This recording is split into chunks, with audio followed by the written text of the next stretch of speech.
That morning at Duke Riga's estate hit like a hammer. The father grabbed young Tor and broke the worst news: he was being shipped off to another country as a hostage. He didn't even spare a glance back. The Duke stared out the window with cold indifference, eyeing the carriage waiting for him downstairs. Thor froze in pure gut-punching shock. The father finally snapped his head around and with icy calm, "Cut it short. You're no longer needed," he declared. Thor sprinted ahead in pure confusion, begging anyone for answers. He couldn't process a single word of what he'd just heard. It blew his mind. The reply sliced through the room like a blade: "Because you're worthless." This was the first time they'd talked in 3 whole years. Thor still remembered the day he was 13 and stormed out of home to work like a plain commoner, and just recently soldiers hauled him back to the estate, no questions asked. In their ears, the servants' cruel laughter rained down like a relentless curse. The boy choked on bitter regret, wishing he'd cut every last tie with that family for good. The boy bowed his head in misery as servants and soldiers behind him openly cackled and taunted him to his face. Above him, the Duke's voice boomed again,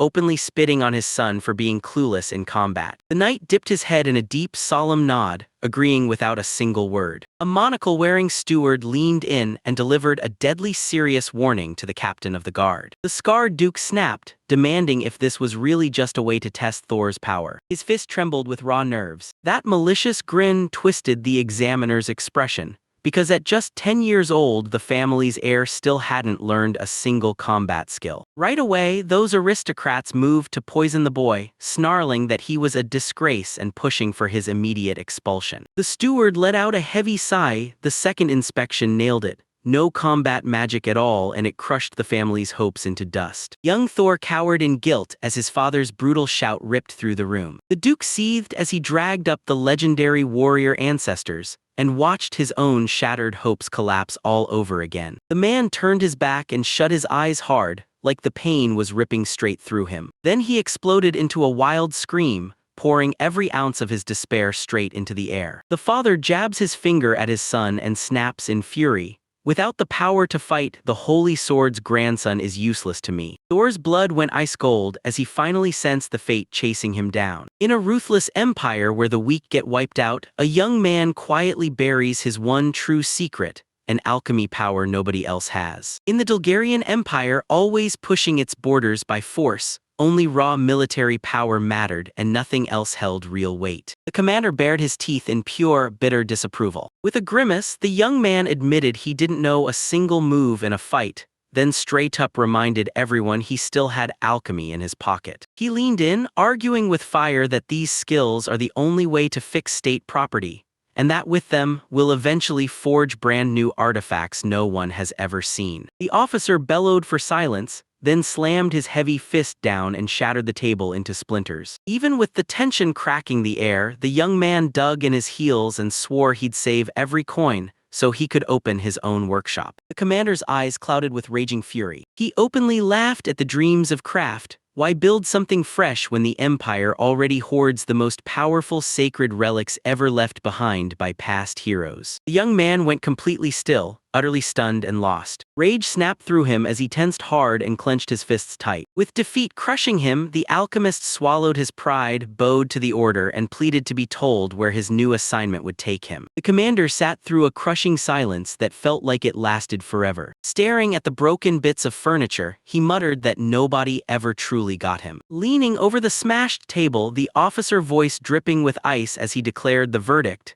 this kid wasn't special anymore. He was being tossed in as a plain, ordinary hostage. The Empire dumped hostages into that scorched wasteland, and every single one of them vanished without a trace, as if death itself came back for them. The officer's face hardened as he told the young man, in no uncertain words, that this place was brutally dangerous. The boy blurted out his question in pure shock. He couldn't believe his own ears. Was it really whispering the truth about the Demon Lord's territory? The commander's eye jerked with pure terror, saying those lands' name alone made him feel like he couldn't live another second. The man snapped his sentence shut mid-word, like he could silence his fear if he moved fast enough. The Empire had to scramble to defend its borders from bloodthirsty monsters that were closing in fast. The veteran's face sat stone still, all business and zero mercy. Cold sweat soaked the young man as the truth hit him. This secret agreement wasn't a joke at all. They were really planning to hurl him straight into this hell. From the shadowy dark, a ruthless cold voice snapped, "Get out." The boy spun around in pure confusion, panic roaring as he understood.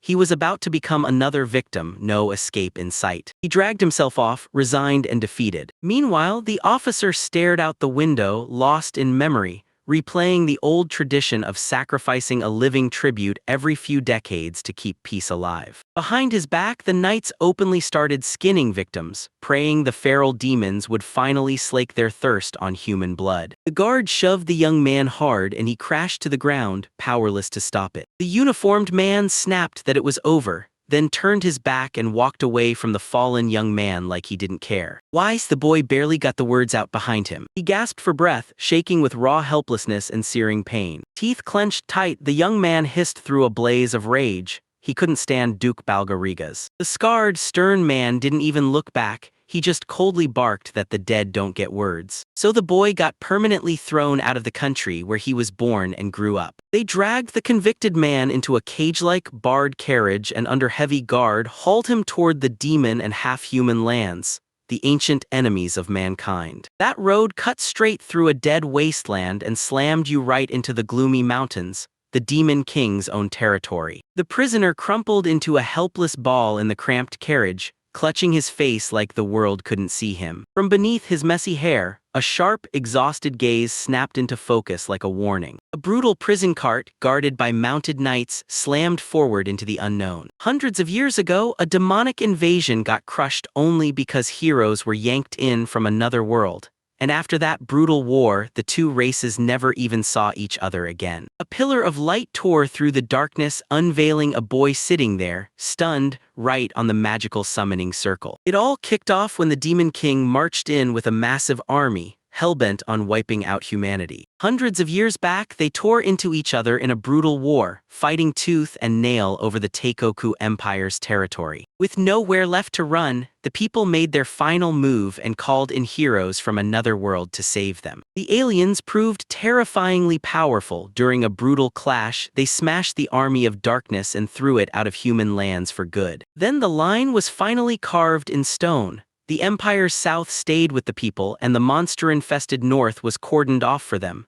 Yet since that day there'd been no big battles, only the demons trapped in their reservation, simmering with brutal hatred for humanity. The young man rubbed his chin, lost in thought, remembering how the demons pushing north still loathe humans. What in the world was lurking behind those bare, cursed cliffs of the kingdom of demons? And why had it stayed a total mystery with no answers? With a defeated sigh, he slid his hand over his face. The boarded-up window was sealed so tight, not a single thing could be seen through it. Outside, the crew got boxed in by 20 guards and cavalry, and escape was dead. He was convinced he'd cut every last thread to the Duke, once and for all. The young man caved in over himself, fists clenched, drowning in regret for ever getting pulled into this mess. He remembered how he cleared the civil servant exam using his mom's surname, then dove straight into the paperwork, sorting files and patching up everyone else's messes. Other departments sneered at him, his paycheck was pitiful, and still, he couldn't quit the job he loved. His thoughts sprinted back to the workshop, where he unleashed full-blast alchemy to repair that magical sword. "You're a dead man," it hammered through my skull in a grim, echoing roar. He let out a heavy, shaking breath. He clenched his hands together until they cracked, swearing he'd hone that weapon into perfection. The moment that unfinished repair got mentioned, his eyes snapped razor-sharp. 3 plain metal spoons flashed in the sunlight as they dangled between his fingers. His aura blasted outward like a shockwave. Then he fired up his alchemy. Thor leaned in, eyes sharp, and studied the metal spoons those soldiers had just clutched for lunch. The young man clutched the spoon between his fingers, then spun it slowly, inspecting every inch like it might reveal a secret. A razor-sharp determination blazed in the boy's eyes. Metal in his palms suddenly blazed hot, then began to melt. Smoke flare. He just tore a perfectly straight blade out of the molten mass with his bare hands. Move only when you have to. That's how his alchemy worked. It could rip materials apart and boom, forge brand new weapons out of nothing in an instant. He used to dream of a quiet life, one where he owned his very own shop. But now he clenched the knife by its handle, ice cold, like he was never, ever planning to die here. The door swung open, and the boy stepped out like he owned the whole world. And right there, the nightly convoy snapped tense, realizing they'd just crossed into the Lord of Demons' deadly territory. Thor froze for a heartbeat, eyes narrowing as he measured the danger. His eyes flashed ice gold and he snapped, just once for everyone to fall in behind him. Tora clamped in tight around the nightly convoy, not letting a single one slip away. The squad commander let out his name in a deadpan drawl. That empty road stretched ahead, pushing them deeper and deeper away from civilization. Thor stared at the mountains in quiet awe, because right there the empire fell and with it, the whole human world vanished. The young man demanded to know who they'd hand him over to, but the commander just clenched in silence, gulped hard, and refused to meet his eyes. Before them, a gloomy forest stretches out like a threat, right at the border of the Demon King's domain. The dense thickets swallowed the light hole, plunging everything into pitch-black darkness. Suddenly, the commander snapped, panic flooding his face as he roared for everyone to shoot. The knight launched a blazing signal arrow, tying a fluttering ribbon as it vanished into the forest. A tense hush clung to the black crowns of the trees, like the whole forest was holding its breath. Suddenly, a brutal crunch tore through the forest like something huge had snapped underfoot. Footsteps came pounding closer, steady as a heartbeat. Out of the dark, a hulking, horned monster surged forward, its bright white eyes blazing like lights from hell. Her ruthless stare tore right through the uninvited guests. The young man froze in place, his eyes bulging wide with pure gut-punch shock. A worried whisper ripped through the armored ranks, "The half-humans are already here." A sleek elven maid burst out of the thicket, smiling with fearless confidence behind the bulky wall of two muscular minotaurs. Horned giants crept in with terrifying intent,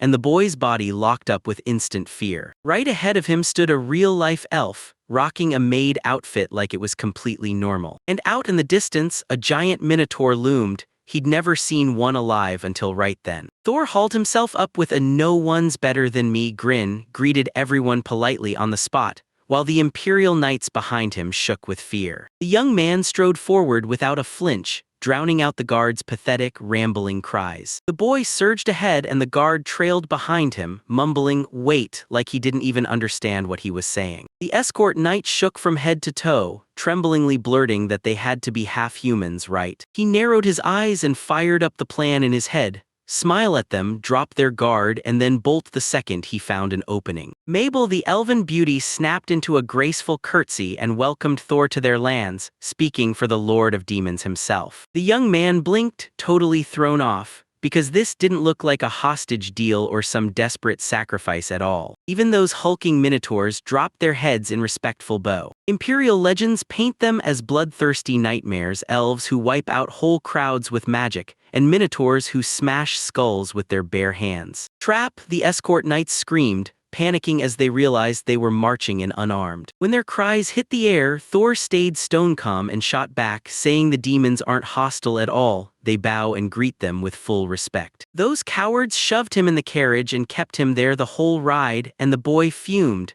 thinking the locals would be better off refusing to listen to them at all. Empire soldiers erupted into pure panic, screaming that they'd never step a foot closer to those monsters. Thor strode up to the demons with calm confidence, then bowed and thanked them like he'd just been waiting in line, smooth, respectful, and totally unshaken. He lifted his noble title like a banner and slammed out the truth by the Emperor's command. He was taking them straight into the Demon Lord's lands. He took one small step forward, just enough to change everything. The young man went stone still, holding his breath, waiting to see what would snap back at him. The maid dropped her gaze into the shadows, hiding her eyes, and the room snapped into a tense, breath-stopping silence. Then her face lit up like a sunrise, pure joy. She thanked them with sparkling excitement, admitting this was the very first time anyone had ever spoken to her so politely. Thor let out a shaky breath of pure relief. He thrust the official documents into the girl's hands. "The messenger," the boy thought with a sharp smirk, like, yeah, they're probably just dodging the word victim. From a safe distance, a trembling soldier barked the order to sign faster. The giant minotaurs grinned at the terrified knight and started helping him carry the load, like it was nothing. The maid swept her feather like a flourish and signed the document with grace, sealing the deal and officially accepting the boy. The demons spun around and charged into the forest thicket,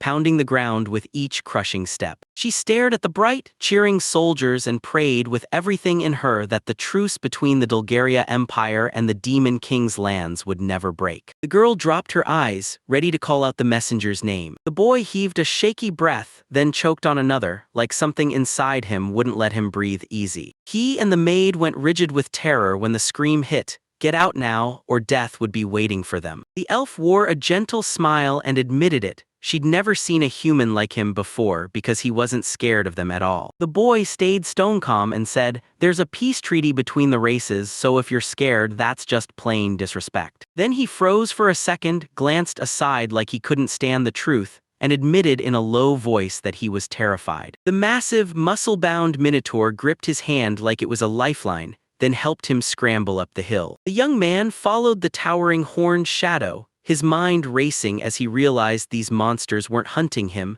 they were treating him like an honored guest. He stared at his open palm, baffled, then felt something wild shift inside him. He planted his foot firmly on the thick grass like he owned the whole ground. The maid offered him a place to rest, but the boy shook his head and politely refused, because compared to the Imperial soldiers, their care was pure night and day. A brutal dark aura snapped around him out of nowhere. His body surged with a wild magical power he'd never even sensed back in his homeland. As they pushed deeper through the soggy ground, the boy suddenly realized something wild. Inside the Demon King's territory, the air felt better and all that crushing fatigue vanished like it never existed. Dark energy churned in the air, and in the next heartbeat, a wave of mysterious magical power slammed into him. A tidal wave of messages slammed into his mind. Absorption was done, his power had upgraded into creative alchemy, and with a snap, 3 brand new abilities woke up inside him. The boy snapped a glowing status hologram into existence right in front of his eyes. "Wait, what was that just now?" he blurted, frowning and rubbing his temple like his head was still buzzing. Creative alchemy sounded insane. At the highest mastery level, you could craft items just by knowing their properties and the effects they'd unleash. Imbuing didn't just change things, it let people slap any elemental power onto weapons or materials they already had. And this branch of material alchemy let them forge brand new substances out of pure mana, reshaping matter however they pleased. The assessment ability ripped through every object, scanning and storing all the data. Now it was time to unleash this crazy power for real and see what it could do. He froze in the heart of the forest, staring down at the glowing panel, and couldn't wrap his head around the fact that his skill had actually leveled up. He stared at the screen and it clicked. This whole system wasn't handing him combat skills at all. It was sharpening his creator potential the entire time. Meanwhile, his elven companion snapped to attention, sensing a shift in the magical air around them. She snapped with anxious urgency that the mana in the Demon King's territories is totally different, and that people usually end up sick to their stomach the moment they're hit by it. The girl blurted out, shaking, asking if his condition had gotten any worse. He spun around and in a steady voice broke down the ins and outs of local fire and earth magic. Then his words caught, and a dark, shadowy shape materialized out of nowhere, right in front of his face. The boy blurted out of nowhere, asking if that dark magic was truly way more powerful inside the Demon King's territory. A little surprise hits him right in the feels. That elf girl flashed a smile and nodded, then leaned in and asked, "Does light run the show in the world of humans too?" His eyes snapped wide with pure realization, and in that instant he finally got it.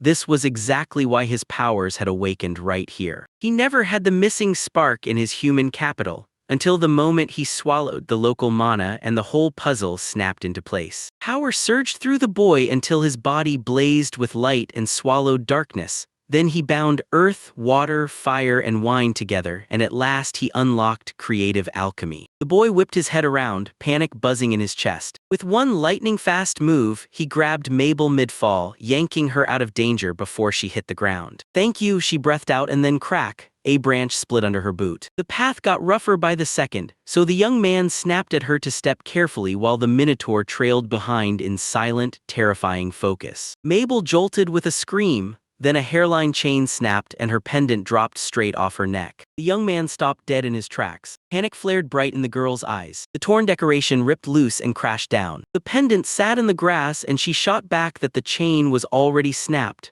no matter that this was the same piece her mother had handed down to her. The Minotaur leaned over the girl with growing concern, convinced the pendant had only snagged on a branch. The giant cradled the broken chain in his huge palms, and Mabel watched in silence. The girl raised her eyes, grabbed a real smile by force, and swore loud in her own head that everything was fine. The boy didn't answer, he just hit her with a crushing, wordless silence. Up close you could see the calm she was faking cost her everything. Thor calmly stepped in and offered to repair the broken chain, like he'd done it countless times before. The boy's voice died in his throat, because he remembered the empire where calling yourself an alchemist was punishable on sight. The elf girl snapped her eyes open in shock, completely baffled as the messenger suddenly started talking like a master. Thor snapped back to the past. Years of his life weren't spent in his own workshop at all, but hunched over someone else's broken junk, fixing it day after day. But here, in the Demon Lord's lands, he straightened his back, squared his shoulders, and declared, loud and proud, that he was a real alchemist. Her pupils snapped wide open. She froze. The boy stepped up to the towering minotaurs without flinching,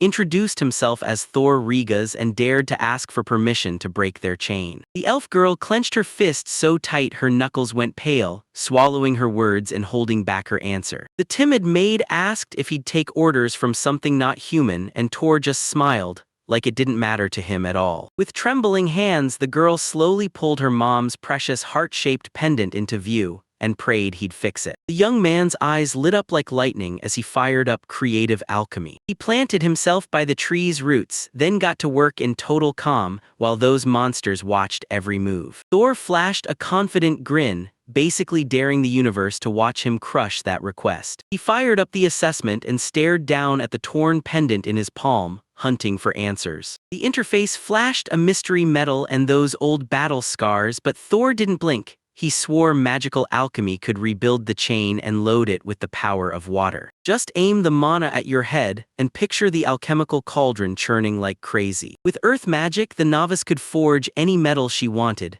No talent required, just sheer power. A blinding flash tore through the air, and the chain snapped into place, fused tight, glowing softly above his palms like it had a pulse. Mabel's jaw dropped. She couldn't believe what she was seeing. Even those monstrous minotaurs stared in shock, because he pulled off everything with nothing but one flawless trick. The young man stared at the rebuilt chain resting in his palm, completely blown away by the raw power of his new alchemy. Thor gently pressed the ornament into the girl's hands, then warned her this was only a temporary quick fix and she'd need to see a real master soon. Even though he had no idea it was coming, the guy's shock inside him hit just as hard as everyone else's.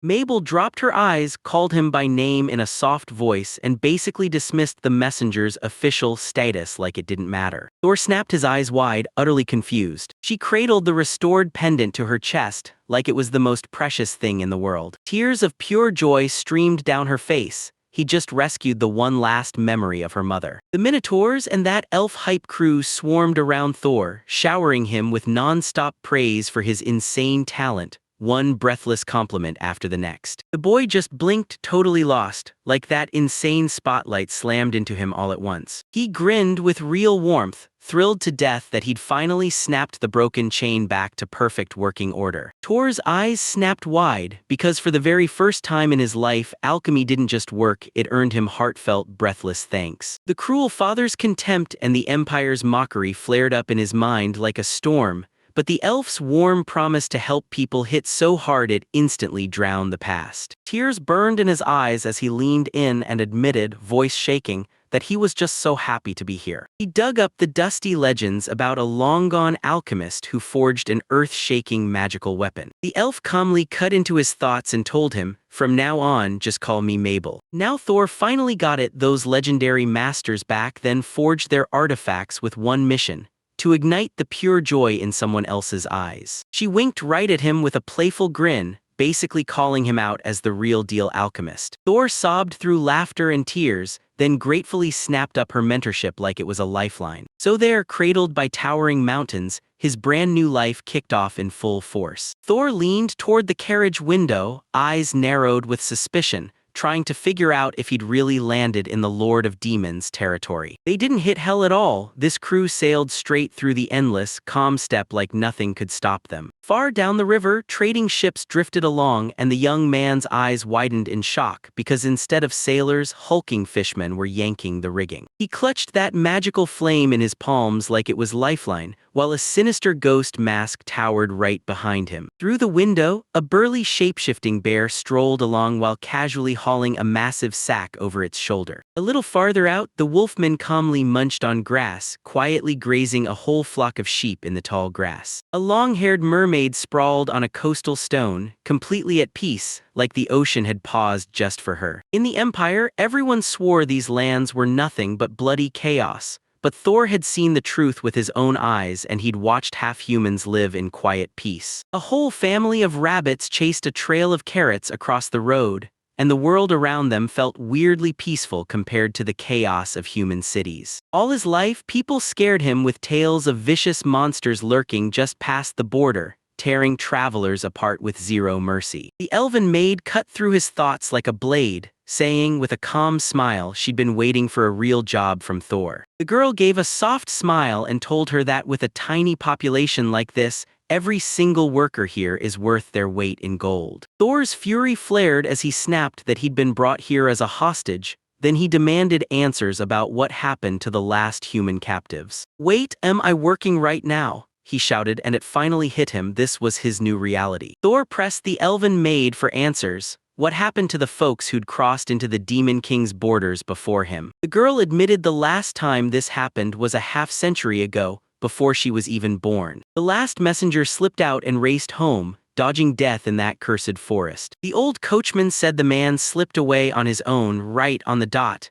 because nobody ever put limits on what he could do. Thor squinted hard, like he was trying to see the truth hiding in plain sight. At last, every last piece snapped into place. The Empire ships prisoners here as death row inmates, smugly certain they'll all crack and try to escape the moment they're thrown in. Meanwhile, demons welcome outsiders with open arms, treating them like they're the honored guests of the night. With the messengers vanishing without a trace, the worried elf clutched Thor's hands tight, panicked she might lose that priceless alchemist. "Please stay with us," she begged, and the young man flashed her a warm, reassuring smile. He spoke softly, but every word hit hard. He'd come here for nothing but peace between their peoples. A grin so real it felt like it could light up the whole room. In a split second, Thor jerked his gaze away and instantly blushed, mortified by how awkward he felt. In his head, he finally admitted the truth. At first, he'd even thought about running, but once his hands were free and the chains were gone, his escape plan instantly felt pointless. He confessed that at first, his whole plan was to bolt, straight up run away. But he couldn't risk crushing Mabel's hope. She just handed him a shot at becoming an alchemist, and the moment she said it, tears flooded her eyes. With a bright, warm grin, the young man swore he'd do everything he could to save this country. Mabel lit up with pure, undeniable joy. Her enormous eyes shone bright, tears of pure, real joy flooding them. Just when that joy was about to hit its peak, a chilling warning crashed in.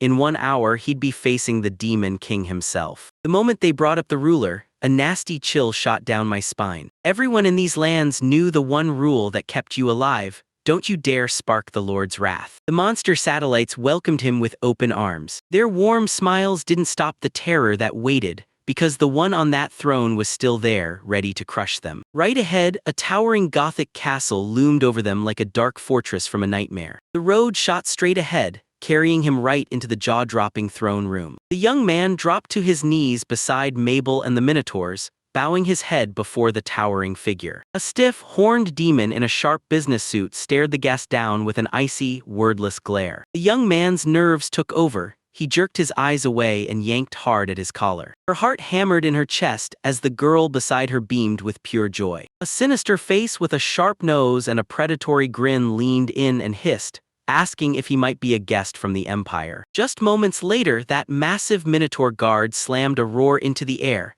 announcing the Demon King's arrival. The boy's body went rigid as horror slammed into him. From the blackness, a hulking figure finally rose onto the throne. Everguard's hands revealed a chilling figure in a terrifying mask, who stood there like they owned the moment and announced their name with total confidence. Long pale strands of hair cascaded down in a silky rush. A clawed hand slammed down hard onto his knee. Tor Rigas didn't hesitate. He dropped to one knee and announced himself like a storm, a proud guest of the Dulgarian Empire. His companion slid down beside him in silence, eyes dropping to the floor. When the terrifying Lord of Demons loomed over him, Thor didn't freeze. He sprang into action and blurted out that he'd serve as an alchemist right away. The Dark Ruler slumped into the throne, eyes narrowing as he demanded to know what kind of talents could have forced the Empire to send this young man here. The boy swallowed hard, felt his throat tighten, and then dared to say, quiet but confident, that he knows his way around his craft. A single cold bead of sweat slid down his face like a warning. To stop everyone from spiraling into panic, Thor braced himself, gathered every last ounce of strength, and slammed a fearless greeting at the Lord. The giant shadow just stood there, dead silent, like it refused to blink. The young man's mind raced as he realized one thing. If they hadn't tossed him into prison, he had to go all in and demand official work right then. Suddenly, the darkness cracked, and predatory white eyes flashed like a hunter's warning. A satisfied chuckle slipped out from beneath the ruler's mask. While Prime Minister Care stared in awe at the Empire's unstoppable power, all backed by those rare, suspicious footage, Thor could barely keep his hysteria in check. At home, he was just a full-blown ordinary disaster. When the boy heard his name, he went rigid on the spot.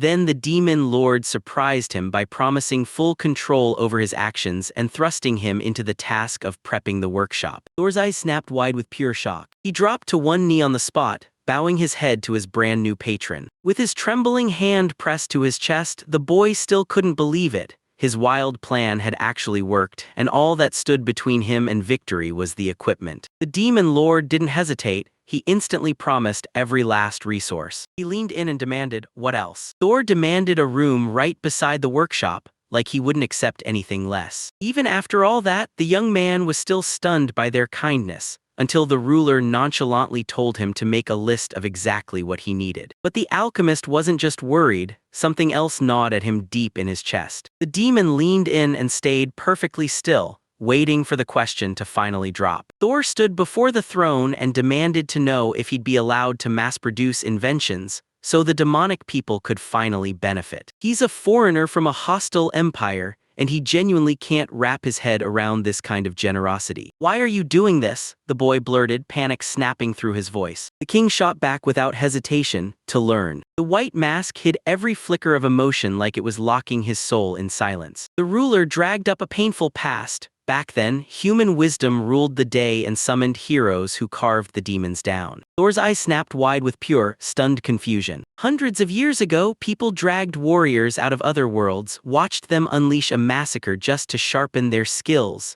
and then left the empire rotting with a brutal, power-hungry obsession. After the hero crushed the demon king, he drove the darkness north and came home with a peaceful heart, only to leave behind ancient secrets and forgotten artifacts in his wake. The masked woman nodded, admitting humanity once crushed her long ago, then said she has no desire to rule through battles. She just wants to keep learning from them. The boy snapped his eyes open in pure confusion, then realized the truth. Those demon territories run on one real rule: this hospitality is the policy. The maid and the giant minotaur just calmly agreed on one thing: this is exactly why they're so desperate to welcome people from the Dulgarian Empire. The masked woman snapped her hand over her face. She swore the people who'd already fallen in battle would never be lost for nothing. She straight up told him that right here is where his alchemist gift would finally bloom, because without his power, the demons would never even reach the Empire. The boy clenched a trembling fist, quiet as a held breath like he was fighting back panic. It finally hit him: this is exactly what he wants. His eyes went wide, because right here he was finally free to create whatever he wanted, and the craziest part was this: even the Demon King himself had personally acknowledged him as an alchemist. I still can't believe how unreal this feels. A confident grin spread across his face, and the boy vowed he'd craft a real miracle with his power, so peace could finally win, all in tribute to his majesty. The young man snapped into a respectful bow, pressing his hand to his chest like he meant every word. From beneath his hood, the demon lord shot a piercing look and declared, plain and certain, that he fully relied on Tor Rigas. The air itself felt heavy with that demand, like the whole world paused to hear it. The young man dropped into a respectful bow, slamming his hand against his chest like a promise. With long, razor claws, the advisor stepped in softly, then urged the guest to rest and recover after that brutal journey. The Lord gave a sharp nod of approval, and with that, he finally let Thor go. And just like that, the eerie castle's crowd fell silent, because the story had reached its final breath. Only the most obedient guards lingered there, standing before the blazing throne. Dozens of muscular, horned monsters loomed there in perfect silence, muscles tight as they waited for the fight to begin. The Lord's lips curled into a vicious, predatory grin, and he murmured, "Ice Gold." And now, the Lord's assistant stormed in and told the commanders why they'd all been summoned to talk about Torriga S, the Empire's brand new guest. The elven mages' commander stood there like stone, unmoving and unshaken. The lizard people's leader leaned in, hanging on every single word like it could change everything. The one-eyed commander of the Minotaurs slammed to a stop, hanging on the edge of anticipation. They all dropped to their knees in perfect unison, shouting their acceptance at the top of their lungs. The masked lord's voice cut like steel, "Touch him and you'll face consequences. Nobody is allowed to lay a finger on this person." He ordered them to honor the Torah and dig into it to learn what the real human world is all about. The elf dipped his head in respect, but still found the nerve to ask, "So what on earth could we possibly learn from an envoy of the Empire?" A sly grin crawled across his lips. The Lord stared the audacity down, and then nothing but grave silence. The lizardman frantically yanked at the mage's robes, begging him to shut up before everything fell apart. Then he confidently pushed the idea: unleash the fire giant's descendants and rattle the guests with the raw, undeniable power of their own lands. At that exact moment, the elf's eyes went wide with sheer terror, and icy sweat poured down his temple. The space around the throne turned pitch black with a sinister aura, and the Lord leaned in with a loud, brutal threat. "Who?" The masked leader nodded, saying the plan to terrify Thor Rigas and prove the Demon King's lands were the real deal was dead on. The elf flashed a polite smile and started to thank him for understanding. A hard razor sharp but sliced through the air. The horned ruler let out a crushing, disappointed sigh that sounded like the whole world just let him down. The horned ruler roared that because their ancestors got too comfortable, so demons stopped fearing people, they were nearly wiped out, and now he'd never forgive anyone for spitting disrespectful words about the Empire. The elf choked on a gasp when a terrifying reptilian eye stared him down from inches away. That looming darkness in the distance hit like a punch, because the Empire won't stop growing and some of its people are already stronger than demons. The elf dropped to his knees on the spot, slammed his forehead to the floor with a clink of scales and begged for forgiveness. A clawed hand clenched hard the moment the name Alchemist Torrigas hit the air. The Lord exploded with rage, snarling at his subordinate for his arrogance and for refusing to listen and learn from the Empire's people when a threat like this was looming. The subordinates burst out with instant agreement, itching to dive headfirst into the Empire's culture and tech. The horned advisor spoke in a calm voice, but every word landed. His Majesty's order had reached everyone. Draped in darkness, the Lord boomed that if the guest was a real alchemist, then even his works would still feed and empower the demon lands. The masked Lord yanked Mabel to a halt on the spot,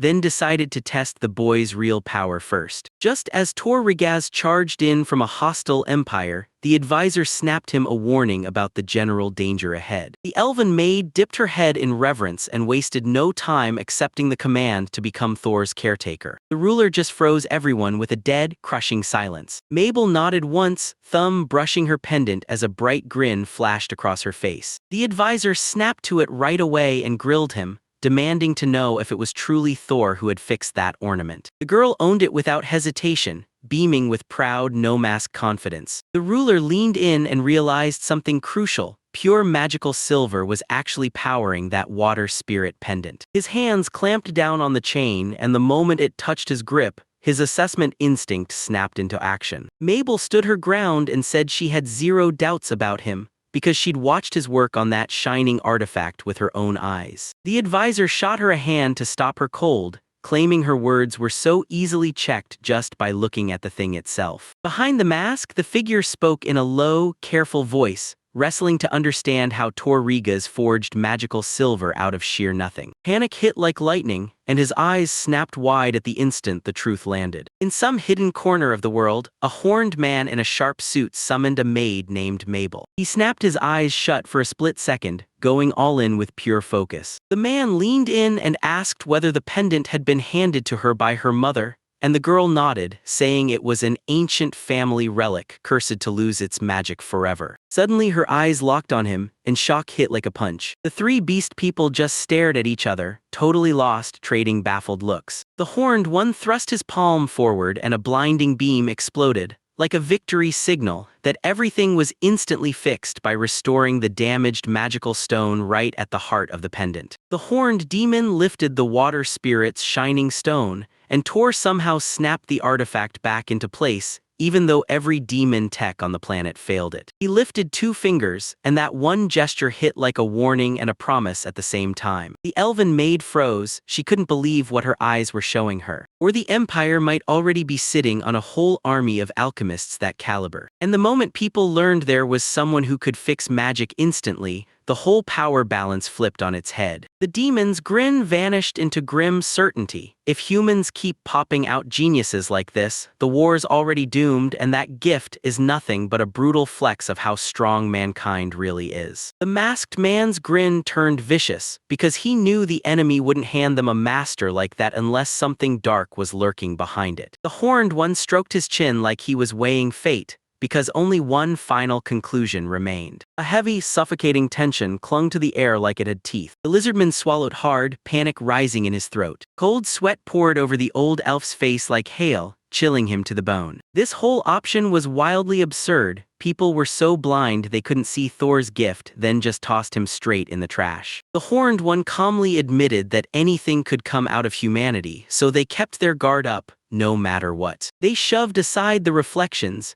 because now it was time to carve out a personal room and a workshop for their brand new genius. The horned demon bowed respectfully to the Lord, while nearby someone snapped in fury, warning everyone not to underestimate the people and the Empire. The door swung open and the smiling elven maid ushered Thor in, finally letting him step into his room. As she strode down the corridor, guilt hit her hard. She just knew that long wait had drained him to the bone and left him terrified. She strode in total control, guiding the guest through those endless halls like she owned every step. Suddenly, Thor lunged for the painted vase, and sparks practically danced in his eyes. He wouldn't stop, blasting questions about every material and jabbing his finger at each new little detail inside. The maid abruptly halted and shot him a sharp question, what had just grabbed his attention. The young man jolted in place, clutching the vase like it could expose him, totally frozen as if he'd been caught red-handed. The elf's face lit up with pure relief. Turns out her fears were for nothing, so she quietly guided everyone to settle in first. Out of nowhere, 2 burly lizard men surged in front of the guest, dead-eyed, and said they'd stand guard under the Prime Minister's orders. The maid snapped into a tense posture as the monster's giant claws loomed,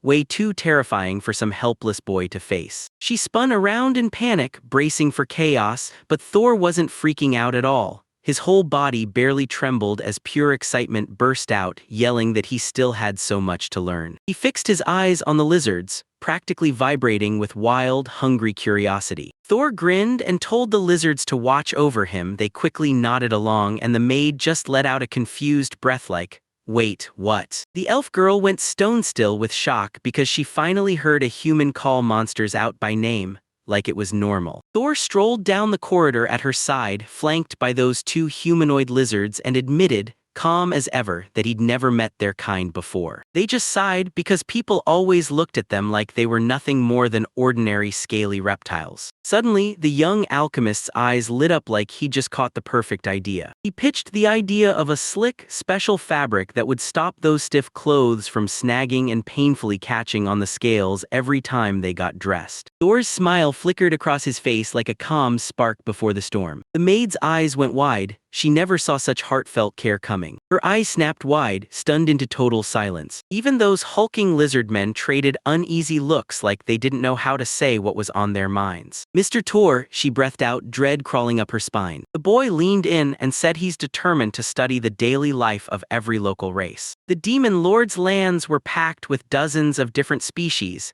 and every single one was fighting a life of its own, full of brutal, unique challenges. The young man bared his clenched fist, swore he'd wipe out their problems with fresh inventions, and vowed to chase his biggest dream, changing the world. That elf girl stared at him like he was pure magic, because every bold word she heard from him felt completely honest, no deceit hiding anywhere. The masked warrior finally broke his silence, admitting all he wants is one shot at repaying the demon lord for the life he was given. Mabel's eyes snapped wide open. When she met Thor's steady, clear gaze, it hit her this alchemist didn't care about any race at all. He only wanted to save the locals. The elf slammed her fist down and declared loud and clear that she finally understands it all. A soft blush burst across her cheeks as she whispered, "You're incredible." She dipped into a deep bow and swore with all her heart that she'd stand by his side and help him in every way from this day forward. Her eyes softened with a tenderness she never even meant to show. Thor beamed and handed himself over to her care, and Mabel lit up, returning the warmth with pure joy. And that's how she became the caretaker of the very person who was about to rewrite the demon lord's lands forever. Again, she was hemmed in by vicious elves, and they cruelly carved shame into her for tasting human blood,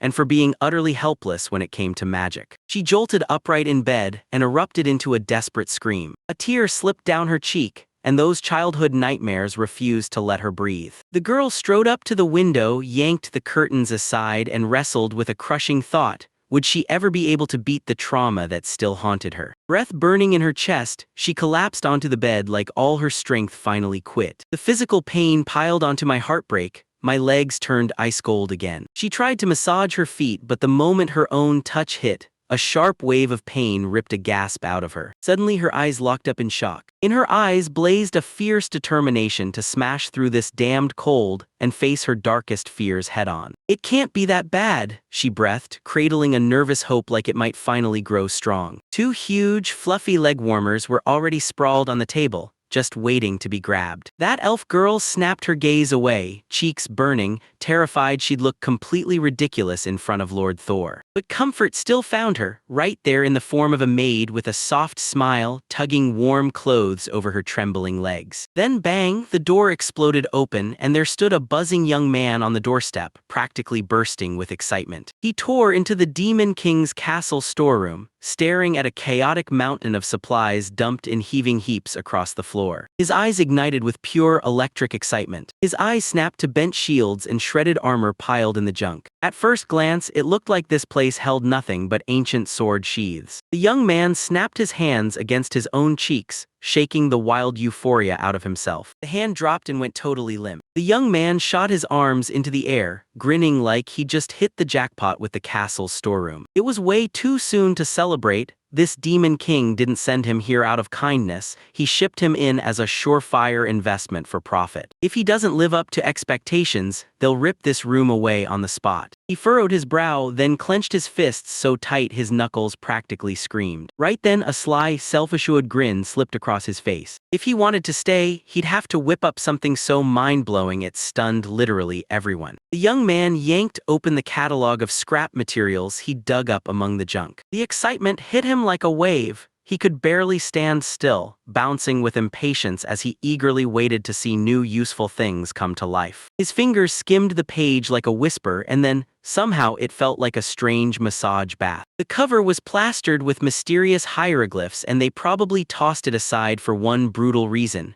nobody could make it out. The boy gaped in disbelief at the etched markings. This was a relic left behind by heroes from another world. He swallowed hard, nerves exploding in his chest, still unable to believe a treasure like this was just sitting here, right in front of him. Hold up, he wasn't even supposed to understand that foreign language. The moment it landed, it felt like lightning. His secret power assessment snapped into action. He read the product catalog title straight through, like it just slipped into his mind without him even noticing. Somehow, his knack for judging the gear kicked in, and the text instantly made sense to him. The rookie just reached in, grabbed the truth at its core, and shoved the knowledge straight into his mind. He snapped the page around, and there it was, a super comfy orthopedic pillow ad staring right back at him. The boy leaned over the table like he couldn't breathe, staring hard at the catalog from the mysterious land of Nihon, and he just knew it belonged to one of the old past heroes. Suddenly, it hit him like a bolt of lightning. Thor stood there, stone still over the open book, stunned that his own eyes were even real. Mysterious arrivals from another world turned up on the pages, warming masks and instant fix pillows that melted your fatigue in seconds. Shock slammed into him, and that's exactly why the local heroes were swinging with that beast mode strength. The boy snapped open the alchemy menu right away, his mind racing, wondering if he could forge something just like it. With 20-fold vision glasses in one hand and oxygen capsules that crushed the need for full sleep in the other,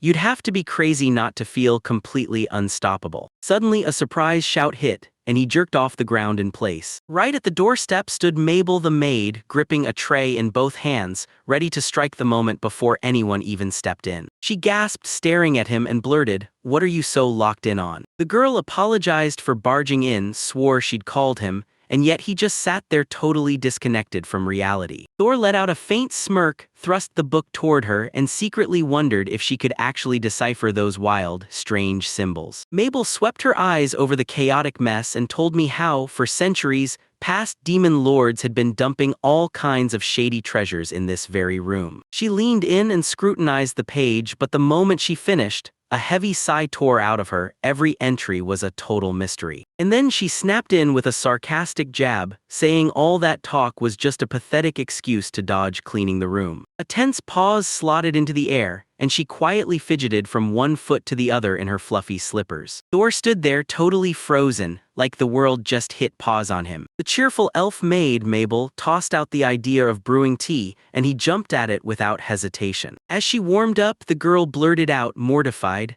"I can't cast spells at all, my mana won't circulate, and it's because of my human grandmother." Mabel spoke in a calm voice, but she made it clear, human blood had locked her path from elven magic forever. She flashed a bright grin, and that everyday gift for scrubbing and fixing things was exactly what landed her a spot as the Demon King's very own housemate. For a split second, her eyes lost their shine. Her own people just shoved her aside and drove her out. Thor couldn't hold it in. Tears exploded from her the moment she felt for Mabel, and it scared Mabel into full panic, so she blurted apologies for everything she'd complained about. The boy got hit with a sudden burst of realization, like a lightning bolt to the soul. As the maid flailed her arms and swore she didn't miss magic one bit, the last piece of his puzzle snapped into place inside his head. He finally got it. Mabel had stepped up to meet him because she was dying to see, face to face, someone from her grandmother's race. The girl smiled softly, overwhelmed with joy, because the very first person in her life turned out to be nothing but kind. She swore that the Demon King's incredible lands were a safe haven for these outcasts, time after time, no matter where they'd fled from. Thor's face flamed bright red as those words hit him, so sincere it made him freeze up. Suddenly, joy lit up his face. He snapped his eyes to the book, ready with another burning question for Mabel. With a warm smile, the elven maid promised that everyone eventually lands the perfect job for their gifts, and she even pointed Mabel out as proof. A boy shoved a thick catalog into my hands and dared me to tag along for a tiny experiment. 2 ancient shields sat on the wooden wall, collecting dust like they'd been forgotten for years. Thor leaned in, flipping the pages with focus, studying that weird device from another world, foot baths, from every angle including the price. He leaned in, eyes locked on the weird, mysterious text like it was about to unlock a secret. That ad promised a real miracle, swirling streams of water, healing vibrations, and total freedom from the chill in your body. The broken scraps from his collection were exactly what he needed to build the comfort he craved. The boy grinned, finally understanding it. Just the magical stones of wind and fire were all the power the mechanism needed to wake up. That first shield used to snap arrows out of the air and summon storms on command, but the inner magic is gone for good now. That second one could spit flames. Now it's been smashed down into plain old scrap. Thor shot his hand out toward them and calmly triggered Alchemy. A surge of raw power erupted around his body the instant it struck. He yanked the central crystal, and the tough metal snapped into stretchy submission, warping like warm rubber dough. Right then, the door ripped open, and a cheerful maid popped onto the doorstep, balancing an empty basin in her hands. Thor stayed completely calm, kept kneading the artifact, and geared up to use it to build the body of his brand new bathtub. The moment she saw the owner calmly pull that priceless relic out of storage and stretch it like it was nothing, the girl's horror snapped into a frantic scream. The elven maid leaned in and cast a spell with a flick of her finger at the strange, squishy thing, while the boy grinned, utterly pleased. He grabbed the plain basin and proclaimed that the real alchemy had finally just kicked into gear. His palms blazed with a magical glow, time to rebuild the otherworld's forbidden technologies. The young man snapped into focus and fired up Alchemy to copy a foot massage tub straight from the hero's world. Up in the air, the future product's blueprint burst into flame as he poured magic into shielded materials,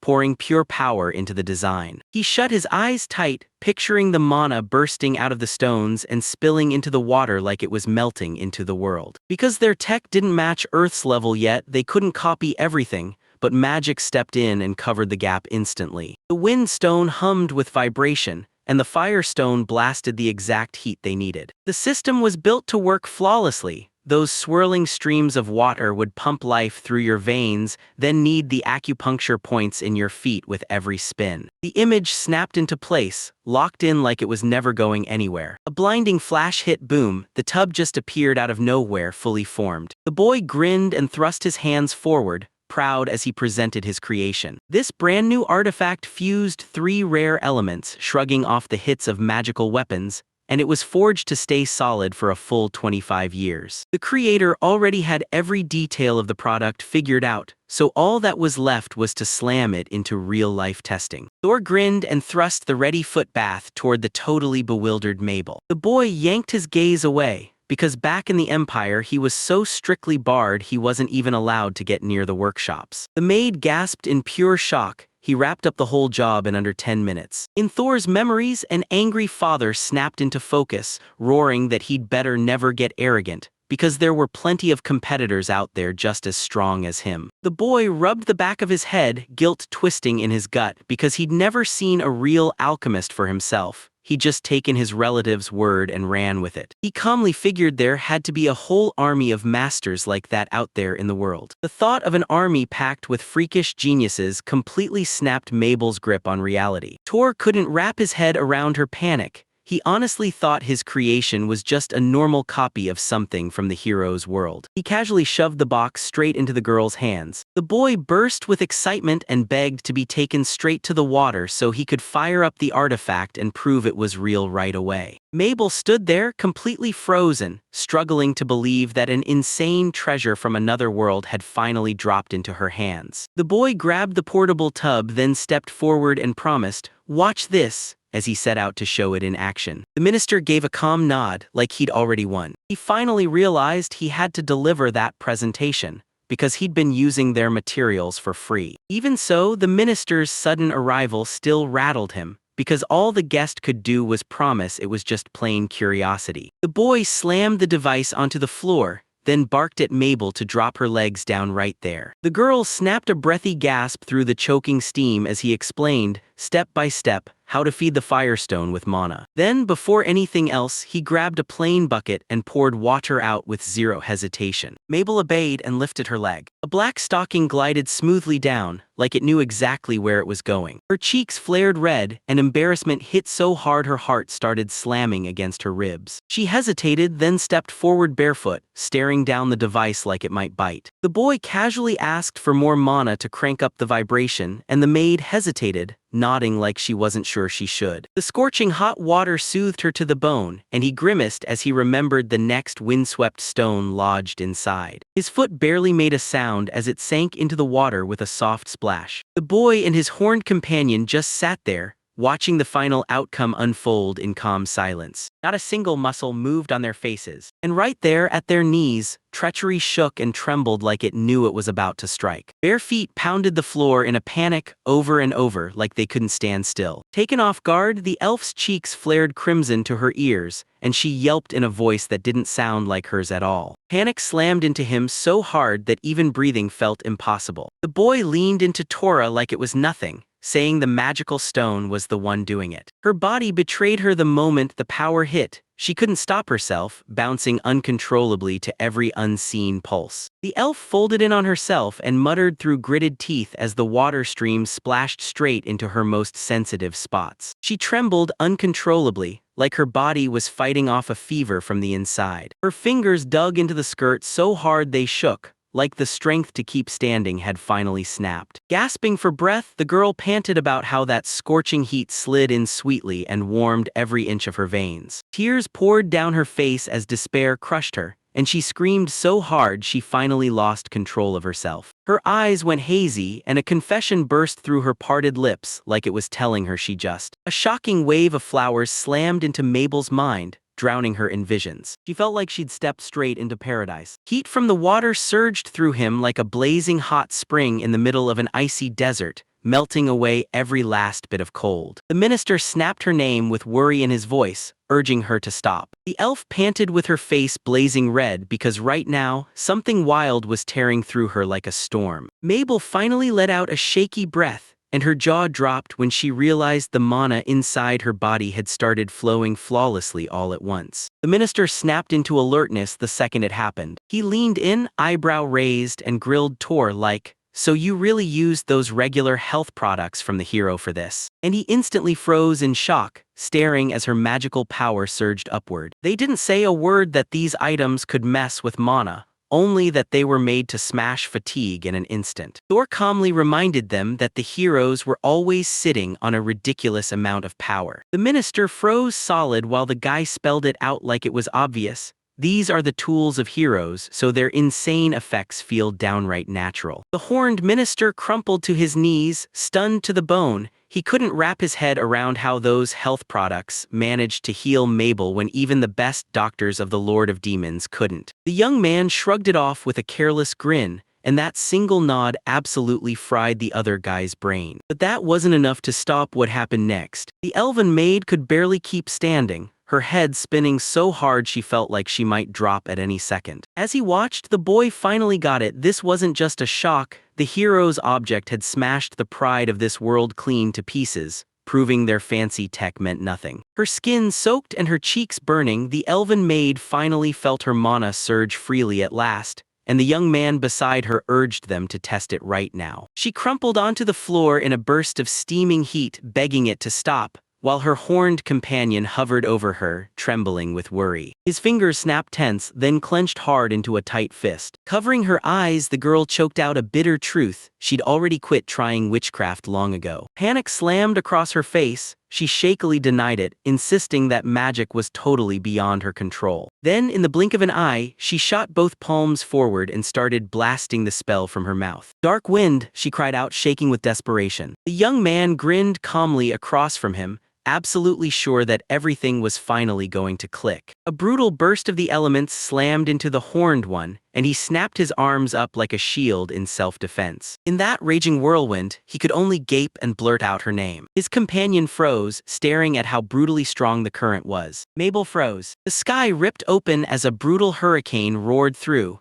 blasting wooden buckets and debris every which way. Shrouded in a thick, crackling aura, the girl stared at her own palms like they betrayed her, because real magic had just burst out of them. In the pitch-black void, bright stars suddenly exploded into existence. Mabel muttered that everyone always treated her like she didn't matter, like she was nobody. Thor sprinted toward her with panic in every step. The girl lunged into his arms, wrapped her arms around his neck, and exploded into joyful tears. She clung to Thor with a desperate grip, sobbing, "You're my savior," and swore that from this moment her magic would finally be able to save people. In her hometown village, she got crushed every day with mockery for not being able to cast spells, yet the truth was way darker. She feared she'd stay that way forever. The boy only managed a faint groan as her dead grip crushed the air, and the demon tiptoed in, warning that Tora was moments from being suffocated. Mabel yanked herself back in sheer fear and blurted apologies, while a totally confused Thor flailed his arms trying to soothe her. Mabel practically couldn't stop grinning. She wasn't cold anymore at all, because both of her legs finally warmed up for real. He awkwardly scratched his cheek, dodged the topic, and realized it wasn't just about his mana's circulation getting restored. While the elf glowed with pure happiness, Thor lit up up with real joy too. His inventions were actually helping someone. The demon's face snapped into a fierce scowl and he growled,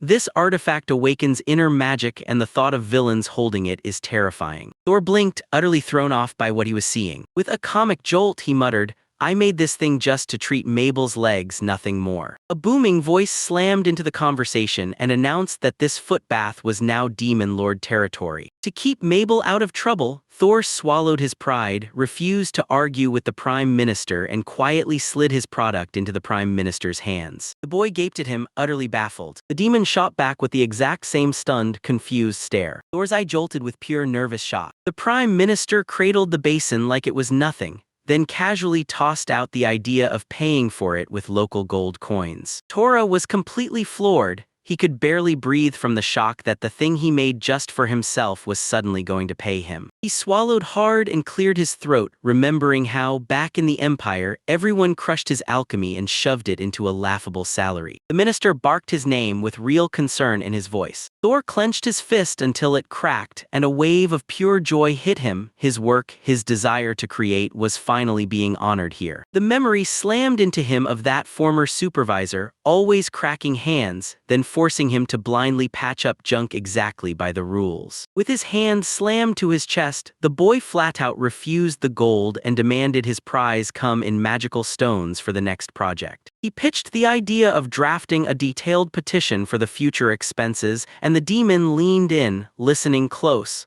then slapped down a warning about how dangerous those papers could be. The minister and the maid froze in shock at this wild, unheard-of request. Thor threw out a deal on the spot. He'd flood the demon lands with his wares, and in return, they'd hand over their rare materials and magical stones. They called it the Unlimited Usage Plan, and just like that, the whole idea snapped into place. The tall, horned demon in a suit fumbled its words as it awkwardly addressed the boy. A tense silence slammed into the room, and nobody dared to move. He shot the question straight at them. Does the Torah really not care that his inventions might wind up in the hands of non-humans? That young guy just smirked with zero nerves. He didn't care who the clients were, he only wanted to collect feedback and make everyone else's life a little easier. The demon froze in confusion, and Thor just shrugged and confirmed every word like it was no big deal. A flicker of pure excitement lit up his eyes, and he swore he'd surpass even the hero's gear. Your friend swore they'd personally sit down with the master and hammer out every single one of those terms. The moment hit, and the tension drained right off his face. And the young demoness stared at Thor with real awe, her smile burning bright. The moon drifted through the hall, and the shocked scream erupted as it passed. The horned mask lord flashed a grin and straight up refused to believe Mabel was back with magic, because Thor Riga's gift just didn't make sense to him. The long-haired demon dropped to his knees before the throne,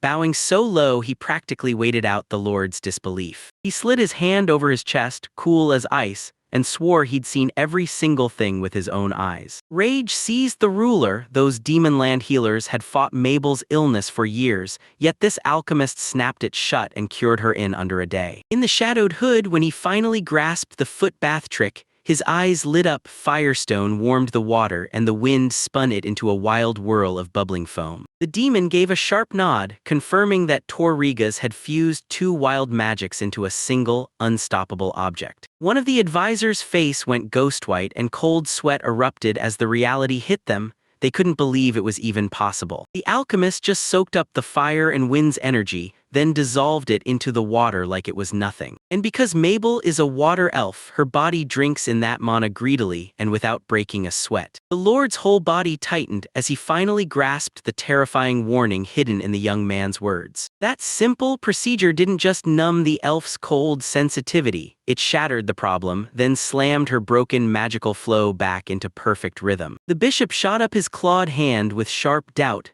basically saying the boy just copied that artifact from the world of heroes. Then the servant shot a hard, stern look and cut in. This Thor might be an alchemist, and trust me, you can count them on one hand across the entire world. The elf minister's face went paper-white, cold sweat exploding across his brow, because there was simply no heroic chronicle anywhere that could squeeze in health products with buffs that brutal. In sheer despair, he slammed his forehead against the column like there was nothing left to lose. Old scrolls claimed magic could only do one thing back then. heal you the old-school way or boost your power with classic spells. The minister was furious with himself as a historian. He had zero clue about the objects that could shatter the mania, especially the ones an alchemist brewed in a basin of boiling water. In the end, they finally caved and handed the mysterious foot bath straight to Mabel. The gloomy Demon King let out a heavy sigh of pure confusion, admitting he had no clue either. The minister leaned into his hand and weighed his chin, staring at Mabel's jaw-dropping trust in Thor. The bishop clamped down on the decision to keep his hands off the useful item, and his advisor started to panic,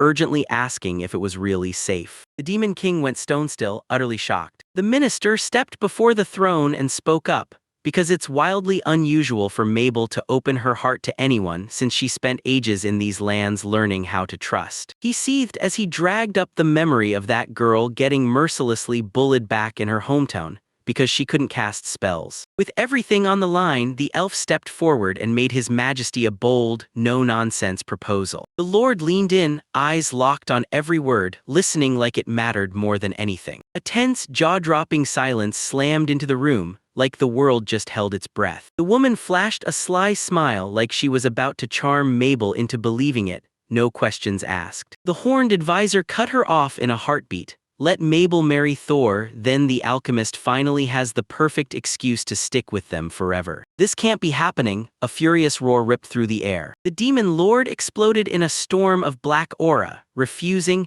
no matter what, to give up his loyal subordinate and longtime friend to a human just for some flimsy truce. The moment the news hit, the advisor erupted into a cold, instant sweat. The air sliced open with one razor-sharp burst of motion. The horned one bolted in, begging the master to rein in the destructive energy, but the lord didn't even let him finish. He snapped that it was time to act. He loomed over his subordinates like a shadow at midnight and slammed down his verdict.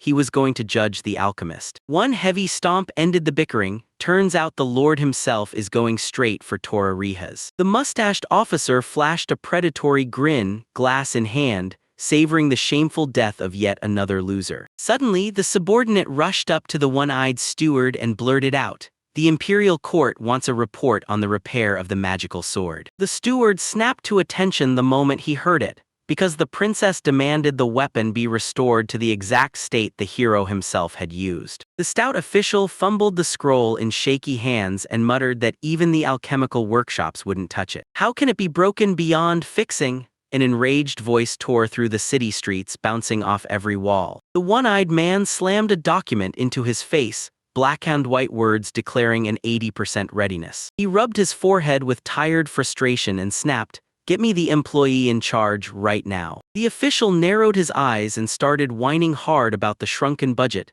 begging everyone to save every last penny. Then, with a shaky voice, he finally confessed. One of their subordinates had secretly repaired the magical sword. The steward erupted in furious roars, barking for the master's name, while the fat man flailed his arms in pure panic. That one-eyed man was seconds from exploding with rage, because the HR manager let a true genius slip out, while the HR guy just smirked like an idiot, grinning as if the master had already quit. He was a super young guy, calm as could be, with light hair and a vibe that felt almost too steady. "Torcana," the official finally snapped out. That one-eyed man went dead still. Pure shock hit him when he realized this unbelievable kid had come back to the Duke's family, and now he was calling himself Torrigas. The heavy man in the cloak finally admitted the truth. It was the ducal house that dragged everything into this mess. Every single day, the young man dug in and fixed the equipment himself, leaving zero paper trails behind. That brutal order shoved him into the shadows, making him bury Torrigas'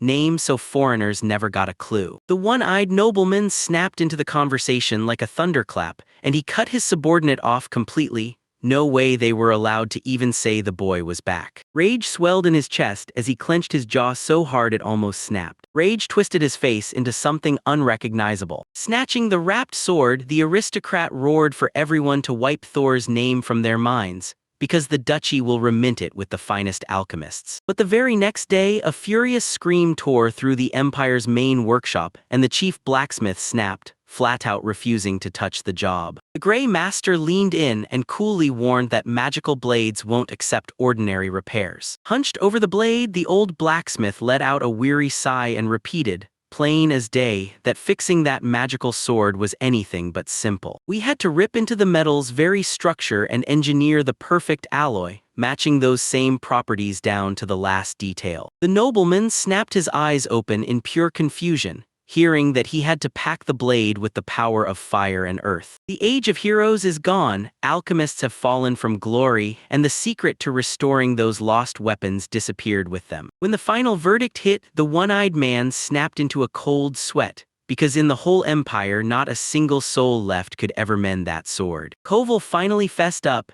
He knows a true master who can restore that magical sword to perfect condition. Damn! The monocled messenger suddenly burst into a cold, clammy sweat. In front of me, a shattered blade appeared, and those old words came rushing back. How they keep losing what matters most because they don't take real talent seriously. Meanwhile, Koval traced the blade with his fingertips, staring in awe at the predecessor's genius, so perfectly drawn that even the deepest cracks seemed to unfold as one. The guest panicked. He couldn't reach that genius now because the boy was already gone, shipped off as a sacrifice. The old man crouched low, nearly scraping the floor, begging to be introduced to that craftsman. Then the messenger barked at him to shut up. The master, completely oblivious, calmly confirmed that the weapon didn't actually need fixing, at least not until the end. He tried to shout a warning, mixing foreign materials would wreck the blade, but he couldn't get the message out in time. The messenger jabbed his finger at the table and snapped into a full-blown scream, shrieking that all they had to do was tidy up for the ducal family. He smirked and sneered that the weapon would still be dragged into rituals anyway, so nobody cared what it could truly do. The old man gave up his fight and agreed to the job, but only after he demanded a written receipt proving the client had asked for cosmetic repairs, nothing more. The blacksmith let out a crushing heavy sigh. Cramped against the wall, the messenger bared his teeth and forced out his agreement through clenched, gritted jaw. The elder smiled, soft and steady, and told them plainly they never had to take the blame at all. Meanwhile, miles away, a towering castle rose like a nightmare, standing right in the Demon King's own domain. The elven maid grinned wide, raised a spoonful of food, and coaxed, sweet as a lullaby, for him to open his mouth. She couldn't wait to thank Tor for fixing her pendant and bringing her magic back, but the flustered boy had no choice. He had to take the treat. Tor obediently chewed through it, the whole thing rustling thick and loud with every bite. The girl just sat there, eyes glued to him, completely lost in the moment. After barely catching his breath from all that over-the-top care, the young man tiptoed the conversation toward the real problem, finding a workspace. Mabel let out a worried sigh. Every nearby room was packed right now. Then Thor pitched it straight to him. Let the Demon King pick the perfect spot himself. Frowning hard, he urgently needed a locked-down, isolated workshop to make sure everything stayed safe. Those fiery alchemical experiments with reagents inside the treasury could torch priceless materials and even books from another world in an instant. Terrified of messing up, Thor ditched the risky search for a room and demanded a castle tour instead. Mabel clutched her chest and swore she'd grant the wish no matter what it cost, even if it meant Thor had to reject the terrifying sacrifice. A satisfied elf hummed to himself as he scooped up the dirty dishes and balanced them on his tray. She grinned and swore she'd grab everything fast and come back with a steaming cup of fresh tea. The door clicked shut behind her with a cold, quiet snap. The tray was stripped clean, every dish gone, nothing left but emptiness. The boy sank into the workshop chair, eyes locked on the open catalog, not a sound in the room. A memory slammed into place. Turns out the past heroes stored their stuff inside a handy spatial box. He tore through the pages at lightning speed, hunting for the one magical trick that could finally build his workshop. That stair is locked in place, like it's some legendary lost tech from the ancient world. Everything you stash in there gets sorted by itself, weighs absolutely nothing, and pops up the second you need it. A confident smile lit up her face, like she already knew what was coming next. This guide better have an equivalent, because there's no way it doesn't. Building that kind of box could unlock the secrets buried in the past, so yeah, it was totally worth the shot. Right on the very next page, a stunning bunny girl unveiled the compact chamber. It looked small from the outside, but inside it was absolutely limitless. He tore into the drawing's description like it was the next clue to everything. From the outside, it looks like a plain metal box with sliding doors, about 2 by 3 meters, nothing special at first glance. And the whole thing echoed the hero's magic so perfectly that the boy couldn't help but stare in pure, amazed disbelief. That wild, it'll never break guarantee finally put every doubt to rest when the structure proved it could take on even a crowd of 1,000 rabbits. That tiny bunny beamed with pride, bragging that it had just measured the biggest sizes nobody had ever seen. The boy's eyes went wide, because right in front of him they were handing over access to a massive isolated subspace. He instantly remembered those horned rabbits the local heroes always run into first. Those jaw-crushing, meter-long health monsters. Most heroes pulled their gear from endless leather bags, but this rabbit version snapped open a direct portal straight into storage. Even if he couldn't nail the skill for real, the idea of cramming 1,000 rabbits in there sent the guy snapping his fist shut, hungry to try. It was a gamble I had to take. He flung his arms wide and slammed the trigger on his Alchemy without hesitation. Then he clutched his head in total despair, because the dark mana he needed for creation was running dangerously low. The system window didn't sugarcoat it. It flashed that the energy from earth and wind was there, but the darkness was missing. The boy let out a heavy, defeated sigh and folded his arms tight across his chest, like he'd already given up. Staring at the faint haze clinging to his palm, he finally understood the real nightmare. Back in his own empire, there was nowhere for this power to go. Suddenly, a black aura slithered across the floor right up to his shoes. It whirled like a nightmare, then snapped into a thick, solid shadow that spread with terrifying speed. Thor zoned out, daydreaming about how awesome it would be to stumble on someone loaded with a massive supply of dark mana. Right this very second. Right then, a horned, masked figure clawed its way out of the pitch-black shadow and demanded permission to enter, aiming the request straight at Torrigas. The boy froze in pure shock as a system window suddenly blared in front of him, confirming that he had just successfully absorbed that brutally dark mana. His eyes snapped sharp in an instant, and he shot out a quick apology without even slowing down. The young man strode down the corridor, every muscle coiled tight as the same crushing aura from their last meeting slammed back into his mind. The demon lord didn't demand a kneel because the visitor slipped in under the radar, so the young man bowed in respectful silence anyway. Cold sweat drenched him because that force didn't just glow, it screamed danger. The demon lord went first, and the room immediately felt like it was holding its breath. The alchemist clocked the mask and cloak right away. Power surged off those artifacts, and there in front of him the ruler stood tall in all his breathtaking grandeur. The demon let out a quiet cough into his fist, then shot Mabel a grateful nod, his childhood friend, because she'd finally given the young man back his power to cast spells. The boy gently pressed a hand to his chest and grinned, genuinely thrilled to finally thank the girl for always taking care of him. Warmth blazed in his eyes like tiny suns. He bowed so low he almost hit the floor, refusing to swallow praise that big. The demon lord stared that guest down. Every empire envoy before him had crumbled in terror and bolted, but this one just stood there, ice calm, unshaken. A heavy silence slammed into the room, and the ruler labeled him right to his face. Strange. The alchemist's face disappeared in the shadows, but that sly grin on his lips gave it away. He finally realized he'd been caught. Behind the mask, the lord squinted hard, hunting the truth. Was the guest really running some secret game? Suddenly, the demon snapped his hand forward and bellowed at the young man, accusing him of conspiracy. The young man snapped open the product catalog in front of the master and burst out with pure joy, saying he was going to build exactly that item. His eyes blazed. He practically demanded permission to build a rock-solid shed for 1,000 rabbits,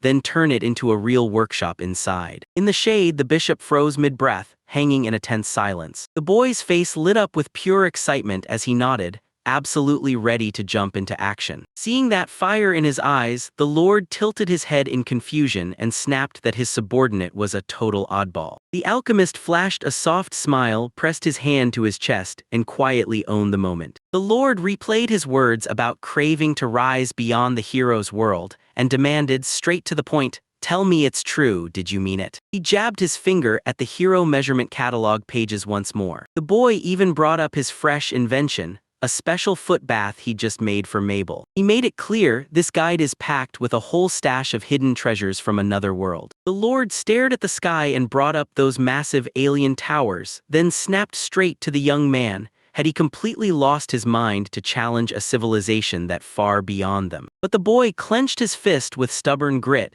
If he recreated these objects, he could finally crack the secrets of foreign technology. After hearing praise about the supernatural greatness of heroes long gone, the bishop just gave a quiet, thoughtful nod. The young man bolted forward, eyes burning with the dream of leveling up his alchemy and carving out a grand shop right in the demon's lands. Thor went white as a ghost and broke into a freezing cold sweat, because of course he'd blurted out something he didn't need to, again, blinded by his crazy love for alchemy. But there was no backing out now, so the boy slammed his heart on the table and swore his big dream: build for thousands, hunt for feedback, and keep leveling everything up. A wicked grin flashed across the Lord of Demons' lips, and just like that, he erupted in a thunderous laugh, totally floored by how wildly bold that imperialist was trying to top the hero's own gear. The bishop rose up with pride, because he knew he had to give that kind of talent a real shot. Thor froze in shock, stunned beyond belief at what he just heard. The demon crept in close, flashed a terrifying grin, and wrapped the young man's dreams in its grip, until he burst into tears of pure joy. When the official permit to build the workshop finally came through, the alchemist lit up with pure, unstoppable joy. He didn't waste a second. He slammed that massive metal block onto the table, and Vladik jerked back in pure horror. The demon froze in shock, clearly not ready for that kind of speed, but Thor dug in his heels, because the permission had just been granted. The alchemist melted down old shields and armor into handy supplies, then methodically measured out the future storeroom's dimensions from the catalog. External size meant nothing to him. He planned to magically stretch the space on the inside instead. Once he'd soaked his palms in enough dark mana, Thor snapped into action, ready to get to work. The demon lord eyed the young man's retreat with sharp distrust, and around him a magical aura already churned, while the elf Mabel stayed cool, declaring that Tora was unstoppable now. The master snapped, summoning the maid in total confusion. He pressed her again on what she meant, and Mabel's mind snapped back to her chat with the alchemist on the way to the room. A soft smile lit up her face like morning sun. Then the guy straight up said he wanted to craft clothes that wouldn't rub raw the scales of lizard people. While the lord stared, stunned by the young man's weird logic, the elf leaned in and confidently said, "Don't worry, Thor understands us." The alchemist swore he'd toss every human prejudice aside and forge whatever the demon lands people needed. Puffs of steam curled up from the teacups, and the lord still couldn't wrap his head around it. How anyone could possibly care so fiercely about what happens to monsters. He barely managed to breathe out the elf's name. Mabel pressed a hand to her chest and begged his majesty, right from the heart, to trust the young man. Meanwhile, the alchemist slipped fully into a trance, mapping out the future hideout's dimensions inside his mind. The materials are locked in. Now the whole process is officially underway. Space detonated with raw power as Thor boldly stitched darkness, earth, and wind into a flawless spatial box, melting that brutal metal into perfection right before our eyes. Thor snapped his eyes shut and pictured the future object so clearly he could almost taste its color, weight, shape, and even the smell. A see-through cube burst to life between his palms, ripping the space open as black flames roared out. "Alchemistry, make me a tiny chamber right now," he ordered inside his head. With a blinding flash, a hulking armored capsule slammed into existence on the floor, a one-of-a-kind vault built to keep things perfectly intact for centuries. Thor stared at his masterpiece, furious. He couldn't recreate the tiny catalog details, not the drainage, not the lock. He let the word "done" slip out on a shaky breath, pressed his palm to the cold metal, and swore to himself that one day he'd outshine every tech in the hero world. A bead of sweat slid down his forehead, and his eyes sparked with pure excitement, because the power of this foreign world was honestly unreal. The demon lord and his maid froze in stunned silence as the box sat there, and Thor let out a heavy sigh, already disappointed, because it was way too small for the workshop. The girl was glowing with pure delight, but the mighty demon just couldn't swallow what he was seeing. That plain-looking chest was hiding an infinite void inside, one that gulped down anything you threw at it, no matter how much. The boy jabbed a finger at his chest and demanded, "Lord, have you ever heard of that storage box from the world of heroes?" Then urged him to picture one. Staring into the boy's terrified eyes, the Lord demanded, "Could every imperial alchemist twist space that easily?" Thor rubbed his chin, lost in thought. This empire barely has any dark mana, so there's no way anyone could recreate something like that. Yeah, I'm doing this for the first time, so I don't know if I'm getting everything perfect, he said. Then, finally, with that last line, he finished off the demon. He barged in mid-talk about the empire, demanded permission to see the new building from the inside, and got a quick nod on the spot. The boy realized his own magic alone wouldn't cut it to build something this massive. Thor and the maid tipped their heads to the Lord, swearing they'd be back in no time. His fingers tightened around the handle, like the next move was about to spark. With a thunderous bang, the door ripped sideways and slid open. Thor and Mabel suddenly found themselves trapped in an endless sea of white, sealed inside a tiny box. The elf girl sprinted back and forth like she couldn't stop smiling, thrilled to finally run without once having to stop. Rapid step. With a bright grin, she asked Thor if he was gearing up to blow past the hero's tech. The boy cringed and admitted under his breath that he was still nowhere near it. His storage stayed miserably small with only a copy, while the real inventory from another world stretched endlessly. Thor shot a thoughtful look at the girl, humming happily to herself like nothing could touch her. He admitted that sure, he's weaker than the heroes, but don't underestimate him. He can handle tight spaces like a pro. The whole plan was clean and simple. Make bags with a wider, bulging bottom, then hand them to Mabel so she could test them. The maid frantically waved her hands, refusing the legendary artifact. Then Thor cut in coldly and said he'd only ever trust his prototypes to her. Mabel froze. Her eyes went wide with pure shock, and her cheeks flared red in an instant. She pressed her hot, flushed face into her palm and whispered that living with him always kept delivering jaw-dropping surprises. Steam blasted from her head as embarrassment hit her full force. The king's sudden shout jolted Thor and his servant into panic,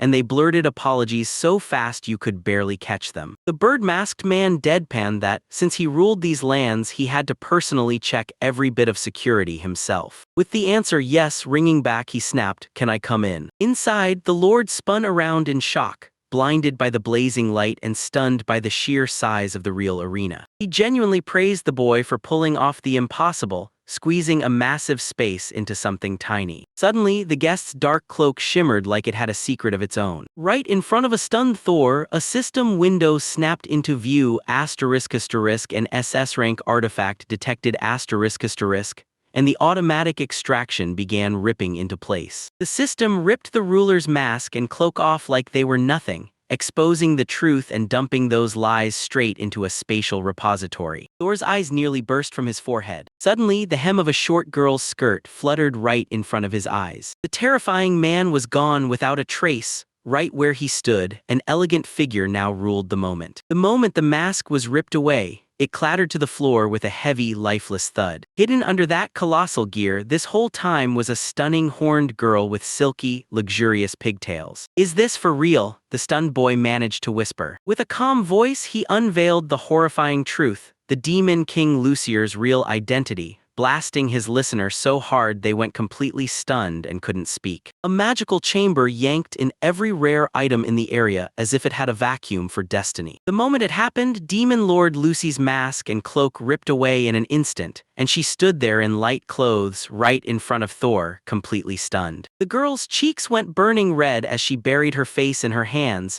The maids burst into frantic chaos, screaming through the room, and the boy crumpled to the floor, begging for forgiveness with everything he had. In the end, she let out a shaky breath, forgave him on the spot, and finally saw it for what it was, just an accident. Still, Luke shot her arms across her chest, seething with irritation. This childish little act was something she just couldn't stomach, not when the Empire was involved. Thor finally grasped the stakes. If even the maids and her own family know her secret, what's the Chancellor going to do when he finds out? Mabel tried to hammer home just how monstrous the lady's magic was, but Lucy snapped, telling her not to soothe her with hollow promises. She shot her hand out in the blink of an eye. She craved a real opinion from outside, so Lucky dropped Thor's name and forced the room to answer. The young man bowed low, holding his breath as he braced to listen. The girl finally confessed she'd used that artifact on purpose before, hiding her real body behind an illusion of a terrifying horned monster. She stared him down and demanded to know what he truly thought about a demon lord like that. Thor barely opened his mouth, weighing every word before it left his lips. "Lucy herself," he murmured, staring straight at the stunned girl standing before him. His mouth hung half open as his eyes bulged with shock,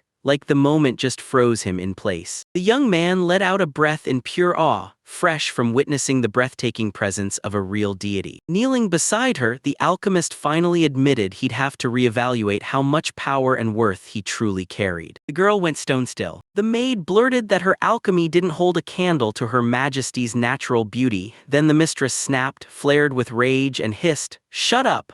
because she knew damn well those praises were nonsense. He kept saying, cool as ice, that no magic could ever touch her natural beauty. The girl burst out and screamed at him to shut up, but the young man just shrugged it off, because what he said was the truth. Tears suddenly brimmed in her eyes. Panic hit like a wave. She clutched her head, utterly shaken by the bombshells she'd just uncovered. She tore into him, furious, saying that no gifted alchemist could ever truly feel her pain, always hiding behind a mask, living in lies. The young man snapped his head down and murmured like it hurt, "His life is just as much a lie." His gaze shook like it couldn't hold steady. "Sorry," he spat out, bitter to the core. Hand pressed to his chest, the alchemist admitted the truth. He didn't come to the demons as a guest at all, he came as a living sacrifice. To his biological father, he was nothing but a family disgrace, so they shipped him off to be slaughtered without a second thought. The girl in her military uniform froze in disbelief at the moment she heard it. The elven maid fixed her eyes on him, and pure horror punched through her expression. He remembered how in the Empire alchemy was treated like a kid's game,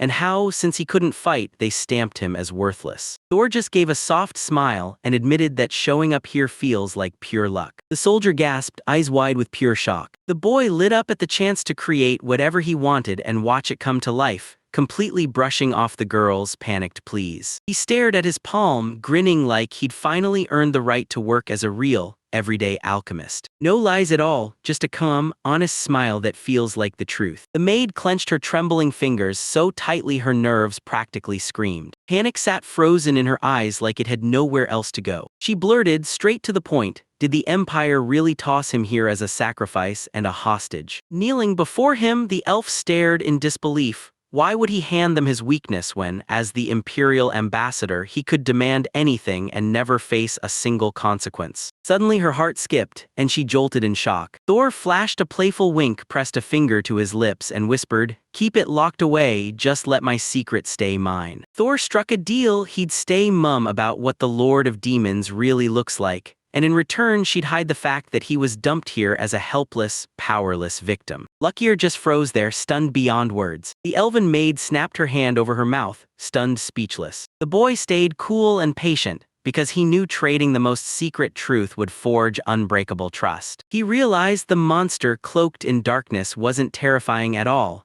It was just a shaky, insecure little girl. A quiet chuckle snapped the silence like a spark in the dark. Thor couldn't help but relive the Empire he'd seen before. Its secret terrors felt scarily like they were mirroring his own. That sly chuckle instantly exploded into booming laughter. Luckier was genuinely delighted by how bold that whole proposal was. "What were you even thinking?" she snapped, eyes blazing like she'd just uncovered the wildest secret. The girl gasped and fought to catch her breath. She admitted it was cruel to rip the mask off her, but then Thor went even further, dropping his own weaknesses on purpose. The boy went bright red and stammered that, laughing like that was pure meanness. But Luckier just winked playfully. After a move like that, there was no way she couldn't trust him. She boldly prodded his nose, demanded the maid shut up, and the second Thor sincerely praised her as a wonderful ruler. Embarrassment hit her like a wave. The bishop leaned in, voice sharp, and ordered Mabel to keep every single thing that happened here locked away as a secret. Thor grinned sincerely and praised her as a truly wonderful ruler. Hearing that, the bishop's cheeks flared red, and she snapped her head away, covering herself with her palm like she couldn't take it. She crossed her arms tight across her chest and awkwardly snapped at him to stop flattering her. With the power in her hands, Vladika barked a sharp command. From this moment on, Tor stays treated like royalty, an honored guest of the Empire and Vladika's very own alchemist, across the whole castle. Thor stared at her with pure gratitude, like his heart had finally been given a reason to breathe. Mabel beamed and pressed her hand to her chest, ready to say, "Yes, I'm in." Then the bishop winked playfully and reminded them that once they stepped inside these walls, they could finally drop their roles. Thor understood it all at once. This sealed room had turned into her one safe haven, the only place she could finally unmask and breathe. She smirked like she already knew the fun she'd unleash next. Thor snapped his eyes open in total shock. Mabel instantly lit up at the idea of sneaking off for secret tea parties, just the two of them. As Mabel gushed about tasty food and total peace, a flushed Vladika blurted out loud excuses to Thor. Thor shot up his thumb, grinned, and pitched the idea of building a cozy pantry for them too. Their fingers laced together, slow and tender as the world around them faded. The demoness thanked her alchemist with real warmth, and at last he cracked, letting them host proper tea parties here. The elf girl, the horned girl, and the boy himself burst into laughter, thrilled they finally got their own warm little corner. Later on, those get-togethers would earn the name **KT of the kingdom, ***, and from them, the Lord of Demons' slow, unstoppable march across the territories would finally ignite, even though nobody had a clue yet. The young man clocked Mabel's dreamy smile, leaned in close, and softly asked what she was lost in. A chair screeched and skated across the floor, slamming the silence with a nasty clatter. The maid sat there and remembered Lukia's brutal childhood, how the old ruler had drilled her like a weapon, training her to become the next Lord of Demons. The girl broke into a warm smile, because today, for the very first time, she finally heard her lady's genuine laughter. The young man nodded without a word, studying the tea set like every detail mattered. That old bishop could rip through a pack of monsters all by himself, and now he's demanding the heiress hand over the same absolute power. No mercy, just a bloodied blade swinging in for the kill. Those words hit the young man like a punch. His father had ruthlessly beaten the ideal combat skills right out of him. Memories of the homeland didn't comfort him. They burned with a dull, aching pain. He remembered every drop of his blood on that ground, then the hours of waiting for death, until he finally tore free from the Duke's estate. Mabel straightened up and beamed as she bragged, "Her Majesty is insanely strong, stronger than you could ever imagine. In the magic of Lukia, nothing, not a single soul, could ever match it. Her power unleashed a dark aura so brutal that her enemies didn't stand a single chance." The young man nodded, saying cruel people lurk everywhere, but then his voice turned grim. Among them, some are far more dangerous than the rest. Mabel told Thor that among demons, nothing matters more than raw strength, so if the mistress's real power shows, it's treated as a weakness, and Thor snapped, "Then why are you hiding it?" Mabel went off about the Flame General Razingu, an unstoppable 2-meter behemoth packed with Ifrit blood, who straight-up unleashed burning flames every time rage took him. Thor instantly remembered the terrifying demon that fought tooth and nail to defend the Burning Mountains fortress from any heroes who dared to come. The elf insisted their clan was packed with good hearts, but the young man was already begging in his head, "Please, just don't let me run into that guy." He scrunched his face, trying to process every word he just heard. Mabel flashed a mysterious smile and admitted that some of them get so terrifyingly perfect they're too good. She confirmed Thor's theory about the legendary 7-day battle. Turns out Razinga was no random fighter at all, but a direct descendant of that original Fire Guardian. The maid always started her fancy, name-dropped cursing routine, but the boy was exhausted and bluntly told her to cut the show. Mabel instantly snapped into action, beaming as she clapped her hands and promised to give him a full castle tour tomorrow. Night dropped like a curtain, and the moon climbed over the jagged spires of the dark citadel. Right by the room's door, the elf suddenly leaned in and whispered to Thor, calling his name in the corridor. For a brief second she went still, eyes fixed, mind racing, silent screaming answers. The boy shattered the tension by calmly thanking her for the unforgettable day they'd shared. Right then, the tension evaporated. Mabel flashed a playful wink and demanded that they communicate with her with zero formalities from that moment on. Mabel pressed her fingers to his face, and Thor flubbed the moment by yanking away like the affection was suddenly too much. No matter what, she didn't waver. Under the mistress's order, his reception was rated the same as a minister's. Thor's smile lit up his face, and at last he let himself trust her completely. Then Mabel beamed and urged him to talk to her without all the stiff formalities. And then, without warning, she shot forward in a brutal lunge. She slipped her fingers into his, leaned close, and whispered, "Stay here forever." Blushing hard, she finally admitted, sweetly and quietly, that she'd want nothing more than to stay by his side forever if they could only make it happen. Thor got blindsided. Pure shock hit him out of nowhere. Mabel shot up from her seat and and tore down the corridor in a blur. Right on the edge of the doorway, she snapped around, yelled "Good night," and vanished behind the door like a flash. All alone, Thor gripped his chest tight, and his heart kept pounding like he'd just detonated with pure excitement. Staring out the night window, he relived those wild early days in the new place, when he stumbled on a book from another world and started building his own mind-blowing magic inventions. A cocky smile lit up his face, like he had zero problem jumping to fulfill Mabel's request. Fire burned behind his eyes. Like an alchemist, he swore he'd remake the demon lands and he'd never ever go back to the Empire. Under the glow of the full moon, he tossed his doubts aside and swore to act, not only for Mabel or Luki, but for every soul who'd opened their arms and welcomed him into this place. The horned chancellor dipped into a deep bow before the throne, then asked the Lord straight up why he'd been called. A thick, heavy silence slammed into the room. The demon king slumped in his bony mask, silently resting his head on his hand like he owned the whole room. The chancellor couldn't stand the dead quiet, so he leaned forward and asked, carefully, why he'd been dragged into the night. The bishop finally snapped his silence. He apologized for keeping everyone waiting, but the news was so urgent it couldn't wait. The second he heard about this brand new subject, he zeroed in, ready to learn it. The chancellor guessed it was all about Tora Rihasa, and the bishop nodded, admitting that after seeing his work with his own eyes, he finally started to understand the guy. He bragged that Thor's trinkets couldn't rattle him, not even for a second, but the king cut in, and this time things got deadly serious. A sudden idea hit the chancellor like lightning, and he slammed his fist into his palm. He crouched there, buzzing with thoughts of the new ornament, until the Lord finally pointed at it and declared, "A spacious chest." That demon who knew everything narrowed his eyes and calmly declared,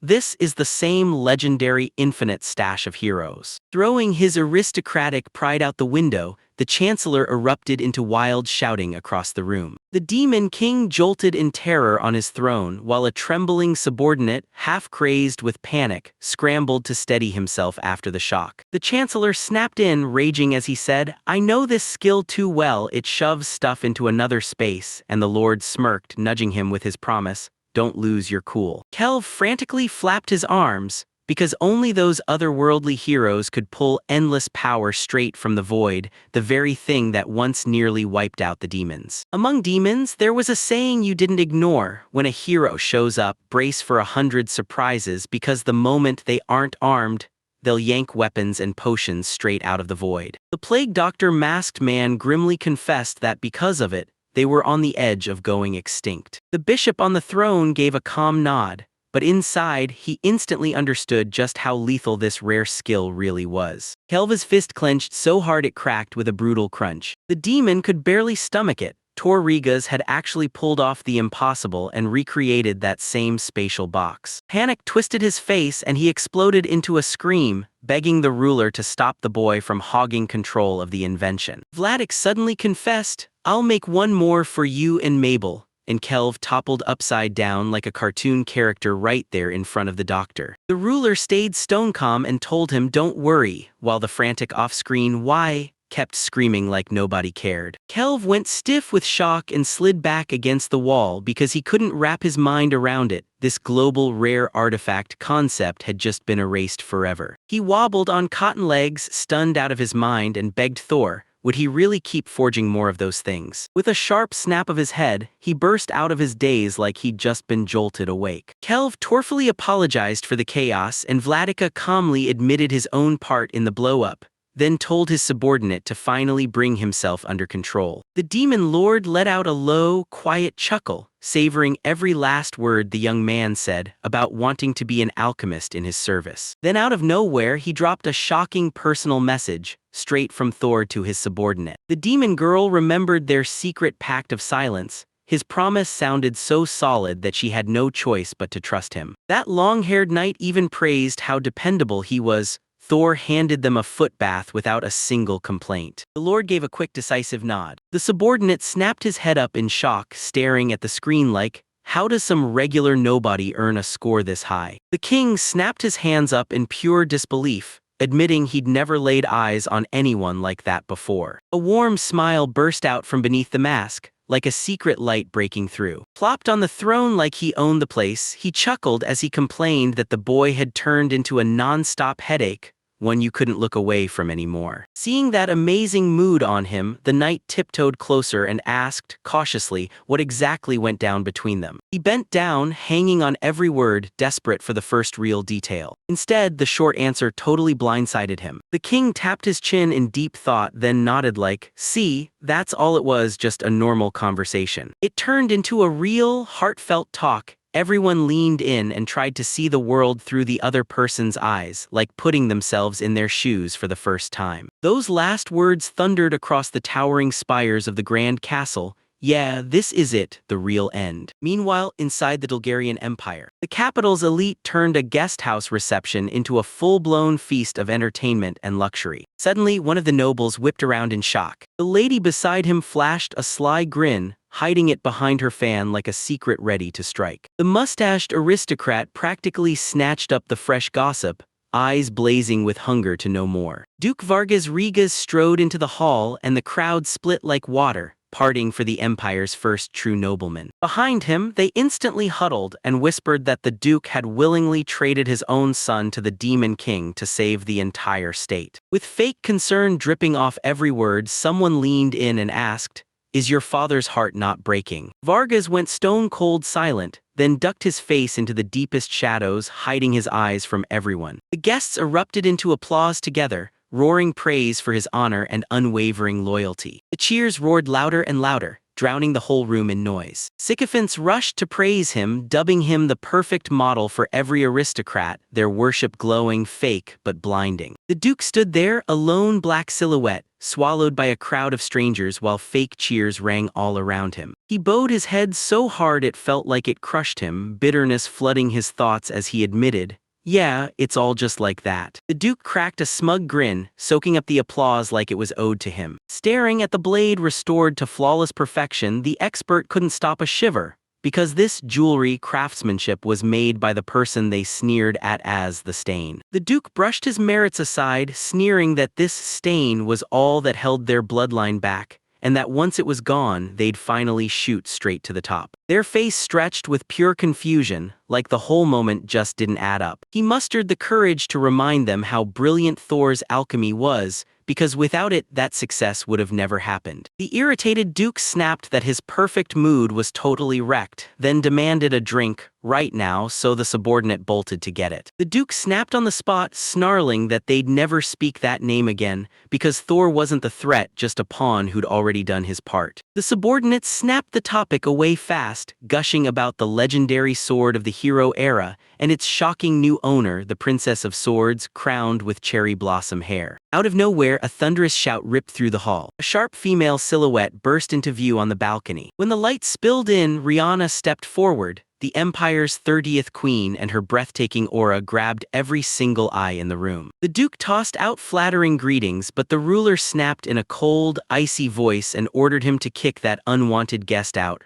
right now. The crowd behind her gasped in awe, whispering that her divine magic of light was pure power. The crowd stared at the queen with pure, helpless adoration, totally spellbound by her strength and beauty. He flashed a smug grin and greeted Her Highness like she was beneath him. In the blink of an eye, his face snapped into raw, unmasked terror. A cold sweat streamed down his cheeks as he stared ahead, frozen in pure shock. The guard yanked him hard and fast, totally brushing off the frantic screams that he was the mighty Duke Vargas Rigas. Knights yanked him away by force as he screamed for the princess, desperate and breathless. The bewildered duke sank to his knees and begged Her Highness to tell him why he had to vanish, and what he'd done wrong, all of it. The duke thrashed violently and screamed for someone to free him right now. The girl shot him a freezing glare and snapped, "How dare you talk after you betrayed my squad?" Vargas trembled as he scrambled to hide behind a decree from the imperial court. The princess cut him off on the spot and snapped that he needed to fix her magical sword, right now. He froze in pure shock when they brought up the so-called repaired weapon, and revealed it was coming back. She sneered, and the blade instantly shattered the moment it touched her mana. The duke's entourage went ice-cold with terror, and every single person froze on the spot. Vargas froze in place, mouth hanging open, utterly robbed of the power to speak. The investigation slammed the truth into place, Riga's household had swapped the blade's magic for plain metal, so when the sword struck, it shattered, and it choked off the mana flow completely. Because of that reckless mistake, the warrior barely survived a brutal clash with a demonic beast, and he only stayed alive thanks to his comrades throwing themselves in to save him. A sticky cold sweat snapped onto the culprit's face in an instant. The young man slumped in the shadows, bitterness burning as he realized the family's hard-won prestige, built on someone else's sacrifice, was collapsing fast, piece by piece, until it turned to dust. The battle-tested veteran snarled through clenched fists, because he knew better than anyone just how deadly a broken weapon could turn in the middle of a fight. The crowd erupted in an angry murmur. Everyone there blasted the Riga's house, screaming, "Why would you gamble with other people's lives instead of admitting you can't fix magical blades?" A man in a military uniform erupted in a rage-filled shout, blaming her for sabotage and snarling for harsh punishment. A smug, predatory smirk spread across his face like he already owned the night. The girl didn't say a word. She just stared back with a stone-cold, emotionless gaze. A maid shoved a scroll into her hands, and the girl blurted out how she dispatched a messenger to uncover who was truly behind the weapon repairs. The officer instantly snapped into panic and blurted out that the alchemist should take the blame. He swallowed hard and begged once more, clutching at that lie like it was his last lifeline. The girl snapped the scroll open for everyone to see, and the paper hit like a bomb.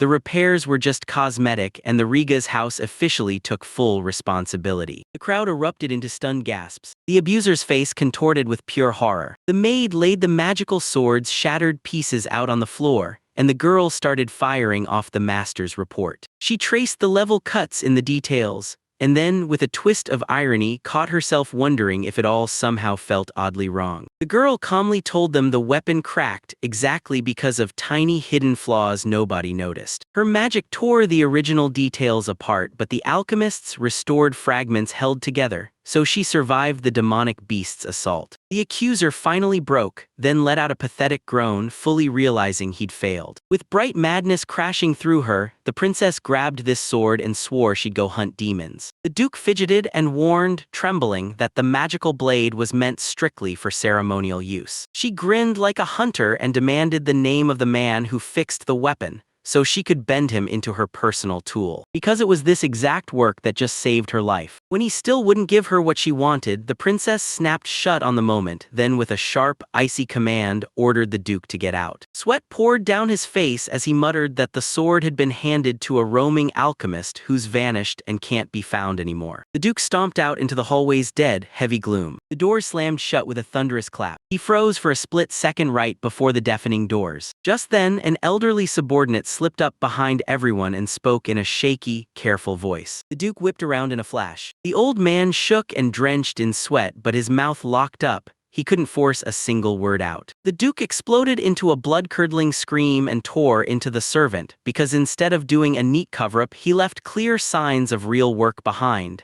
and dragged shame straight onto the duke's name. With zero patience left, he slammed the old man under house arrest and cut off every excuse in the same breath. The commander lunged at his subordinate in a furious rage, screaming that his negligence had dragged their good name through the mud. After he sent the culprit packing, he dropped into his seat like a weight hit him and muttered grimly that he still had a way to set everything right. As he closed in on the carriage, he couldn't accept that some random stroke of luck had crushed the glory of his bloodline. Rage twisted his face as he swore he'd prove his worth to the Empire no matter what it cost. That fresh revenge plan has already fully cooked, ready to strike. In the half-dark, a predatory grin flickered across the crew's faces, because if he played his cards with demons and half-humans, he'd claw back his status and rocket straight to the top. Up ahead sprawled the Demon King's massive domain, stretching as far as the eye could see. Mabel flashed a cheerful wink, swearing she'd give them a tour, while Tora just kept smiling on the outside,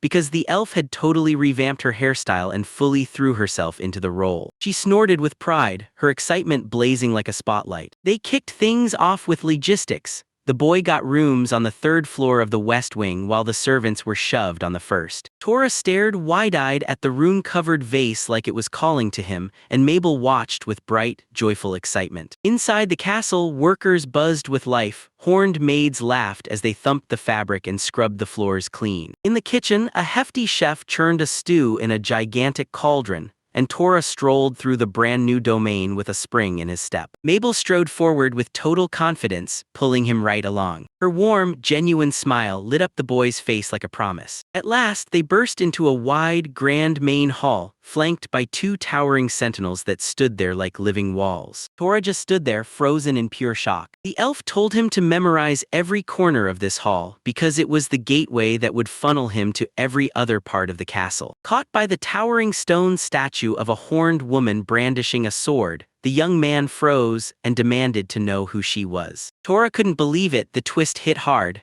The first demon lord was a girl. The stone progenitor's stern face loomed over them in deadly silence. The legendary sword of the first demon king was forged from celestial stone, a blade forged by the heavens themselves. Thor leaned in toward the elf and murmured that the weapon on the statue was nothing but a cheap copy. The boy smirked with total confidence. Because of his natal chemia training, he could see it plain as day. Not a single drop of mana was left in that blade. The girl locked eyes with him, completely spellbound. She let out a heavy sigh, heart aching, because Thor couldn't possibly see the real demonic treasure right in front of him. The maid plopped down and told him the original got wrecked in the war against the heroes, so nobody knows where it went. The surprise just hung there, frozen in the air for one electric heartbeat. Thor shot a confused blink, like his brain couldn't catch up. But he bounced back fast and declared, loud and fearless, that if the fragment stayed in the castle, he'd be more than happy to step in and fix it himself. The maid babbled through shaking nerves about the relic's untouchable grandeur, and sure, both agreed the lord would be thrilled by the find, but the boy was powerless without the sword. Suddenly, a bold idea sparks in Thor's mind: forge a weapon that blows the old one out of the water, while the elf keeps training with an imaginary blade right there beside him. The boy dragged his fingers over his chin, eyes drifting as he stared at his idea and wrestled with it in full seriousness. The girl barreled on with her hilarious combat show, and he just sat there, awkwardly mute. And in the end, he grinned warmly. Finally, the thought of forging a totally one-of-a-kind sword made just for Her Majesty felt absolutely right to him. The maid leaned in and asked if he'd forge a sword for Her Majesty, and Thor snapped straight into a storm of thoughts about blades that stretched and even fired out dark mana. The girl skipped right up to him, flashed a mischievous grin, and whispered, "Ask me for anything and I'll grant it." She gripped his hands with pure joy, sure the queen would be absolutely thrilled. Two horned guards nearby leaned in close, whispering in awe as they watched Mabel burrow into the guy, utterly delighted. Thor's face went crimson from how close she was,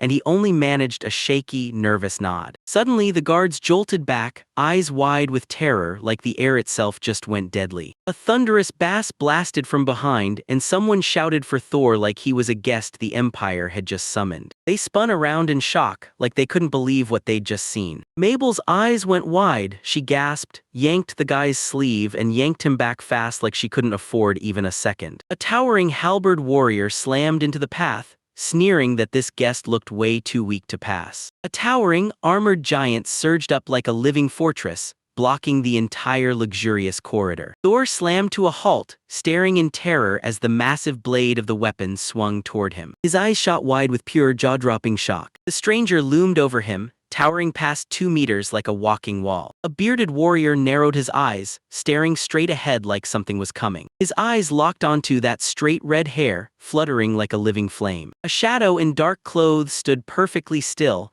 back turned to him like it was daring him to move. When the boy heard the name of the legendary General Flame, his brain went blank and his heart pounded. Razinga loomed ahead, an unstoppable warrior in massive armor, who stepped out in person to personally greet the guest. The general snarled, baring his fangs like a threat about to strike. Thor shot himself back together, pressed a hand to his chest, and introduced himself with full respect. Razinga lifted his heavy, armored glove and waved it with purpose. Time to introduce his daughter Agnes. Thor froze in disbelief, completely baffled by what he was seeing. Instead of some delicate girl, a towering giant in full knight's armor slammed into view right in front of him. The general snapped his head away, crushed by disappointment. He cruelly tore into the boy's fragile frame, fully expecting to find some unstoppable Imperial fighter behind it. Agni fidgeted like she didn't know where to put herself, and sweat poured out from under her helmet. Thor gave a shaky laugh and finally confessed, straight to the point, battle wasn't in his bones. The elf maid beside him flushed hard with embarrassment as the general kept hammering the guest with brutal jabs. At some point, the armored knight snapped. She couldn't take it anymore and burst out that her father had gone way too far. Thor was totally blindsided.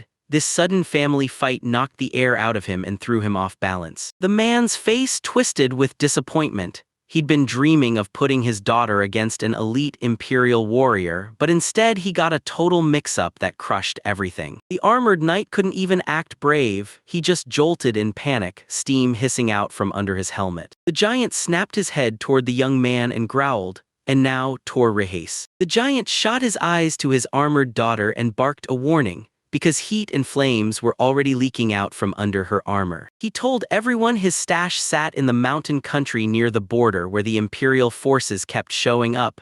Then he demanded point-blank that the Empire name someone truly, undeniably strong. An elven maid darted in front of him and snapped that he'd better stop speaking so rudely, especially to the honored guest, the Lord of Demons' own personal alchemist. Raisin jerked to a stop, eyes wide with shock when someone shouted his name. He rubbed his chin like he was weighing the whole situation, and you could tell he believed studying the human world was the kind of noble mission worth chasing. But the maid refused to back off. She snapped that this wasn't some place to sniff out secrets about the Empire. Raisinga's face darkened as pure fury flashed. He couldn't believe guest status was handed to some harmless weakling who couldn't throw a punch. The stubborn elf wouldn't let up, demanding the Lord grant him one thing: peace, and a life that finally lets him breathe. Clenching his fist tight, he declared the only real battlefield was right there, where he and his daughter could finally smash their limits wide open. In a blink, he shot up above Thor, looming over him like a nightmare, hovering there with pure menace. Bulging eyes blazing with rage, he tore into the silence, demanding to know how someone who dodges every fight could ever stand as the king's guard. Thor calmly snapped for Mabel to fall back, even as the stranger's crushing aura stole the girl's breath clean out of her chest. Sweat poured off her as this brutal pressure crushed every breath she had. Even that towering minotaur nearby couldn't help it. He whimpered, shaking with pure terror. Thor sized up his foe. This hulking giant in black armor could flatten him with one brutal swing. But the young man snapped back to the reason he fled the Empire, swore himself to the Demon Lord, and vowed he would never turn back. The next words out of his mouth would decide if he lived or died, and Thor could slip free from the giant's grip with some sharp flattery that cost him nothing. But with a proud thump to his chest, he declared, "I'm an alchemist, so I'll tweak my daughter's armor just right." The boy blurted straight to the knight, "Does your armor have an earth element?" And it hit the knight like lightning, shocking him to the core. The stern guy beside him snapped with a contemptuous sneer, growling that this weakling had zero clue about their gear. But Thor broke it all down. His armor had to soak up the Ifrit's fiery body by drawing on the Earth's raw power, with stone-level heat resistance and iron-hard protection. Water won't stand a chance here.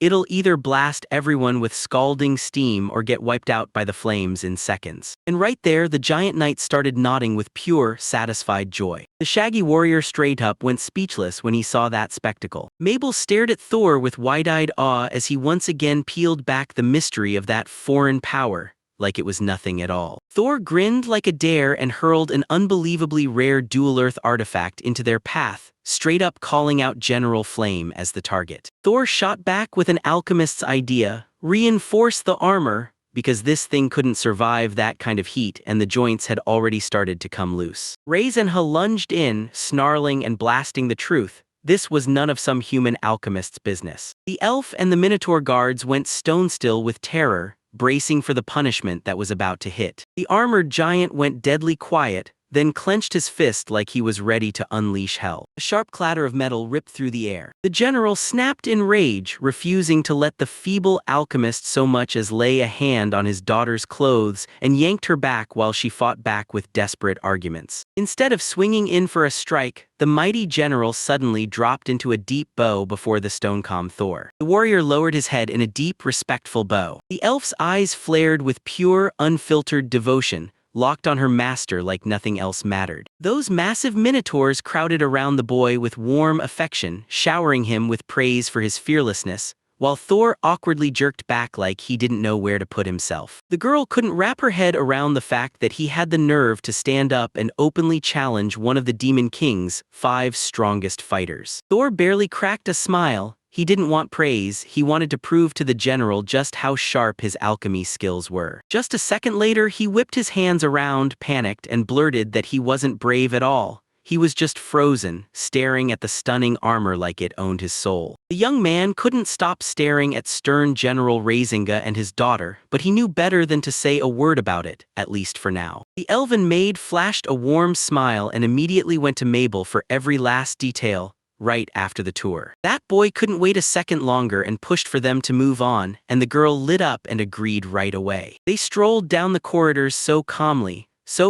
that he never even imagined what was about to hit. General Razinga's face twisted with boiling rage, and the subordinate beside him instantly shrank back in pure terror. The Demon King's castle tour finally wrapped up, and with a huge breath of relief, the young man hurriedly thanked the maid, Mabel. He blurted it out on the spot, he's obsessed with hot baths, and swore he'd be coming back for sure, making himself a permanent regular here. Mabel's smile lit up her face. Then she snapped up a warning finger like something was about to go horribly wrong. She let them dive in and swim to their heart's content, but she snapped every single time check the sign on the door. The maid's words kept slamming into his head as the boy rushed toward the bath's entrance. No warnings. The path opens up, no obstacles, no hesitation. He snatched a laundry basket and rushed into the big, open lounge. And he froze, utterly stunned. A gigantic Agni's armor sat on the floor like it was waiting to be awakened. Even so, the world fell utterly quiet, and the young man kept going with unshaken calm, quietly daydreaming about the day he'd finally wipe his exhaustion clean. Right then, boom, a sharp rumble hit the air and steam hissed like a warning right before disaster. The boy sprang to his feet, remembering Mabel's warning about that ridiculous, noisy salamander kettle. The pieces finally snapped into place. Those salamanders were serving the fiery spirit Ifrit, so Agni showing up here made perfect sense. He heard his friend's frantic call and just kept moving, cool, steady, and unshaken. He skidded to a stop before the bathhouse door, ready to thank the hosts for the steaming hot water. Suddenly, a blazing flash detonated from the darkness, yanking thick hair right out of the shadows. A completely naked girl stood right at the doorway, wagging a stern finger as she scolded the little dragons for their non-stop mischief. One of the cubs cheekily chewed on her strand like it was the funniest little game. She flinched. With a sharp snap of his fingers, a flame burst to life. The girl beamed at the little troublemaker perched on her shoulder and promised,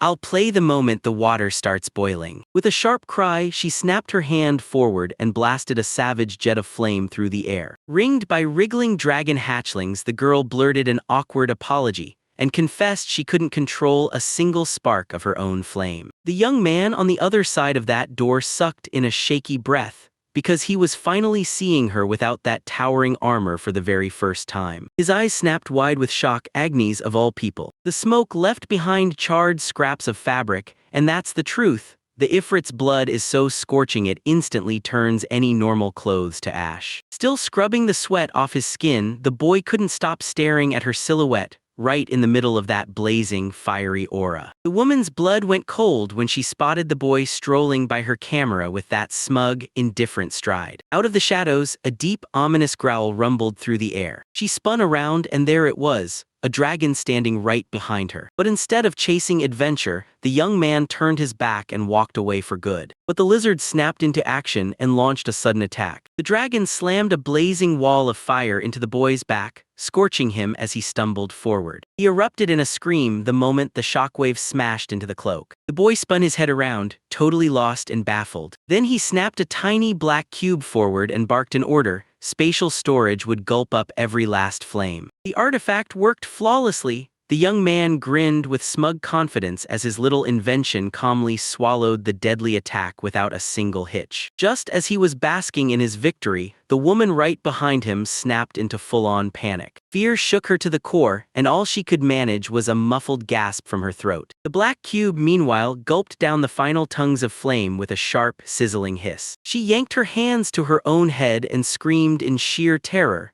still unable to wrap her mind around how she had somehow managed to burn the bishop's honored guest. From behind the shattered wall, a boy's calm voice floated out, and he looked totally fine, not a scratch on him. The girl sat on the ground where her mother was born, whispering in a panic about healers, while a tiny dragon puffed out smoke right beside her. The young man pulled out a sleek black box, grinned, and silently knew this chaos was coming. He was ready. Dark clouds crept over the castle's sharp spires, swallowing the sky inch by inch. He quietly urged her to cover up before the talk, and the girl's face instantly burned red with embarrassment. The boy instantly turned his face away, looking awkward the whole time. Agnes Friesed fumbled through an awkward reminder that this was their second meeting already, while Thor Riga's bowed so low it screamed remorse. The boy shot the girl a quick apology, and there she sat across from him in her heavy armor. Thor snapped into another sharp bow, practically yelling for forgiveness as loud as thunder. Then he straightened up, forced a tight smile, and finally leaned in to tell him his name. The boy admitted he only wanted to watch the salamanders soaking up the heat, then realized way too late that Agnes was down there under the armor, totally naked. Agnes threw her hands up and swore it was her fault. Since hardly anyone was around back then, she marched over to personally help the lizards. She totally freaked out. Thor slammed another bow, cursing himself for making her think it looked bad, while Agnes happily swore it wasn't true. The girl dropped her helmet, stared down the floor, and admitted, quiet but guilty, that she was the one who forgot to hang the occupied sign on the door. Shame hit her so hard that smoke poured from her like she was burning from the inside out. And the moment Thor saw her, heat rushed to his face. He blurted out that she was insanely beautiful, and that pure divine charm instantly swept him off his feet. He leaned in and said softly but surely that the blood heirs of Ifrit are straight up incredible. Agnes' armor flames roared higher and Thor clocked it instantly. She was slipping back into that bath incident again, so he lunged to change the subject fast. He rushed to praise her, stunned that her blazing fire could melt the joints, even through such rare armor. The tiny dragonlet let out a puff of smoke and Agnes snapped, telling him she'd brought these little ones along for training. Despair ripped across her face, one spark of excitement and flames burst from her body, and no matter how hard she tried, she couldn't rein it in. A little spark snapped to life above her finger as she swallowed her fear and blurted out that she hated the power inside her. Tor stayed perfectly still and the truth hit her hard. She finally grasped how much pain her suffering really carried. Cloaked in massive armor, Agnes softly soothed her scaled favorites, just like only old friends could, easing her nerves. She used to worship beautiful dresses, then awakened magic ignited them into ashes and started threatening everyone around her. "I'll do anything I can," Thor snapped out, and the girl jolted, caught off guard. From beneath that heavy helmet, her unsure voice slipped out, and she still couldn't believe what she was hearing. The young man flashed a warm, confident smile and swore he'd track down the solution no matter what. He flashed a proud grin at the gloomy crowd and declared that he'd finally become the Demon King's own alchemist. General Reizinga recently demanded proof. He wanted to see exactly how that boy could help the Lord. Agnes shot her eyes away, mumbled that she had no clue how her father would react, and insisted it was too risky for him to step in. Thor beamed and threw his arms wide. Taming her magic would be the ultimate way to prove he's got what it takes. The alchemist whipped around with total confidence, swept his cloak, and bowed as he pleaded for the girl to trust him. The armored knight squeezed his hands together and, against his will, admitted that the other person was right. A bead of sweat slid down the young man's cheek, and then, like the weight finally lifted, he broke into a relieved smile. "A brutal flashback just slammed into my mind, and it hurt like it was happening again." Tears choked her throat as she begged, hands trembling, for even a single scrap of clothes and someone, anyone, to call real friends. That's why the young man slapped a hand to his chest and boldly pushed the knight to sign a contract, one last deal to tame his flame for good. The armored giant lowered his head in reverence, then accepted the help with real, heartfelt gratitude. The young man broke into a sincere, warm smile like he meant every word. In the next heartbeat, the warrior snapped into shock. Someone told him to just squeeze the precious artifact and lock in the thought of preservation. The boy carelessly dropped a tiny replica of the heroic shelter into his hands, like it was the perfect shield to stop a sudden burst of fire. He shrugged off the knight's shock like it was nothing, even swore he could whip up another cube if push came to shove, then leaned in and only asked him to tell what he thought. A quiet, bone-deep gratitude surged through the gloomy castle, washing over its black spires like a haunting echo. The boy strode toward the towering doors while the knight stayed rooted in the center of the hall, quietly staring as he disappeared. The blood heirs of Ifrit can't tame their own flames right away. They have to wait for time to work its magic. Until then, Agnes is stuck trudging around half-bare and entertaining himself by playing with salamanders.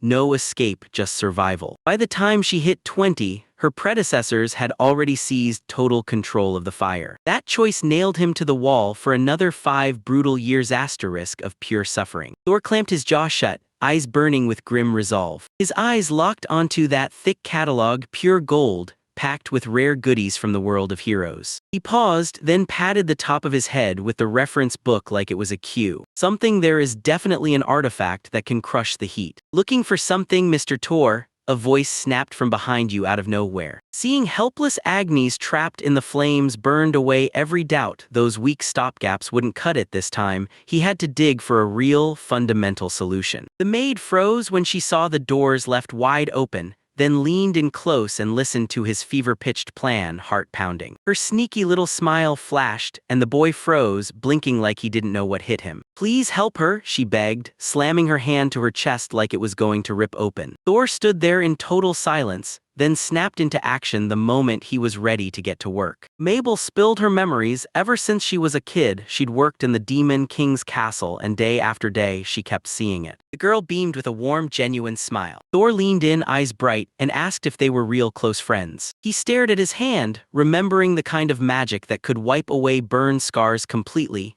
no trace left behind. Mabel lit up, reminiscing about the days when they played together, totally carefree. Thor murmured to himself loud enough for everyone to hear that the royal castle was packed with skilled healers. With a soft ache in her voice, the maid admitted she'd once been Her Majesty's personal companion, down to the games they played. That's when it hit Tora like a gut punch. Agnes was the one who'd left that brutal burn behind by accident. Agnes pushed her friend away because guilt crushed her so hard she vanished from everyone and hid completely. Tor snapped into action and ripped open his alchemical catalog without wasting a second. Meanwhile, Agnes kept pouring out bitter tears like they'd tear straight out of her soul. The boy set out to forge an artifact that could command the flames, so the girls could finally put their feud behind them and be friends again. His eyes sharpened like a blade, locked in with deadly focus. He yanked to a halt at a page. Right there, his perfect idea was waiting, and he knew he'd found it. The young man slammed his decision into place.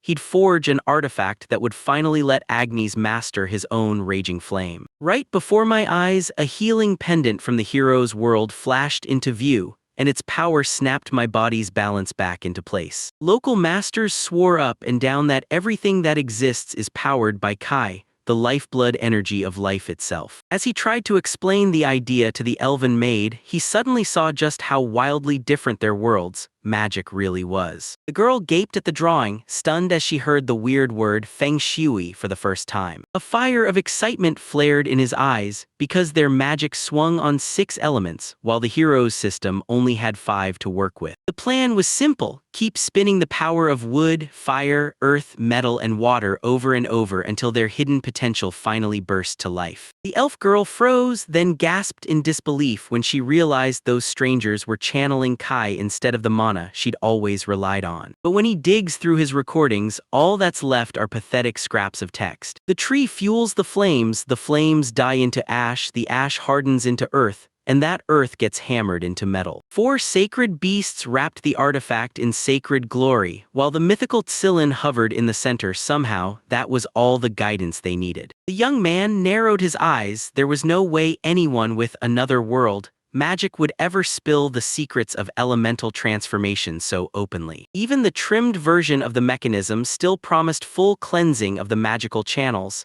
and a fate that could never be undone. The maid gushed over the flawless creation, and he eagerly leaned in to study the bas-reliefs of divine beasts, each one silently doing the heavy lifting of turning mana. The elf chewed her lip in panic, whispering that it was absolutely terrifying. The boy flashed a stubborn smile and barked, "Start," sure this would finally bring Agnes' flames to heal. He shot his hand forward and a blazing 3D modeling window erupted in front of him, Alchemy kicked on. His gaze sharpened. This chain was supposed to glide softly against the skin, the pendant meant to rest right in his palm, but the real nightmare was decoding the beast god's intricate, tangled patterns. He seized the moment and sculpted the red bird, carving it straight from the fiery Garuda's blazing image. Turns out the white tiger made it way simpler, because predators like that really do exist in this world. The blue dragon slipped into the shape of a familiar eastern lizard, and I had to scramble and copy the Selinia and the black turtle from pure memory. No clue, just brute force. The eyes shut for a beat, then the world's shapes are locked in, recorded for good. Now they had to forge the base from raw metal and seal the power of the 5 elements into it, locking the whole cycle in place. He stared at the ingots, then hesitated, because this wasn't any spark of wood and metal magic at all, and the ground beneath his feet was just plain, boring soil. Staring at that screen, the young man started doubting himself, like he couldn't trust a single thing he could do. But when the read runes hit him, the answer shocked everyone. His ultimate skill could even subdue what's not there. A system notification ripped through the air, screaming that he'd mastered elemental magic completely. He jerked in shock before it could even sink in. Every doubt evaporated in a split second, and with eyes blazing, he sprinted to stitch those attributes into the artifact he'd forged. With laser focus on every stroke, he shoved Mabel, the bewildered maid, to match the beast's silhouettes against the paper drawing floating in the air. In the dead quiet, a giant pendant on a chain gleamed like it was the only heartbeat in the void. Thor's muscles tightened, and with his open palms, he commanded the magic streams to obey. Mabel's heart hammered as she frantically scanned her notes. Dragon, turtle, and tiger had already lined up, and only the bird was still missing. The young man snapped, demanding she verify, word for word, that those forms matched the beast god's engravings perfectly. Thor declared he'd shove the mana through a full elemental shift, then snapped into super alchemy on the spot. The maid burst out beaming, because every single detail was spot on with the book. Thor poured every ounce of his will into the spell, because Agnes couldn't ever be forced to weep again unless the rampaging fire was finally tamed. The light detonated like a starburst, and there it was, the legendary 10-star pendant that could split the owner's deadly power into 5 perfectly safe pieces, evenly. The artifact's story kept going. This wood fed the owner with life force, fire dumped pure energy into their veins, earth hardened them with resilience, metal forged them with strength, and water kept them flexible, and that pendant was built to last and work for more than 100 years. With a crisp little jingle, the ready artifact dropped to the ground with a thud. From here on out, all he had to do was feed the mana, and once it flowed in, the 5 engraved gods would awaken a healing energy loop that hammered his body stronger. Mabel's eyes went wide, and her body froze in total disbelief. Thor sagged to one knee, mission finally finished. Now all he could do was pray that it would survive the girl's blazing fire. And when the maid asked whether this same scheme could sweep the whole dominion of the Lord of Demons, the young man grinned, sly as hell, and nodded like he'd already planned it. A blinding ray of light ripped straight through the dark sky above the gloomy castle spires. He rolled the finished pendant in his hands, staring at it like it held a secret, because once it touched his body, mana surged through him and his health shot up, and now he was already plotting how to spread that same power across an entire country. With that careful curiosity snapping in his chest, the smiling elven maid pulled him back to reality fast. First, he'd have to get permission from the Lord of Demons and every last local noble. Still, the young man grinned like he knew something you didn't. Staring at the fortress silhouette at dusk, he clenched his resolve, because he couldn't possibly wait until tomorrow. The pendant is finally done, and if the attribute tests pass, this thing is about to become must-have gear for everyone. The knight in that blinding, deafening helmet snapped his head back, stunned by what he just saw. A bearded man burst out from the corner, and with a huge exhale, relief hit him, because he'd finally tracked down the fugitive. The warrior dragged himself ahead, armor clattering with every step, guilt gnawing at his soul. He murmured his defense, saying he only needed a little more time to roam the palace and soak it all in. The man calmly waved off the apologies like they didn't even matter. Then it hit him right away. 2 days from now they're heading back home, so it's time to pack, no delay. The father snapped that the knight can't tame his flame at all, because Ifrit's fire spirit blood runs too violently strong in him. The father rubbed his beard, sighed for the knight who's doomed to suffer every step, and snapped that none of his trouble was the knight's fault. The moment they brought up instinctive magic, the warrior slumped and confessed he was powerless, while the father cut him off and said, cold and simple, he'd already told the king everything. The man spun around and declared with a final push of certainty that his report for his majesty was finally done. The knight wasn't what anyone expected. It was a young girl, and with a bitter little smile she quietly nodded along with her father. In front of her waited her homeland's knight command, the blast of fresh minds and ruthless joint operations alongside the empire. Behind the steel again, the girl couldn't help but say her thoughts out loud. Peace with the Imperials mattered, especially with those borders so close. She clutched her metal-bound hands so tight her nerves screamed, and she shakily called out for her father. The scarred man grinned like a predator, openly sneering at the Empire guest's pathetic look. The girl clenched her teeth, swallowing every bit of that cruel contempt like it was poison. The man erupted in laughter like, no wonder the guest is this weak, he never learned a single combat skill. She barked right into his face that Torrigas is a good man. Her eyes blazed with rock-solid confidence. Suddenly, a knight in gleaming armor barged in, stunned everyone as he confessed he'd met the young man himself. Flames erupted from his armor as the knight blurted out to his father,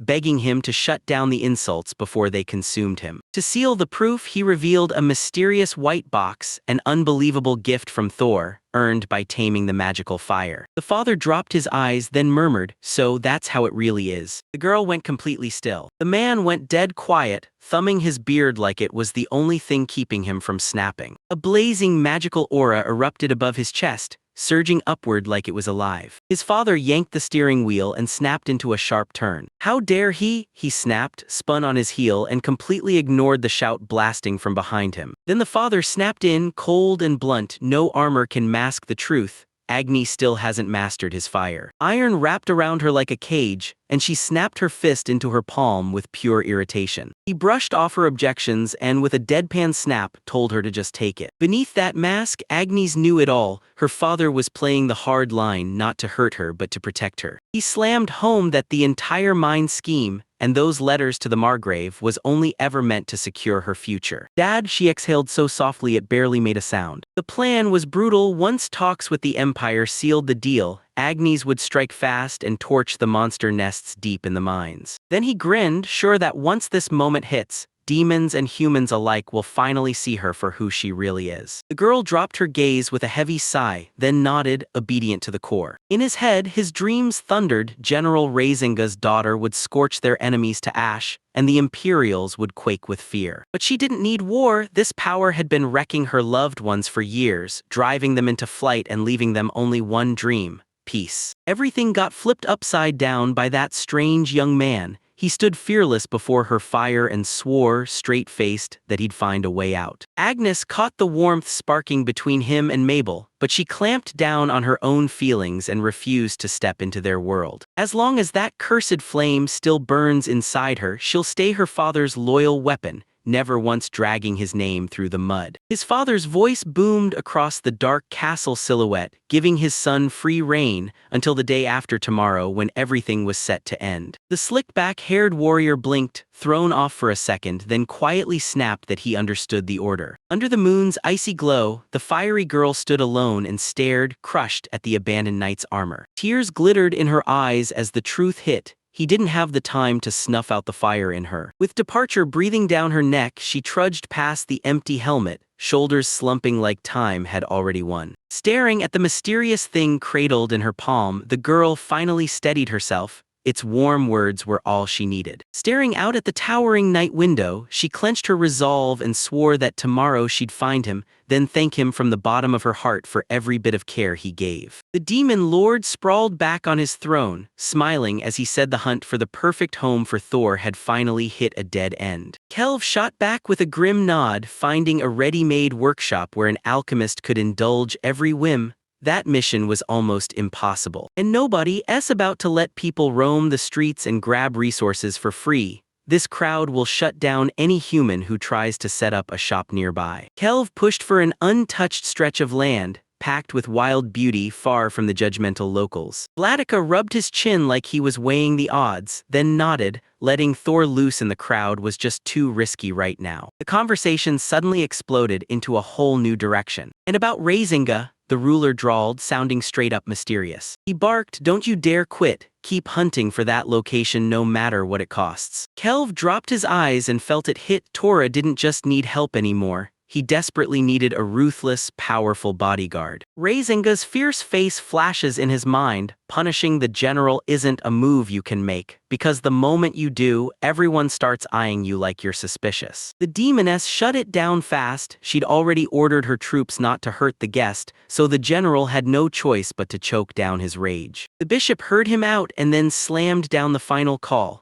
They'd build the perfect base for the boy from the ground up, miles outside the city. A soft, mysterious chuckle slipped out from under the mask like a secret finally breaking free. Kelv snapped that he didn't want to treat the guy like that, because once they stopped listening to Tor for orders, he wouldn't be able to craft anything for them anymore. In the throne room, the ruler barked at Kelv to hunt down the workshop's location.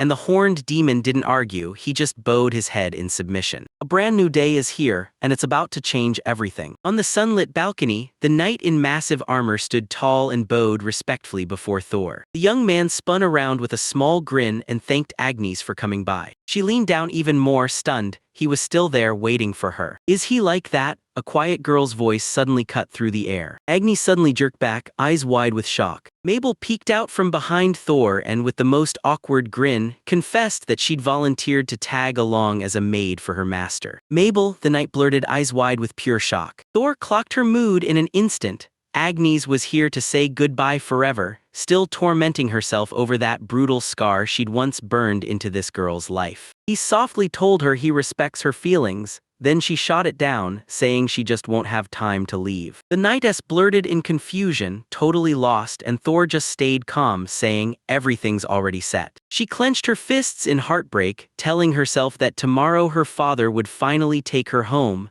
and that the artifact meant to tame her flame would be useless. At that exact moment, a giant medallion flashed through the air with a sweet little chime and landed straight in her hands. She snapped her eyes wide, stunned. Agnes blinked, totally baffled. Toru beamed. After all this time, the artifact to tame her raging flame was finally complete. The magical pendant was built to smother the flames and let the girl use the other elements safely. The maid beamed as she tossed over a plain dress for testing, and Agnes, trapped in armor, snapped back with full-on horror. The girl shrieked in sheer panic, swearing she'd torch the fabric and hurt another staff member again. The memory of her raging flame back when it burned someone else kept scorching her from the inside even now. The maid flashed a soft smile and then, with iron confidence, shoved the clothes straight into her waiting hands. Toru swore he'd jump in the second anything went wrong, but Agnes kept shaking like she couldn't hold it together. Then the maid puffed her chest out and said, "My master's work has not a single flaw." The boy didn't hold back. He openly promised he'd forge artifacts for her again and again, because that's exactly what he wanted. His calm voice hit harder than any spell magic could ever cast. Agni shot Tora a grateful look like, "You always find a way," and somehow you steadied the shaking in her heart. The fear of hurting anyone instantly crumbled back, crushed by the terror of looking weak. The girl clenched her fists so hard they cracked, swearing she'd never forgive herself for running away without even fighting to try. A naked girl reached out in pure desperation,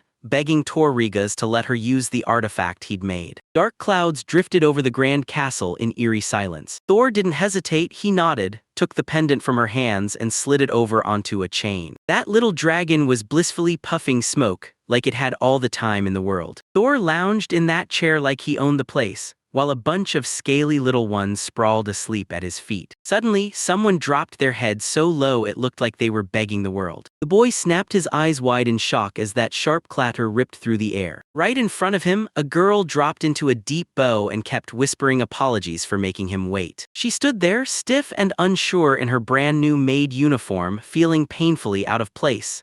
Then Thor burst out in pure delight, saying she was absolutely adorable. Her cheeks flared red up to her ears and she spun into a full-on panic, waving both hands wildly. Right then, the pendant on her chest erupted in blinding light, gulping down the runaway fire magic. Agni stared in shock as the artifact twisted her flame into roaring power made of wood, earth, metal, and water. His body and mind surged with power, and in an instant his skin turned perfectly smooth and glowed like it had never known a flaw. Agni's element transformation is finally done, and now he's got a full 100% boost in stability, resilience, flexibility, and pure life force. The girl spun in place with pure delight, feeling that unreal, weightless freedom, while a tiny dragon poked its head out, curiously peering from beneath the hem of her dress. She smiled, calm and satisfied, like she'd finally gotten exactly what she wanted. The dragon let out a thunderous roar, pure joy shaking the air. The girl glided forward like it was the easiest thing in the world. That young man spoke calmly as he told her, in no uncertain terms, that her fire magic was locked in every last flame currently being used to forge and strengthen her body. He promised that from this moment on, burned clothes won't be a problem.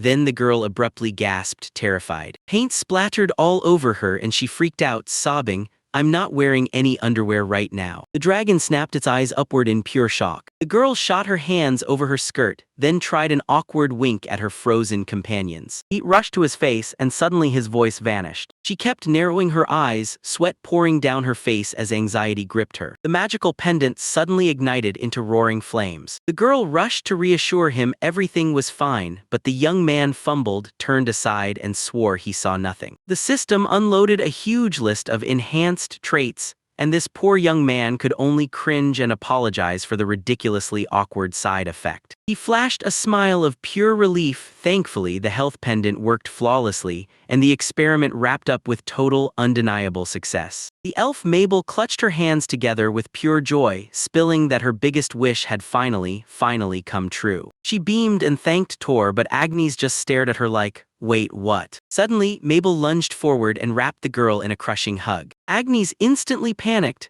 Everything inside her was a powder keg and her fire might spark again anytime, but the elf steadied her with a gentle hold. Mabel finally admitted it. She was the reason Agnes had been dragged through that awful accident's trauma for years. Her eyes went wide with pure shock. Tears streamed down her face as she blurted, "It's all my fault. I couldn't handle the magic I played with back then." For years, the terror of burning someone again shattered her confidence to pieces and drowned any belief she had in herself. Mabel couldn't help but smile as she remembered how little Agnes wouldn't stop apologizing for that awful accidental burn. The elf flashed a warm smile and swore that it was all over. No more magic would ever hurt a single soul again. She locked eyes with her friend, like she was trying to dig the truth out of them. Agnes sobbed in hard, trembling bursts, then finally tore her fear away and let it go. Now she could clutch the one she loved as close as she wanted. No more fear of accidentally burning them alive. The girl screamed at the top of her lungs, and years of pain finally burst out of her. Two maids froze in shock as virtual screens snapped into existence,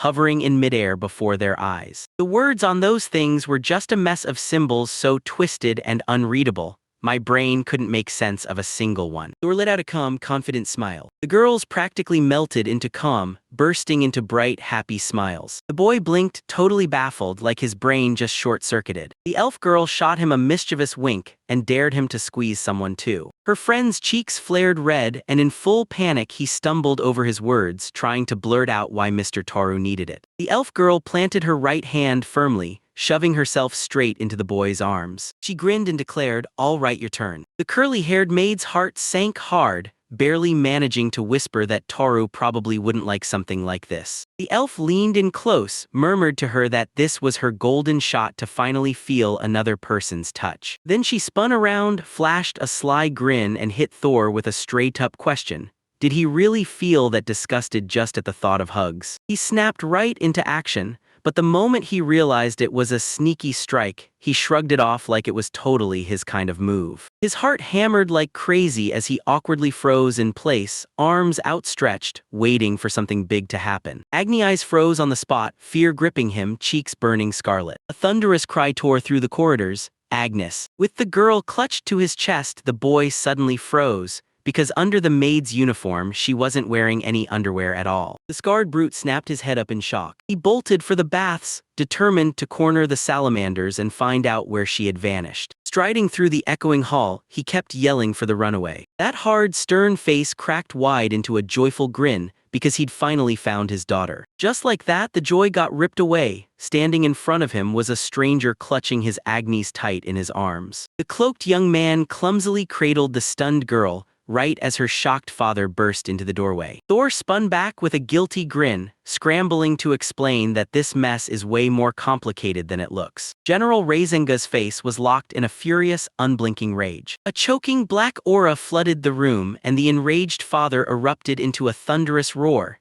demanding to know exactly what that scoundrel was doing with his daughter. Elven maid Mabel didn't hesitate. She launched herself between them and spread her arms wide. She fought tooth and nail to shield her master, but the furious warrior snapped at her to get out of his way. Mabel flinched hard and Agnes sucked in a breath, terrified. Raisin swung out his massive hand, aiming to yank the young man in close and make him pay fully for daring to touch him. A jagged black spark tore through the air. Thor shot his hands up in panic, begging the general to at least hear him out. The giant lunged forward with all its might, swearing it would crush the boy and end his life for good. His jerk happened so fast that everyone in the room barely had time to blink. The young man remembered it all from the stories. This gentle father was also a legend, a spear master who could skewer 100 enemies, and now his devastating hand was rocketing straight at the target. That open directory question asking what kind of man this general was finally got shut down. No more answers needed. Borodin boldly declared the legendary warrior was unleashing a devastating strike. His massive armored hand slammed down with a thunderous roar,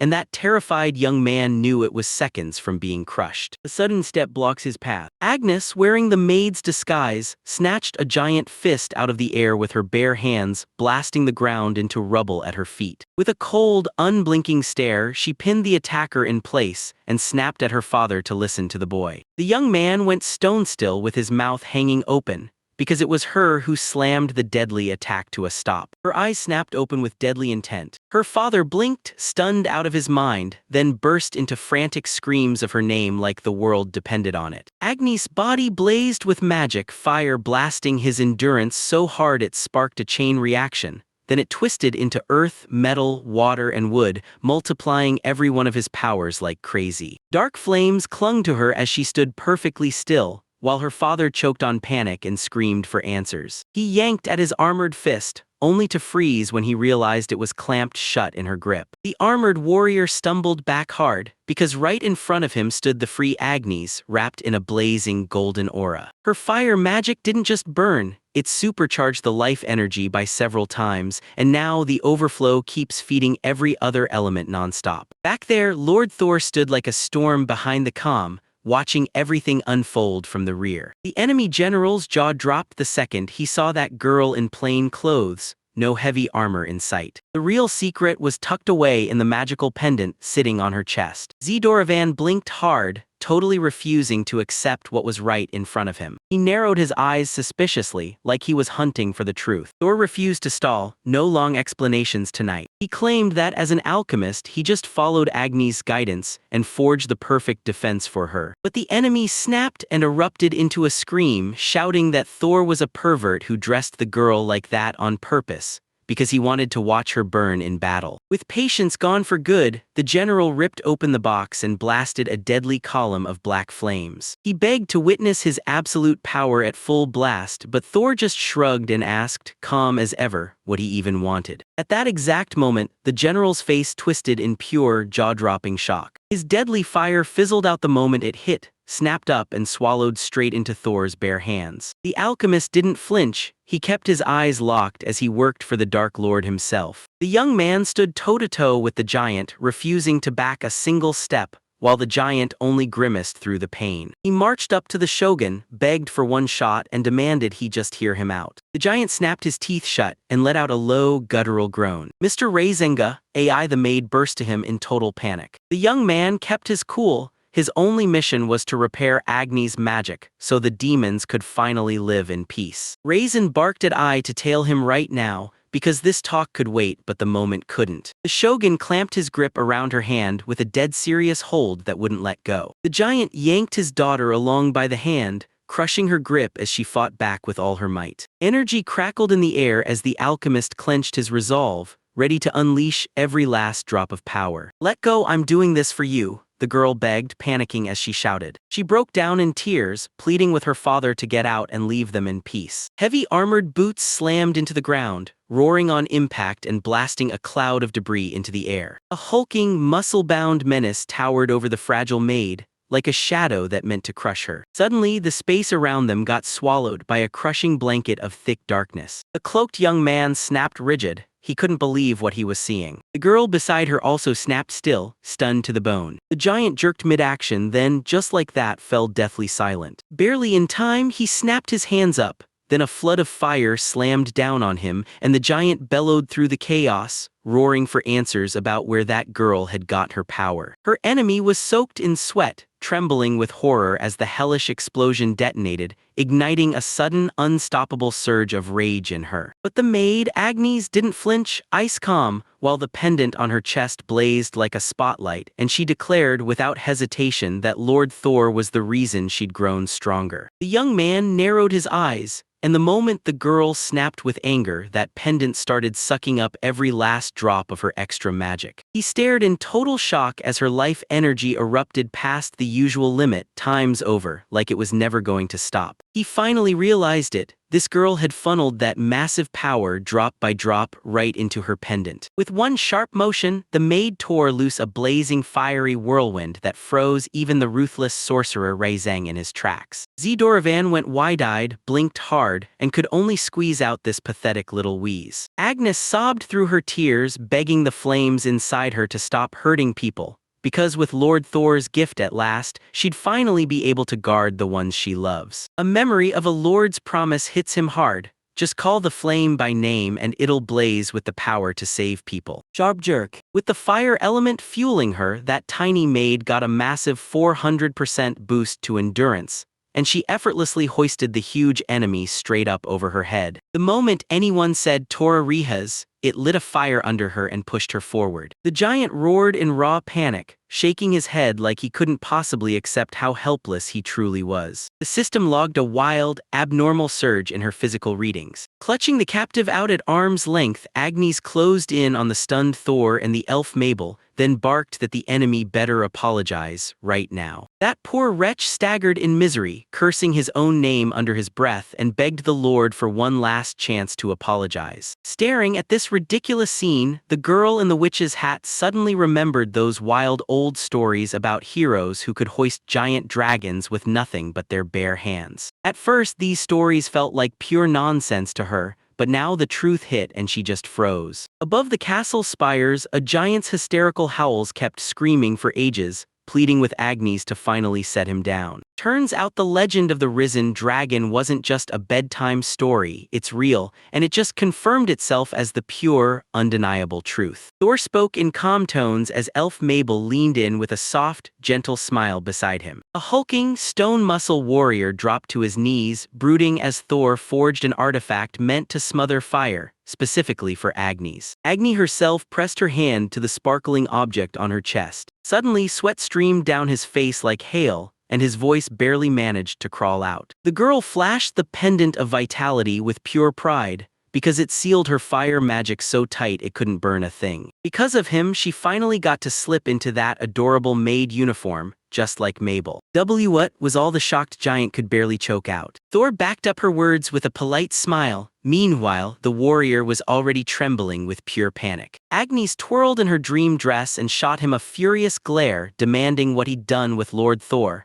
because he'd actually made her dream come true. His eyes bulged with terror as the truth of his mistake finally hit. In the next heartbeat, he drove his forehead into the floor in front of Thor, sobbing like his soul was begging for forgiveness. Tears poured down his face as he begged the young man, "You're a holy soul," because no one else would have stepped in like that for Agnes. Thor blinked in total disbelief, baffled as this giant suddenly erupted into tears. Why would he even bring Thor's own daughter into it? Still, the warrior kept driving his face into the floor, burning with shame because he dared to raise his hand against the savior of his child. Thor barely managed a smile. Turns out this huge tough guy was secretly the most devoted, caring father ever. With a huge snarl, the giant's strength crumbled into tears as he confessed, this young man feared nothing, not even his wrath, all to save Agnes. He calmly said the real key is understanding each other. Then Agnes' trembling voice ripped through and interrupted him. Fist clenched till it cracked, he snapped at himself. No matter how loud the title fiery shogun sounded,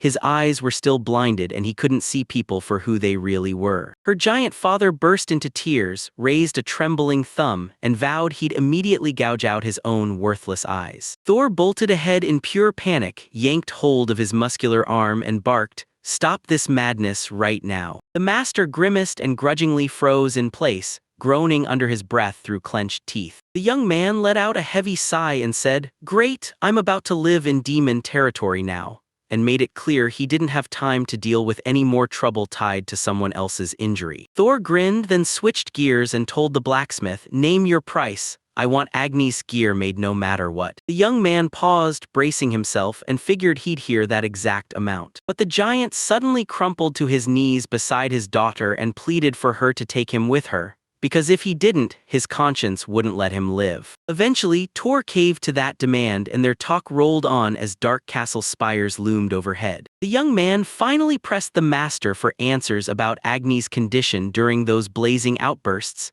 saying her ordinary clothes only make things worse when that fire starts to flare. Seeing that fierce, sincere devotion, Thor's stomach turned as memories of his own father flooded back. An absolute monster who seized children as hostages and hurled them onto the altar without a single hesitation. Zdorvany bowed low, pressed his hand to his chest, and agreed to every term, then pleaded for one thing: a straight-up, honest report to the Lord of Demons about his mistakes. As the maid scrambled around the shogun, who broke into sudden tears, the young man kept smiling warmly. Yet his mind still flickered with jealousy, even though right now he was perfectly content to just build a normal connection with her. Beneath a bruised, gloomy sky, jagged cliffs stabbed upward. This was the Demon Lord's territory, and the mining area lay right here. In the suffocating dark, a nightmare spider silhouette twitched and stirred, like it knew you were there. Those thin legs darted across the stones in a blur. The monster closed in on them, faster and closer with every heartbeat. In the pitch black, a pair of eyes flickered to life, cold, hungry, and ready to hunt. Then bam, he lunged out of nowhere, and those jaws clamped down with a wet, slurping crunch. Blood exploded across the scene, splattering thick and wild in every direction. A monstrous spider snapped and crunched,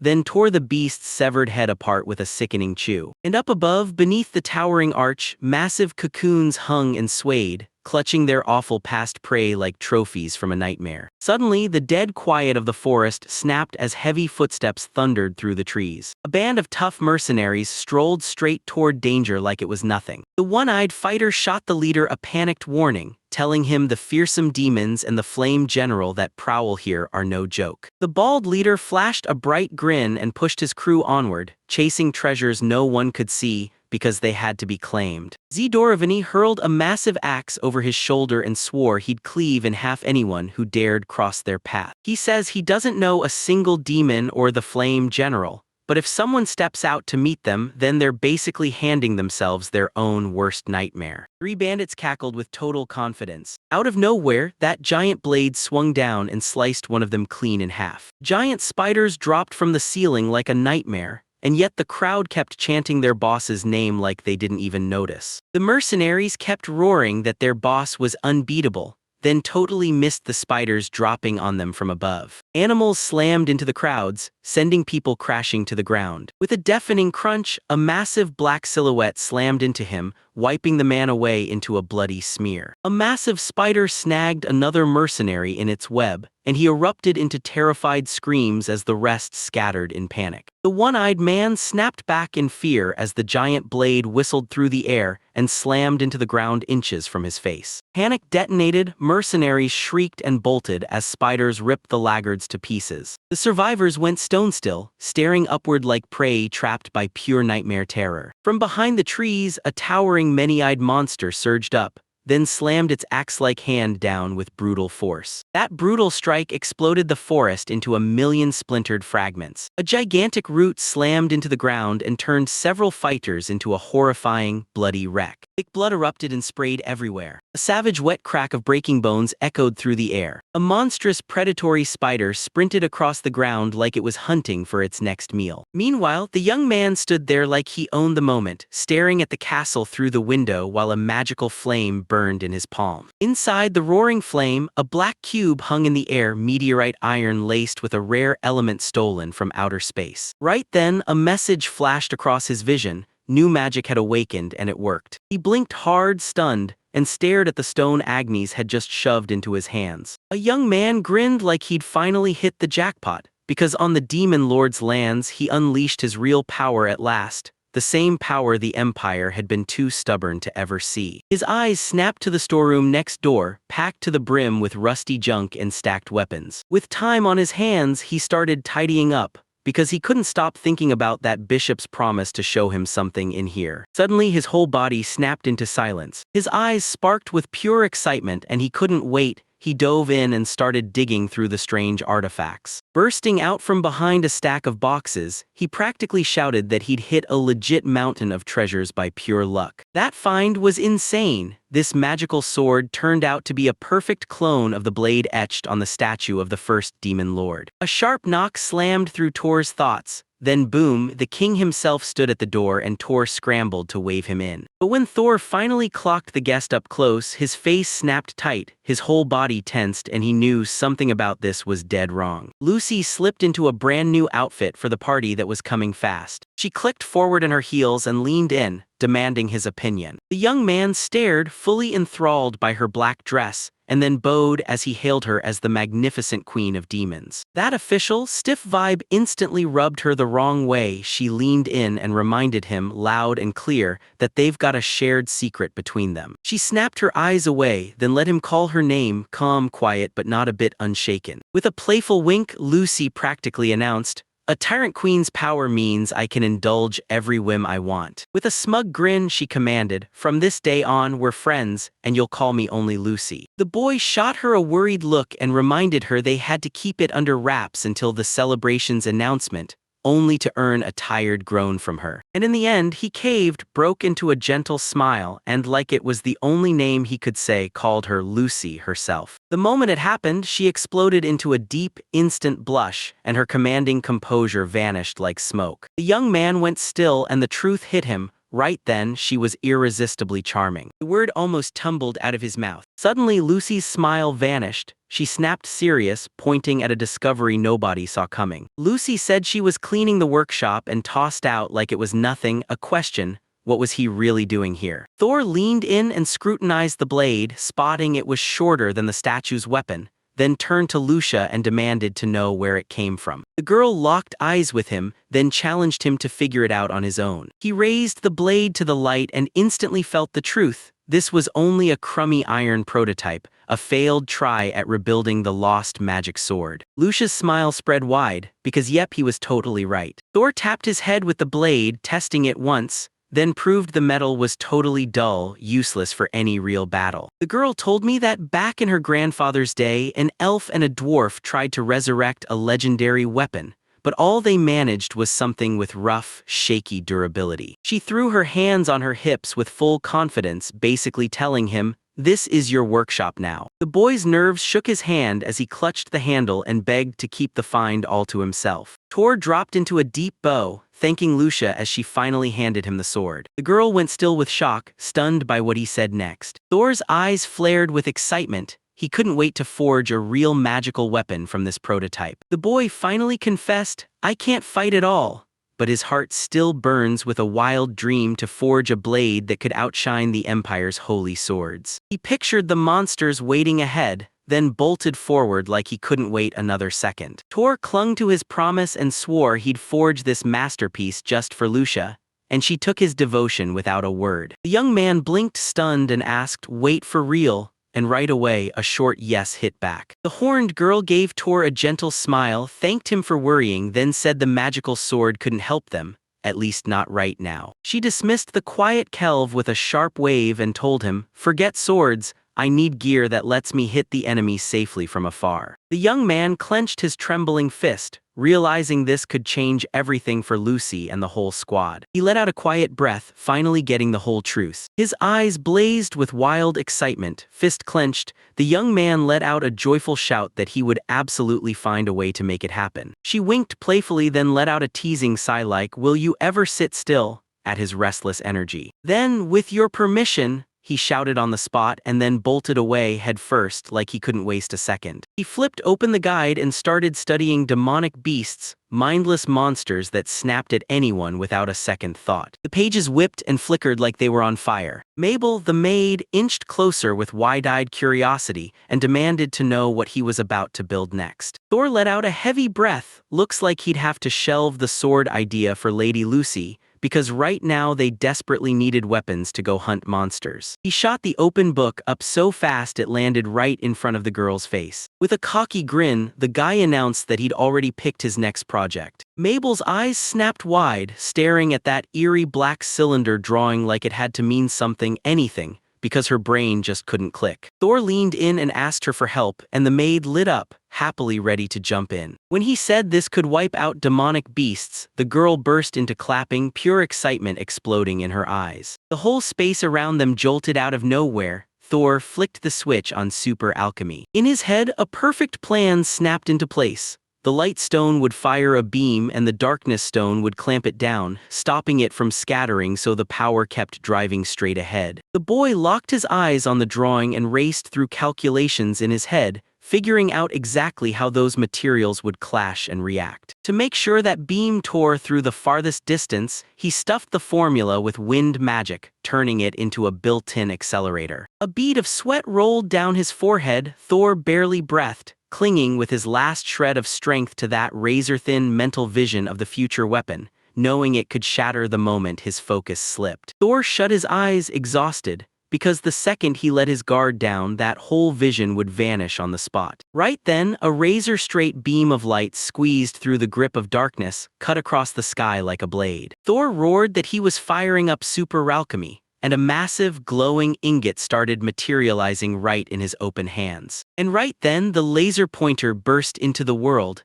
an insane 4-star artifact like no other. To forge the beam, the device drank in magical stones of light and darkness, and they had to be swapped out on a regular basis. That pointer didn't crack from run-of-the-mill weapons. It came with a 15-year warranty and built-in safety that kept it from being used on people. The elven maid froze in shock, staring at the smooth metal cylinder, totally baffled by what kind of magic it could be. A stolen finger dragged across the page, and the deciphered runes shimmered to life. A girl narrowed her eyes at the catalog's translation, then turned to Tor with a shaky, unsure question about what she just read. And the dude was glowing like a god. He finally rebuilt that legendary thing. The ad boasted that this teacher-approved blast would roar through the air like a warning bell, sending vibrations all the way to the neighboring mountains and chasing the animals running. Thor didn't have the faintest idea what the strange word presentation even meant, but he was 100% sure his creation was going to be insanely cool. Mabel was stuck reading a description of the target data transmission,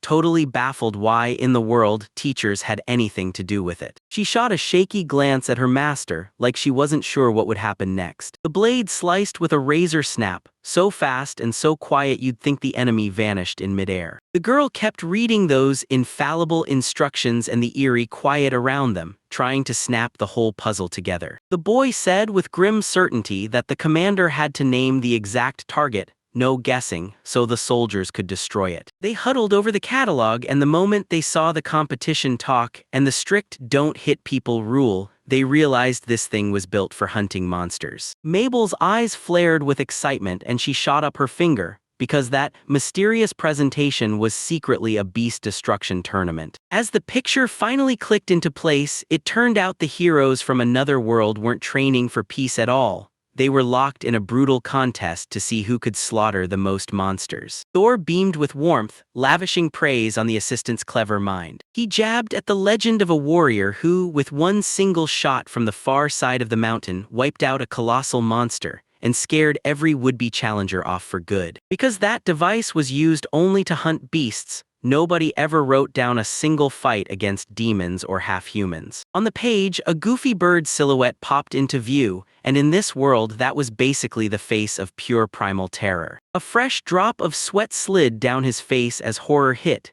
He finally understood just how brutally bad the thing in his hands really was. That normal laser pointer meant for aiming at magic, it turned out to be a total game changer, an absolute weapon that could flip the tide of any war. Two blinding beams ripped into the earth, blasting up a wall of dust, and that monster of magic kept expanding its reach, with the power to flip the outcome of any war. Behind the frightened boy and the maid, a giant shadow stretched out, smiling as a terrifying man lurked there, and he'd set up a presentation meant to shake them to their core. The metal pointer slammed into the table with a loud thud, and then, bam, someone blurted out, "Perfect!"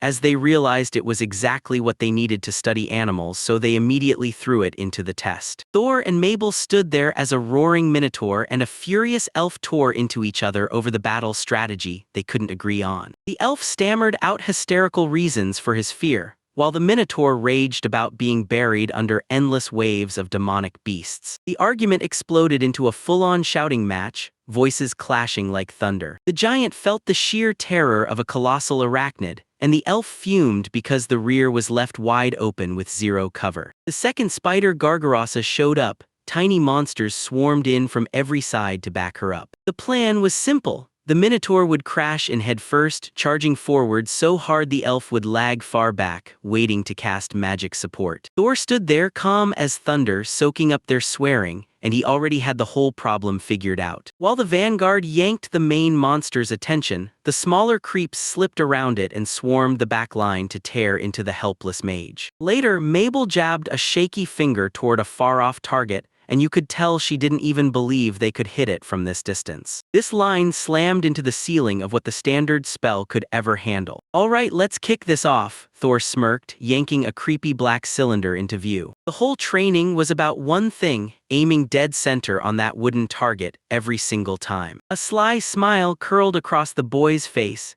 He couldn't wait to see if a plain old laser pointer could stretch the reach of his magical strike. He tossed the tube over his shoulder like a sniper rifle, then barked at Mabel to blast the spell straight where that red dot burned. A mysterious voice snapped, telling Tora that the camera caught a red dot locked onto the target. The elven maid snapped her bow up and loosed an ice arrow in an instant. The crack shell slammed straight into the very center. The arrow tore across a long stretch of space, sailing along a perfect, unstoppable line. Thor blazed with the urge to push even farther while the girl just stood there, stunned and clueless, stuck on how she even managed to land that hit. Thor clamped a hand on the maid's shoulder, rained praise on her pinpoint accuracy, and the poor bewildered elf could only stare, then gasp. They backed away until they hit a boundary, half again past the magical limit. And then they pushed twice as far, way past where anyone thought they'd go. And boom, another perfect hit, right on the money. Two watched from the edge. The horned beastman stayed calm and said magic works just like that,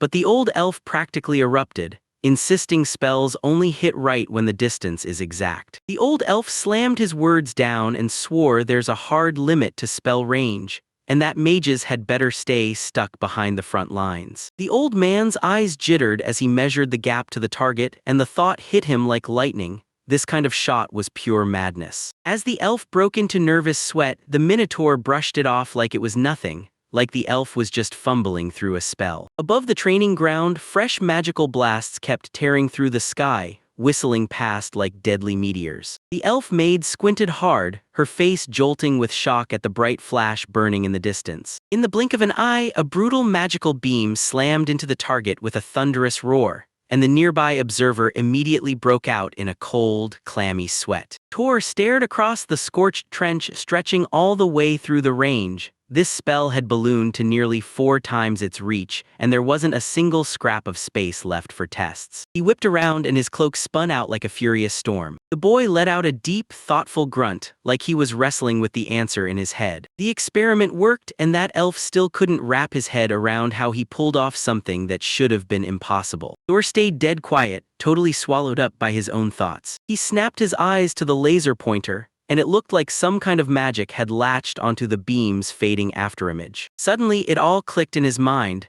and the truth hit him like a lightning bolt. From the very first shot, every single spell slammed into the exact same spot on the target perfectly. The elf girl snapped her breath in pure shock, staring like she'd just seen the impossible. Thor snapped her gaze over and told her the pointer was wired straight into magic. She clamps the spell down hard on the chosen target. It slams a devastating punch straight into the invisible magical channel. The hero froze atop the mountain of fallen monsters, his blood turning cold at the nightmare that a world like this might demand weapons even stronger than he could imagine. The elven maid froze in stunned silence as this magical force slammed down with crushing, colossal weight. Thor narrowed his eyes. This artifact screamed made for the heroes of the higher realm. Glancing at the mess spread all over, the boy awkwardly suggested he should tidy up, but the maid shut him down and told him to go report to Lady Luckier first. He nervously scratched the back of his head, then thanked the supervisors with real sincerity for letting them use the venue. Thor nodded along with the maid and grinned all the way as he rushed for the exit. Meanwhile, the old elf and the Minotaur looked like they'd collapse any second, shaking, nodding like puppets, and barely holding it together with every single word he barked. The young man froze in shock.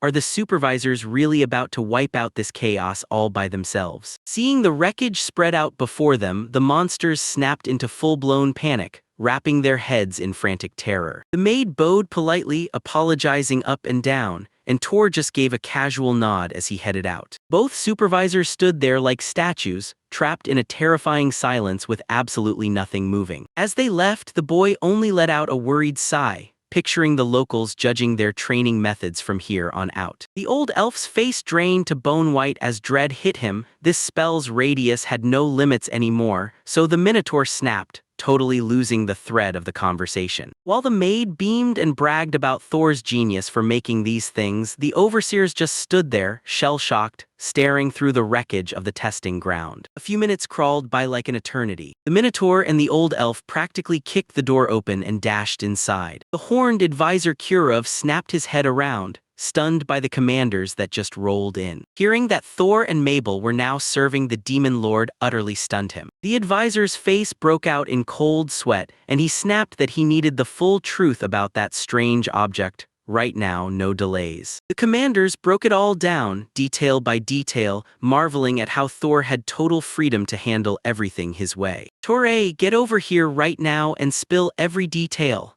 Kurov snarled, losing his mind as the words tore out of him. A colossal castle thrust itself up toward the blinding, cloudless sky. In that huge corridor, the burly warrior grabbed his daughter's attention, warned her about the Empire's ambassador coming up, and told her to watch every step. Wiping the sweat off his face, he pleaded with her to steer clear of fights and just listen to what everyone else was saying. The girl flashed a carefree grin and tugged at her father's sleeve, demanding he greet the guests himself and show them proper respect. Her eyes snapped with deadly intent. The warrior fidgeted as he wrapped himself in the Demon King's order, and inside he shuddered, because his daughter was starting to look dangerously just like her late mother. In his mind, the Lord finally surfaced, the same one he'd sworn an unbreakable oath to, bound by the fire giant. He slammed it home. The alliance against the monsters will decide the fate of their lands, and no negotiation is allowed to be derailed. This magical oath came with 2 savage rules. Mess up your promise to the suzerain and they'll take your head. And if you promise your beloved with your whole heart, then you'll surrender soul and body, burning for them until the very end. The man's mind flashed back to his master's cold, stern mask,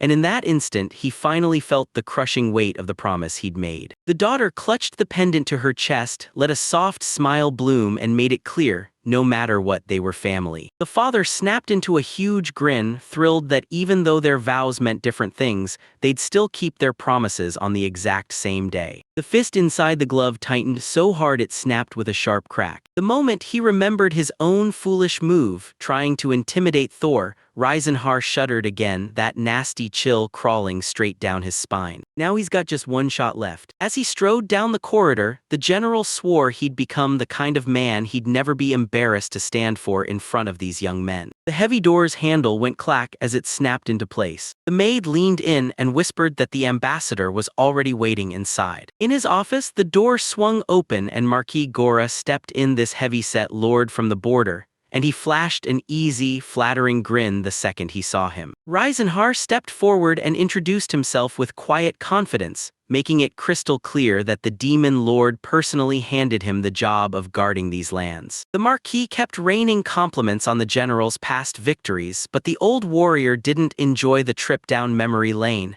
It only made him uneasy. With a sly squint, the guest fired off a reminder that, when Reisenhar was young, he wiped out the monster horde in the east all by himself. In the lord's mind, one new thought started swirling as rumors painted an aggressive savage, and that calm welcome completely threw him off. The Marquis's eyes snapped wide with pure shock. Reisenhar slammed his hands onto the table, snapped off the flattery on the spot, and zeroed in on the cleanup documents. He warned about that giant spider and all its creepy accomplices, but Gora shrugged it off and promised help like it was nothing. The lord leaned back with a smug grin, slapped his plump hands together, and immediately launched into the one thing that thrilled him most: the exact amount of money he'd be paid. Marquis Gora sat across from the general and tossed him a savage deal: 200 Empire soldiers, ready to rip Gargalassi, the demonic beast, to shreds. With a sly squint, he pushed for more time, requesting the silver deliveries be stretched to 2 years or even 4. The general just stood there, eyes locked forward, soaking in that sweet promise of a huge reward. He sneered that there's a route,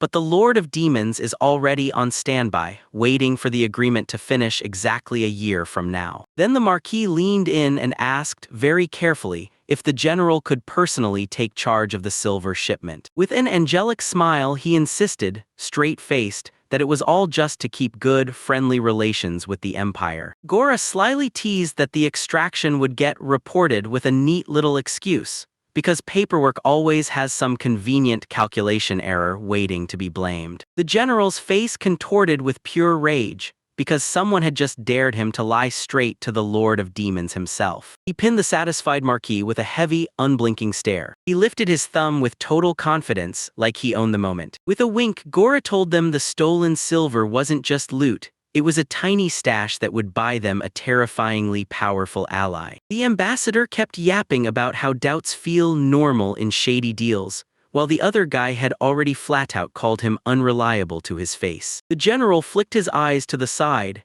and that's when a devious plan snapped into place in his mind. He flashed a predator's grin, relishing the one perfect candidate to drag into this filthy little game. The thick-set man with a grin that screamed trouble leaned in and asked the general, "Have you ever heard of the name Thor?" Right away, he burst out, grinning from ear to ear, and declared he had a brilliant idea. Turns out the whole plan was a trap. If those shady dealings got exposed, every last ounce of blame would slam onto that guy. The general froze, straight up silenced, like the whole world just vanished. He got the gift of speech ripped right out of his life. That fat man was already cooking up a brutal plan with terrifying excitement: forge the papers, then claim Tor stole the silver for secret operations. With arms thrown wide, he cheered that the boy should joyfully hand over his life to the general for the Empire. While the intriguer kept bragging about security and a rock-solid alliance, Reisinger's mind flashed to Thor, the sincere, smiling one who just asked for normal treatment. A kid's hopeful dream shattered the moment a greedy noble's grin came into view. A deafening crack tore through the silence. The general slammed his armored fist into the table, shattering it into splinters. The warrior slammed his head down in a brutal bow, barely holding his rage back. The fat man jammed himself into the chair, terror striking the moment he landed. Smoke billowed from Risinger's glove as he muttered one burning question: who in the world thought it was a good idea to frame Thor? The noble shoved his fear down fast, snorted like he owned the room, and declared that serving the Empire was the nobility's duty, so the ruler didn't need to get bothered over petty stuff. The messenger stammered out his excuse using his father's plan, but the person across from him didn't care about any of that. he only wanted to know one thing: did the Emperor know? Drenched in cold sweat, he swallowed his fear and crept up to General Reisenhar, begging to steer things back to their shadowy agreement. The general stood with his back to everyone, casting it down with a brutal certainty. Now he wouldn't have to hate the Empire itself anymore. From the shadows, his muffled, "Oh, like that's good," slipped out. A tense silence slammed into the room, thick enough to suffocate the air. The messenger froze, completely baffled by what he was seeing. Reisinger snapped around in a horrifying demonic grimace and bellowed,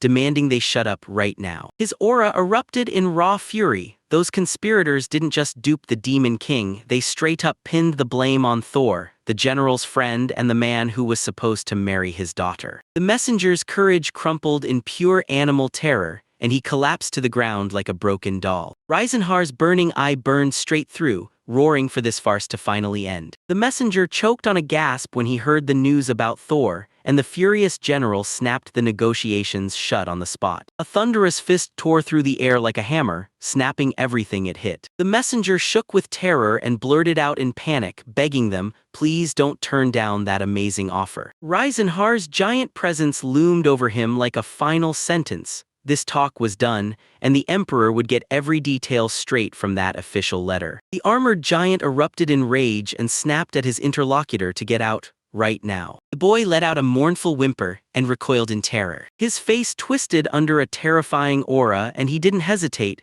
He shut it down, cutting off the worthless person he no longer wanted to deal with. His fist snapped shut with a crack, and those words burst out between his clenched teeth. In the next heartbeat, they got yanked into the corridor as the massive doors slammed shut behind them. Collapsing on the floor, he whined that his father had promised something totally different. His face twisted in raw panic as tears spilled over like it was breaking him. Another warrior stared, frozen in shock, unable to wrap their head around what had suddenly taken their father. Meanwhile, a calm thought drifted over the faraway mountains, like a warning that the road ahead is still packed with things we haven't learned yet. At Lord Demon's castle, his assistant tore into the report detailing Galua's border fraud. Hearing what he'd done to Thor, the Lord's fist snapped tight with fury. Turns out the Empire didn't just talk, they offered a full military alliance for this. The assistant snapped, tense as a wire, that Galua had pushed them to rip silver straight from the mines. The demon shot up from the throne in a flash,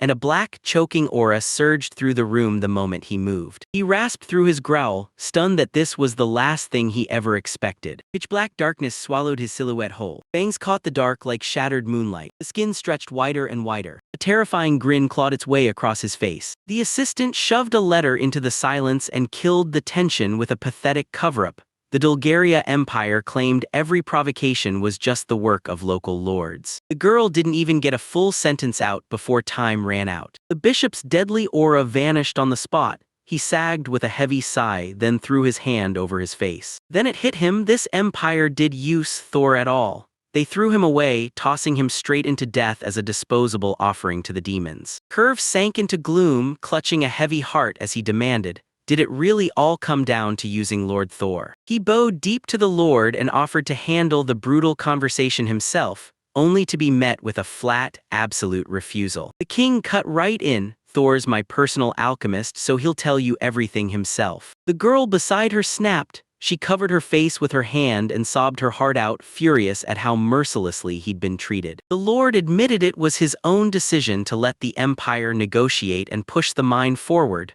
So when everything went down, every last bit of blame hits him. Curve lowered his head in humble silence, and the Lord let out a heavy sigh, because he could already see this news crushing Thor. Curve wheezed through a brutal choke, terrified to even raise his eyes. The king calmly nodded that he was moments away from stepping into the young man's room, then spilling everything to him face to face. The Lord stared into the empty hall and said he only trusted General Reisinga's report because of his oath of flame. So now Thor has left them drowning in debt. The general didn't pull any strings, he laid out the blunt truth straight in front of them. And that brutal no-lies honesty was the only thing that saved them. Or else that endless chasm would have swallowed the gap between them and the mighty warrior for good. At the thought of it, his body went rigid and cold sweat poured out. If the commander had even one tiny fact to keep secret, everything would have crumbled. Curve stared at the report with heavy eyes, and the truth hit like a punch. This brilliant enemy conspiracy had survived only because they dared to fully trust the general. Prime Minister Care slammed a hand to his chest and swore, eyes locked on the moment, that he'd grant every wish Lord Thor demanded. The lone voice by the empty throne calmly took the oath, like it already knew how the world would fold. The castle's gloomy spires claw up into the dark sky. The hooded advisor leaned in with a sly grin and asked what Curve would do if Thor suddenly slammed down a whole mountain of magical artifacts. The doors swung open with a soft rustle that sent a chill down the spine. On the sunlit terrace, Thor lounged like he owned the world,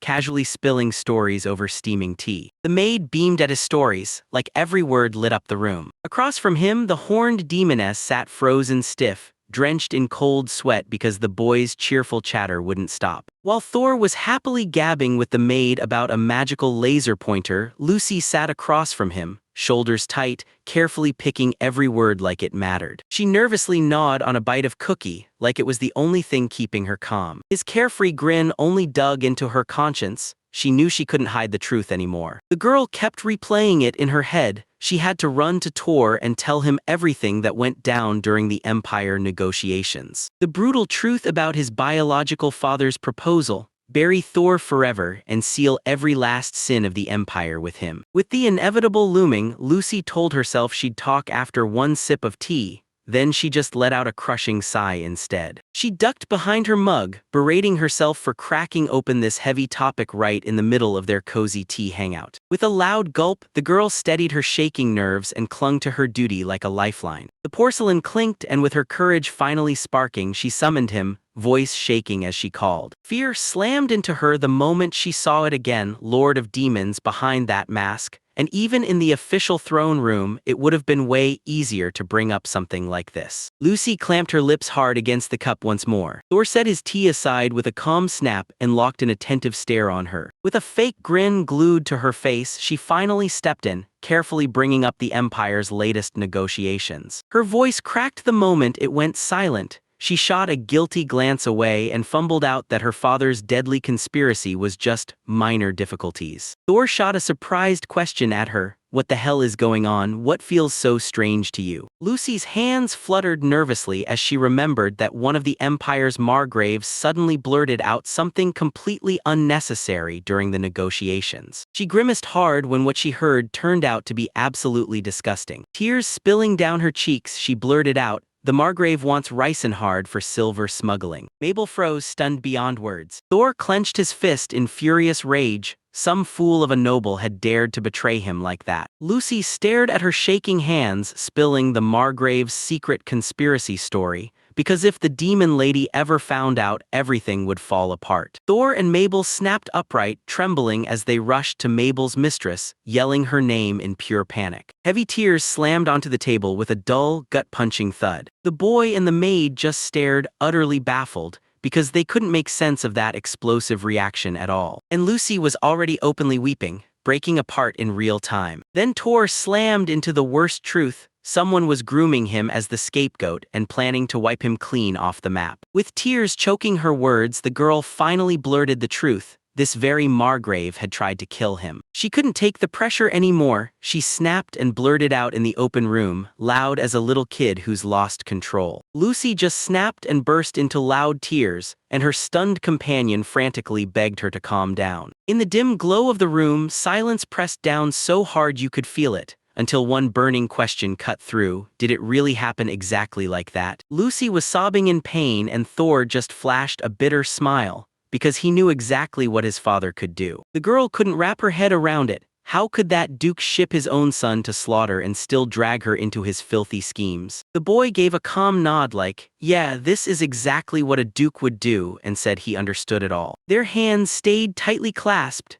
a silent promise of support, while hushed words warned Thor that this truth was going to land like a crushing blow. Lucy clenched her fists and snapped, "If him being a nuisance is all this is, then why isn't exile enough? Why push this any further?" The boy's warm smile flickered as he was moved by her tears, and before he could even savor it, the flustered Lucy snapped at him to shut up right then. The smile vanished off his face as he started voicing his suspicions, zeroing in on the Duke's real motives. The young man froze in deep thought, gripping his own fingers so tight his knuckles went pale. The troubled elven maid leaned in, voice trembling as she demanded to know why her father had betrayed his own son so cruelly. Thor coldly shut it down and made it clear this was nothing but power plays and imperial politics. In his mind, a brutal tale surfaced about his grandfather, an absolute sword master, who, in his final years, turned into an alcoholic mess and met his end at the hands of run-of-the-mill bandits. Thor reminded him that the Empire worships military power above everything, and even his father, the Duke, was a feared warrior. Then the girl nodded quietly like she truly got it. Thor shot a look over his shoulder and admitted that even as a kid, tiny as he was, he slammed himself with one brutal realization. The elf girl froze for a second, trying to wrap her head around what she just heard. Thor calmly took a sip of tea, then told everyone straight up that power chasing was a dead end.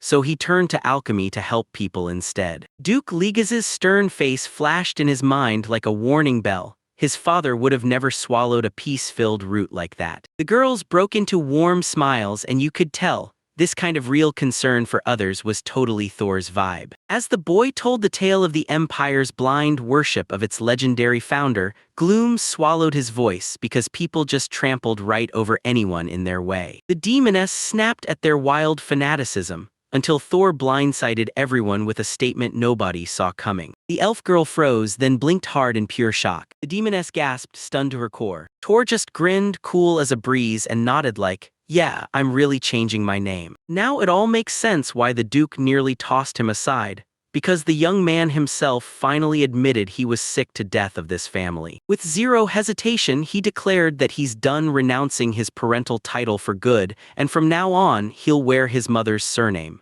Canon. The demoness leaned in, eyes locked, hanging on every word like it might change her fate. The elf's eyes lit up, blazing with pure emotion. She clutched her chest with her hand and admitted with total sincerity that the new name sounded absolutely wonderful. Lucy grinned from ear to ear, savoring his real name like it was pure gold, Torcanon. The boy demanded they call him that name only behind closed doors because in the Demon Lord's lands, where the Demon King held court, he was still stuck as the official imperial hostage. Ligas. The girls didn't even hesitate, they agreed right away. Thor coolly told them he'd been used to that name for ages, ever since he was working inside the imperial office. He tossed out a casual call to the demoness, and she answered on the spot. She jolted, blushed hard, and awkwardly apologized for losing focus. The boy dropped his eyes to their joined hands and softly urged, "Hey, it's time to let go." With her eyes pinned to the floor, Lucy admitted it cut her deep to hear how mercilessly they treated him. So without thinking, she lunged and grabbed his hand. Thor wiped tears from his eyes and thanked her through the blur, while the girl beside him scrambled in a panic because she'd accidentally blurted out that she wanted to fall asleep while holding hands. The boy flashed a warm, gentle smile that somehow made everything feel okay. Her cheeks flared and her ears went pink as the demoness whispered her confession, and Thor just stood there stunned by how deadly sincere she was. All his thoughts slammed into one thing: she was so damn sweet. He went completely still, words trapped in his throat before he could even finish the sentence. Lucy spun away, lip poked out in a pout, and fumbled through an awkward excuse for what she just said. The maid snapped her hands up in alarm. Men aren't allowed anywhere near the queen's chamber, and the queen herself can't even sleep the night in Thor's room. That young guy tore through the pages like his life depended on it, because he had to crack the secret of how to hold hands, even if they ended up in different bedrooms. Thor stared at the request like it was insane, brows tightening, and he refused to budge. His eyes landed on that thick catalog, because as the Demon Lord's personal alchemist, he had no choice but to cook up something brilliant. He clutched the guidebook tight in front of the startled girls, like he was about to drag them into something huge. Spinning back, the boy practically sagged with relief, and told Lucy he'd finally spotted the perfect way out. The assistants sucked in a breath of pure awe as the young man got the mistress's permission, then snapped into action and started preparing right away for the craft. The maid beamed and flung her arms wide. Everything was finally set for the birth of a new creation, right from the hero's world. On the table sat a plain white sheet, an empty magic stone, and a mountain of pea pods. Lucy's brows snapped together as confusion hit her hard. Another maid stood there frozen stiff, waiting for something to explode. Thor jabbed his finger at the fabric and barked, "Start." The spell of creative alchemy snapped into place, and the stone erupted in dazzling, blinding light. The girls sucked in a breath in shock, and the young man leaned in, telling Lucy to picture how that material stretches. The solid stone erupted into liquid the instant she touched it, spilling over the canvas like melting ice. That sparkling puddle of magic soaked into the fabric, slowly disappearing as it pulled itself in. The girl asked again if she was doing it right, and Thor told her to picture the way the fabric stretches. Lucy locked in on the sheet, then watched it crumble into nothing as the stone dissolved completely. Suddenly, that pile of husks burst into a blinding glow. A blazing column of light shot straight up, and the girl jerked back hard, fear exploding across her face. Thor calmly told her magic had stretched the material into living elastic, then he started sorting the peas as Lucy panicked, clutching the prepared canvas in her hands. He clasped his hands, a magical aura surged around him, and he rushed into the final touches. A hologram of the product snapped into existence and unfolded in midair in the blink of an eye. Inside, magical energy stones stacked up like power reserves, and an air element kept the whole place breathing and circulating. She clamped her mouth shut and held her breath, watching the water element pour into the mixture. He threw his arms wide, unleashed his alchemy, and the air ripped open in a blinding flash. A 13-star artifact crashed onto the table, an ultra-dakimakura that could twist its shape and switch its temperature using its owner's magic. Lucy leaned in and whispered, "Maid." Both of them gaped in disbelief at that legendary hugging pillow, stolen from the hero's world. The maid asked the lady politely but firmly to reread the notes and the product description, and the lady grudgingly gave in. Lucy squinted at the object, still baffled about how it could ever swap out the warm, living feel of sleep. The instructions were out to blow your mind. This fabric mimicked real human skin so perfectly it reshaped to the body, making every hug feel impossibly real. Thor's eyes went wide as he demanded, "Wait, are you telling me this is normal in your hero homeland?" Lucy still didn't trust that this pillow could link their hands across separate rooms, while the maid fumbled through the spiel, claiming the description promised it would feel like a loved one was right there. Lucy squinted in pure satisfaction, soaking in her invention, while the maid behind her clutched her head and fretted like her world might crack. When they pressed Tora for his guesses, the young man hesitated and slowly turned to his lady. An elf leaned in, voice dead serious. "Artifacts from the world of heroes always come packed with secret codes, and that kind of power isn't something they hand out to just anyone." Thor sucked in a deep breath and said, "Dead serious, this hug pillow can actually turn into a real person." Their jaws dropped so hard their eyes went wide in pure shock. But the guy didn't even blink. He immediately started proving his theory. He flashed back to that summoned hero, one who could reshape his appearance however he wanted. Lucy planted her hands on her hips and proudly grinned, snapping the trick's secret back into place, those magical granules. These special energy clumps can be reshaped into literally any form, any color. Whatever you want, they'll mold it. The girl smirked like she knew a secret, because even in the demon's lands, something eerily similar was waiting. One time, the hero slapped those pellets onto his own skin like a fake bodysuit, and boom, he transformed into a massive dragon. Thor snapped the puzzle together at lightning speed. Those balls in the instructions were exactly the magical granules, and the weird way they moved was a dead-on match for that legend. The young man gave a quick, confident nod, like he was ready to go all in. Lucy grinned with pure joy, finally figuring out that this weird pillow works the exact same way. With his back still turned, he just stood there, mind blown at the world's terrifying skills and clever ingenuity. To finish the experiment, all it needed was one final spark: soak the pillowcase in magic. The young man whipped his head toward Mabel and shot her a quick signal. Then the countdown to action began. The fabric in the elf's hands suddenly erupted in a bright glow, and Thor quickly told a wide-eyed Lucy that those hidden magical stones drink in outside magic. The maid clutched the fabric tight, snapped her eyes shut, and unleashed her aura like a wave. The whole situation erupted in a flash. The girl beside her gasped in pure shock.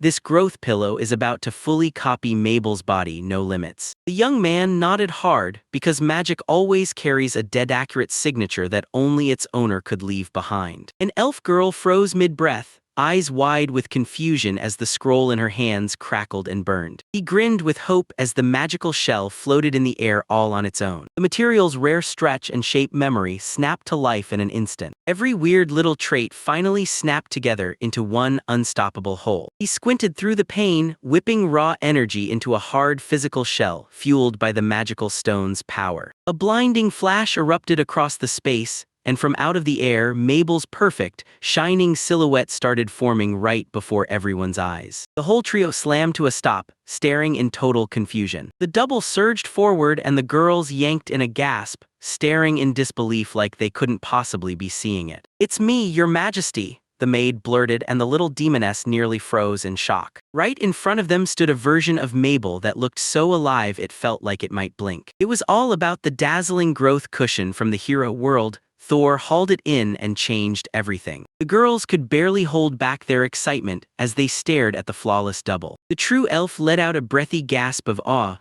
Only Thor could pull off wonders like this. The clone grinned and waved wildly, fully giving in to every thought the original planted in its head. Mabel gave a soft smile as she pictured this double slipping into bed beside Lady Lucy. The maids burst into cheers, greeting Thor with pure, unstoppable success. "Cancellation?" the boy blurted out, slammed the copy back into the pillowcase and watched his experiment collapse with a deadpan sting. A dead silent pause slammed into the room, and everyone's mouth just dropped in that one shared, stunned huh. Thor unrolled the growth cushion with the elf while Lucy fumed. Why in the world was he snubbing a copy that was this perfect? Both girls gawked at him in stunned silence, utterly confused, because the pillow really had turned into Mabel. The boy spoke in calm tones, saying Mabel isn't just prized for her silver hair, she's been loyal since the very first day she stepped into the castle. He shrugged, then confessed with a heavy honesty, her presence alone stills his soul, and no normal thing will ever give him that kind of peace again. Thor grinned so warmly it almost felt sweet.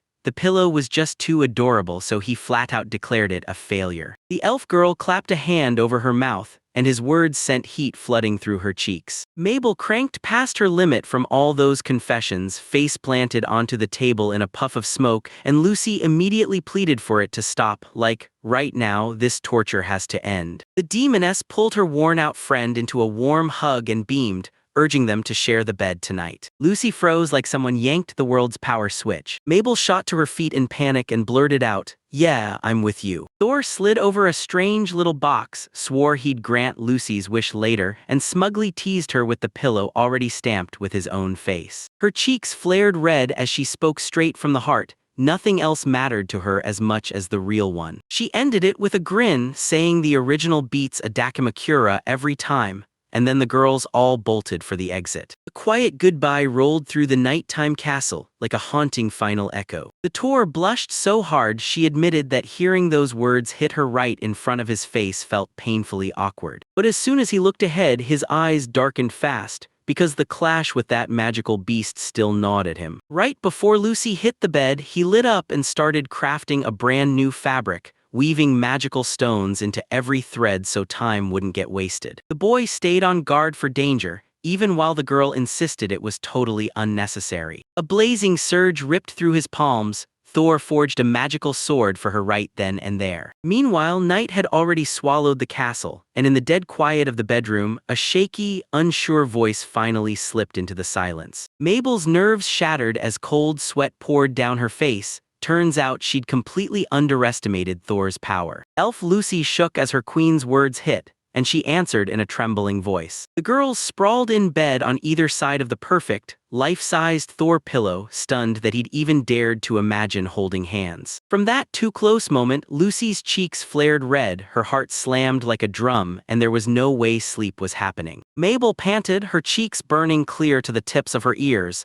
and admitted they'd totally misjudged everything. Clutching the pillow from both sides, the girls fought to silence their spiraling thoughts, yet it just kept spinning. This night turned into a brutal, sleepless nightmare for them. By morning, the horizon ripped open to reveal jagged stone ridges of the mining region. A dark, gloomy forest loomed as dozens of massive cocoons hung everywhere, draping the whole place in eerie silence. A sinister eye blinked from the branches, watching its prey without a sound. A bear slipped through the trees, silently closing the distance with every careful step. Right then, a monstrous spider dropped from the sky and sank its fangs straight into his neck. Down in the nest's dark depths, razor-little spiderlings were crunching into a brand-new carcass. The scout stared in stunned silence. Right in front of him, a brand-new magical beast seed was bursting into life. A monstrous nest shadow loomed in his pupil, looming like a nightmare-given form. The main feature surged onward, dragging the infection with it and devouring fresh lands before anyone could stop it. Just one monster like that could spell doom. The lizardmen commander realized it was time to scream the alarm and summon the demon lord, because the monster army already stretched beyond counting. He dug his heels in and drove the horse forward with everything he had. Panic skyrocketed. This wasn't 1,000 enemies anymore, it was hundreds of thousands multiplying out of nowhere. The sheer size of it drenched him in sweat. Demons and the Empire wouldn't just fight him, they'd crush him to the ground. A lone young man stood dead calm under the night city's glow, because only a few days were left before the Great Purge kicked off. The woman snapped her hand out in a burst of magic, and the sharp-nosed man instantly froze, ice-cold sweat flooding his face. She flashed a fearless smile and locked eyes with her tense opponent, daring him to blink first. Thor and Mabel skidded to a stop before the castle's pitch-black silhouette. "The time has come," the boy declared, and Mabel's stacks of books in her arms grinned like she couldn't wait. She flashed a mysterious smile that felt like a secret just waiting to explode. Thor burned with hope for success, while Mabel couldn't stop dreaming that the magical artifact he forged would finally get the recognition it deserved. Just hours ago, the guy was crushed. Because he couldn't fight to save his life, they ordered him to stay locked in the castle while everyone else risked their lives hunting deadly monsters. Then Mabel leaned in, whispering that the Empire could be using this raid to secretly hurt Lady Lucy. His fist snapped into a tight, involuntary clench. Now, as Thor strode down that empty corridor, pure determination drove him to get permission. They snapped to a halt before the towering hall doors, poised to smash straight through a direct order. His hand slammed down on the heavy shutter with no hesitation. He kept telling himself he'd shadow Lady Lucy no matter what it cost him. The second the door swung open, Thor caught a burst of a foreign conversation, and he went pale, blurting, What did you say?" The ferocious beastmen snapped their heads toward him in a single, deadly turn. The door creaked its way open, slow and eerie in the half-darkness. Dead silence snapped into place, like the whole world was holding its breath. A masked, gloomy figure loomed in the pitch-dark cold, then coldly declared it had been waiting for Thor for ages. The young alchemist strode into the grand throne room with the elven maid at his side, exuding total confidence. A wild mix of monsters and warriors packed the area, and the ruler stepped up, thanking every single one for showing up. Thor's eyes lit up. He just pulled out an all-new material. The Lord seized the moment, introduced the young man as his personal alchemist, and ordered him to kick off the presentation. "New material," the ruler snapped, sounding bored out of his mind. Beneath that mask, shock made sweat break out, and Thor somehow conjured up a totally unknown substance during a simple crafting run. The boy just grinned, casually nodding like, "Yep, this is real," and it hit like a punch. He dipped his head, then demanded everyone test his invention and see if it was truly ready for real-world use. The elf jabbed a finger at a table stacked with 4 scrolls and bragged, loud and proud, about the magical fabric, a cloth forged by fusing magical stones into it. She hugged the scroll to her chest and swore each segment thrums with mana, shaped by earth, water, fire, or wind. A hard-eyed crowd of monsters and warriors fixed their cold stares on the table,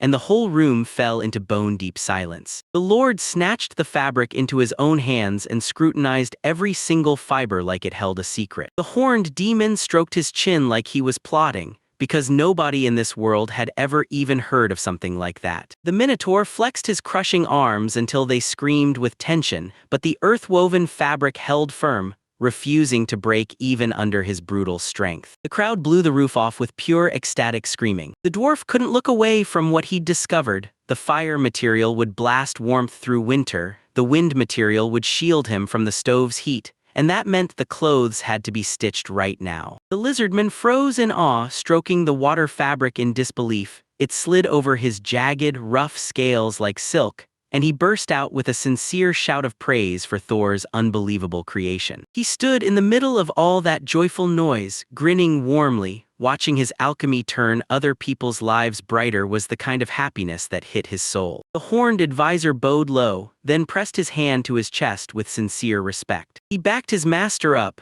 People need time to test and prove it or nothing will hold up. Under the mask, the ruler gave a calm nod to Thor's magical fabric as a true marvel, yet every villager still flinched at the unknown. The young man's eyes flared with sudden inspiration. He blurted out that they should unleash the invention on the demonic beasts. The ruler leaned in, eyes sharp, and grilled the boy about whether he had a real plan. The advisor sat there in total silence, like every word was trapped behind his teeth. Thor shot a warning about the volcano's brutal heat where monsters were hiding, then pushed for cooling wind-laced clothes sewn right up for the soldiers. The Lord thrust out his clawed hand like a weapon and barked an order to grab the materials right now. The advisor gave a sharp nod of approval. The Lord stopped mid-step, eyes narrowing as his thoughts churned. Thor dropped to one knee and swore, hands steady, that this new gear would forge them a path to victory. Suddenly, the ruler leaned in and demanded to know if the boy had ever dared to make a fabric woven with the power of light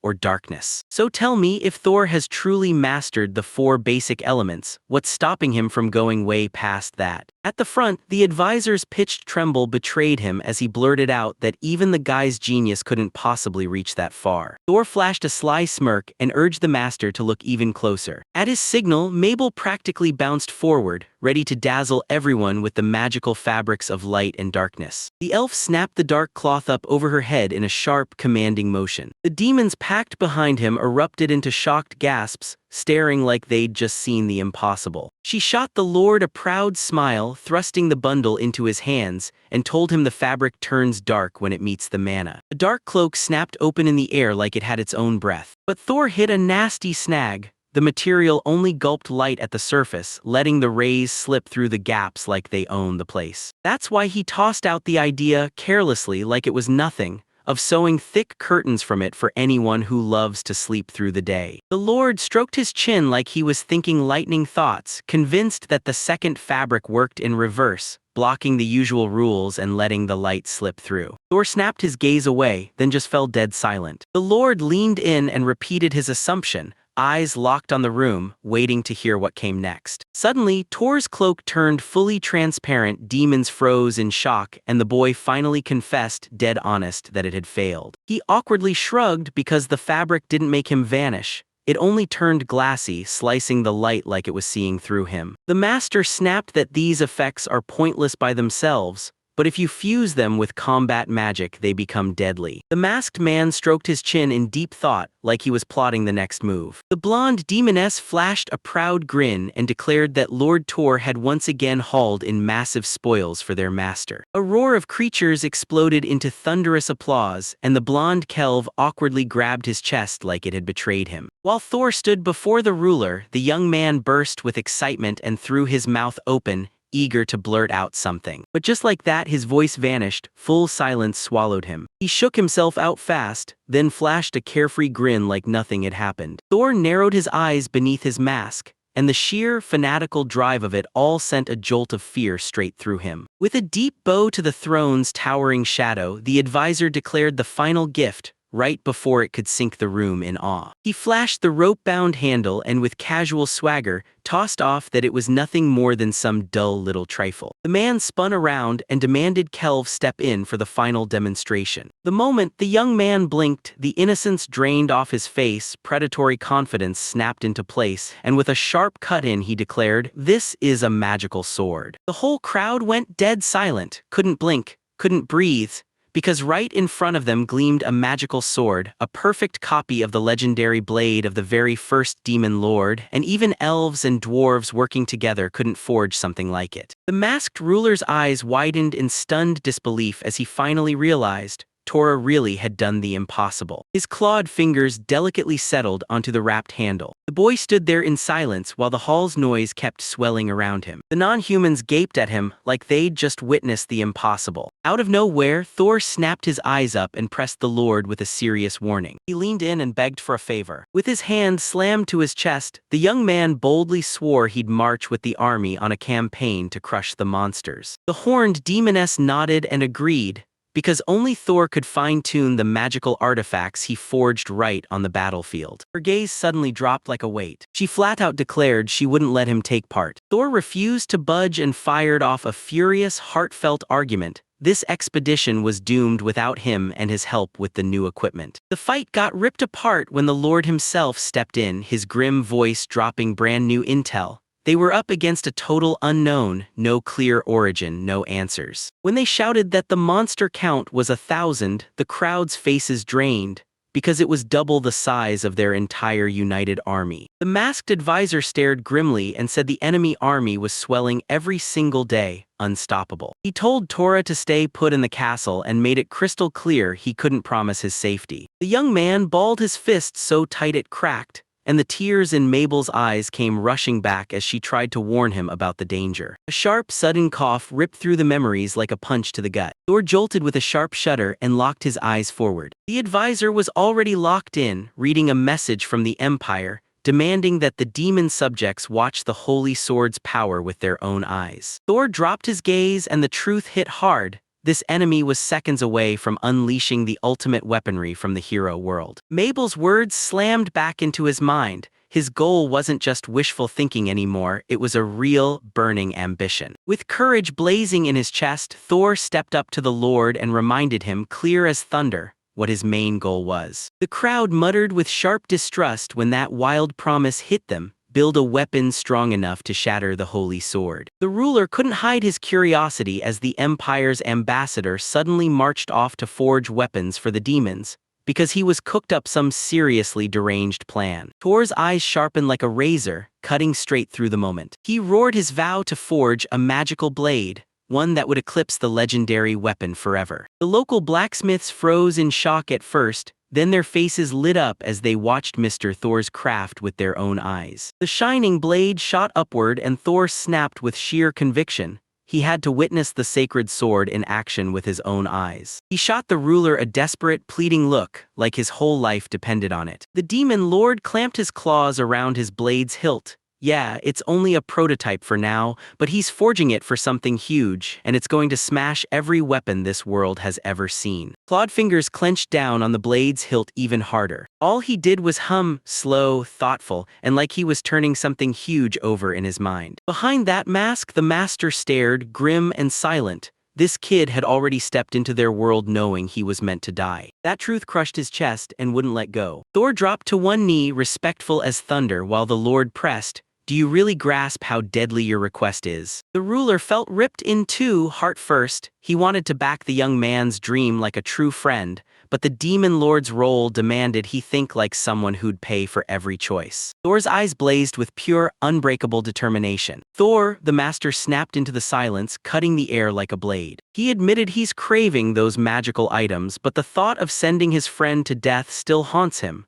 Yet somehow, he can't bring himself to steal the one thing that keeps his friend inspired. Suddenly, loud, joyful cheers tore through the conversation. His subordinates surged into chanting the Lord's title, practically vibrating with impatience to get their hands on that legendary weapon. The horned assistant went wide-eyed, utterly stunned by the demon's wild, electric excitement. The hall exploded with the crowd's screams as they joyfully roared out and welcomed their majesty. The Lord sat like stone on the throne, ringed by a whole forest of raised fists, all glaring with raw fury. Behind the alchemist, the whole crowd pressed in and the Lord took one look, because with that kind of backing, retreat was the last thing anyone could even imagine. Even that terrifying white mask gave nothing away. No emotion leaked through at all. The Lord finally remembered his promise. When he saw that raw passion and unstoppable determination, he couldn't refuse the young man's request. As a lord I can't refuse, he declared, voice iron-stiff. The horned advisor blinked in stunned silence as the king suddenly declared that the alchemist Tor was being shipped off to the logistics department. The order cracked through the air, sharp, loud, and utterly final. The Lord snapped his hand forward and ordered the court alchemist to come with him.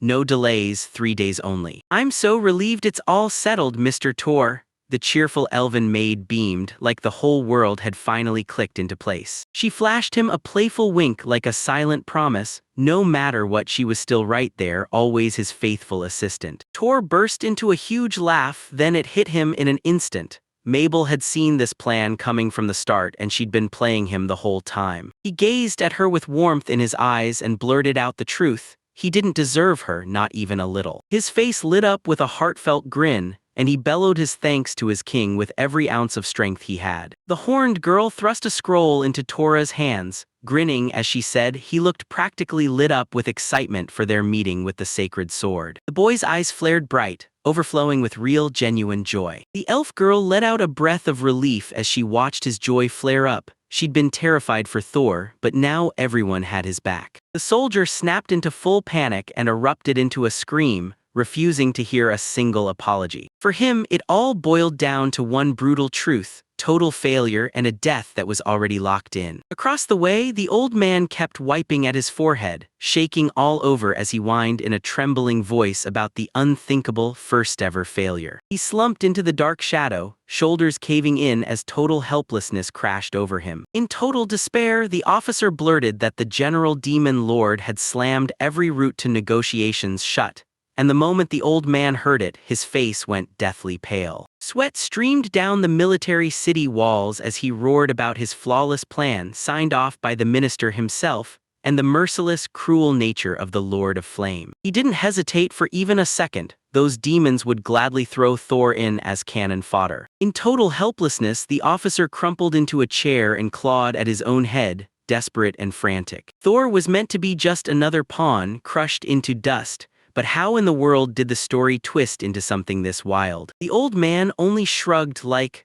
"I've got no clue what kind of devilish scheme they're cooking up on enemy ground." The soldier's face snapped into a look of total shock when he heard the wild news. Thor was apparently going to be someone's future son-in-law. Head bowed low, he started tearing through the options with shaking urgency. Did that boy spill the Empire's secrets, drop to his knees and beg for mercy, or did the demons spot some hidden advantage in him? He froze on the spot, shoulders sagging as he bowed his head, and figured the demons were just set on their own plan for the boy. The Duke bared his teeth in fury and snapped that the one who ruined his plan was a shameless scoundrel. The Duke barked in irritation at his subordinate. Then out of nowhere, another guard burst into the hall yelling that trouble had erupted. The soldier's face contorted into pure horror, like he'd just seen the impossible. The war minister himself burst through the door. A cloaked intruder, not invited in the slightest, pressed through anyway and dryly apologized like it was all totally normal. The Duke clapped his hand over his mouth, stunned,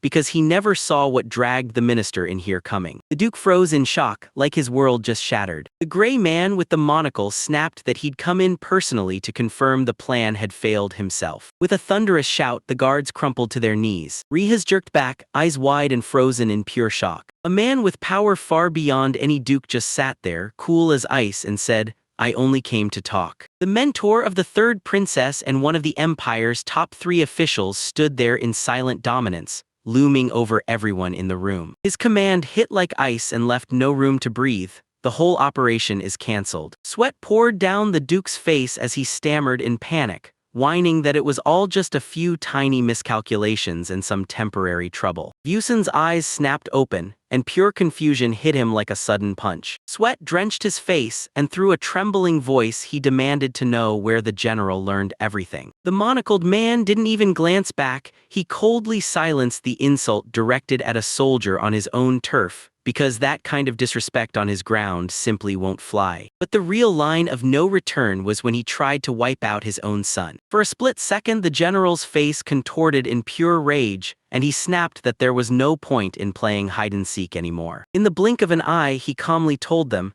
"I sent my spy into your unit ages ago." The traitor flailed his hands in pure panic, scrambling up fresh excuses as he tried to explain his way into a hidden slice of the plan. The general slammed him mid-sentence, cutting through everything, and drilled one truth into him: stop the Empire from ever going to war with the Lord of Demons. He towered over the shaking subordinate and snapped that there would be no fake trial planned for his son. Shoving aside the pathetic whimpering, the commander barked an order to regroup somewhere else, and the mustached man grabbed it greedily like it was a lifebuoy thrown straight to him. The mustached man's face lit up with hope. He was ready to follow, but the commander snapped coldly and shoved him onto a different mission. The general stared him down with icy disdain, making it crystal clear that everything could have ended peacefully, if he'd stopped his financial scam before it spiraled. Busen tried to grin through his nerves, totally clueless about how bad the disaster was about to get. The order slammed down without mercy.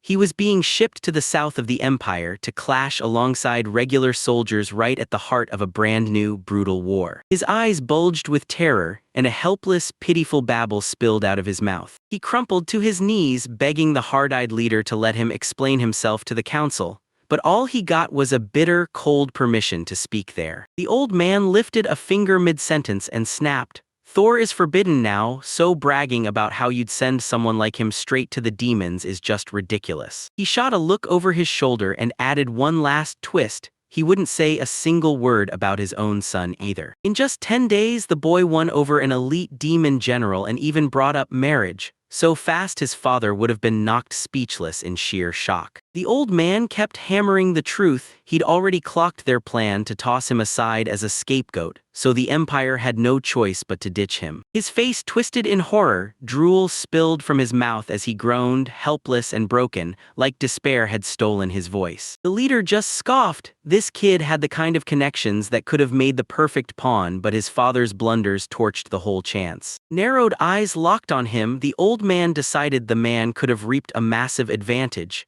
Yet he blew it all to pieces. The father's eyes spasmed, and sticky terror flooded him. The woman knight sneered that he didn't even think. He just dragged his own son through dirt and shoved him toward a sure death. Memories of his betrayal slammed into him the moment they barked that from now on, he was nothing but a walking dead man. So how does this so-called useless manage to earn the trust of the strongest demon general? The old man shot back. Crouched on the floor, the battered father could barely whisper that his own son had zero fight skills. The bespectacled man calmly praised someone else's noble ideas, while the person he was talking to choked on a desperate scream about duty to the Empire. The Duke's face contorted with fury and sweat as he roared that the nobility had a natural right to serve the state. Out of nowhere, the guy's mood soured, and he snapped in a freezing voice, demanding his kid, right now. When he heard he'd have to throw away his title to appease the Lord of Demons, the Duke went bone-white and let out a pitiful, instant refusal. The man whipped around and strode toward the Supreme Council's building, basically daring the conversation to continue there,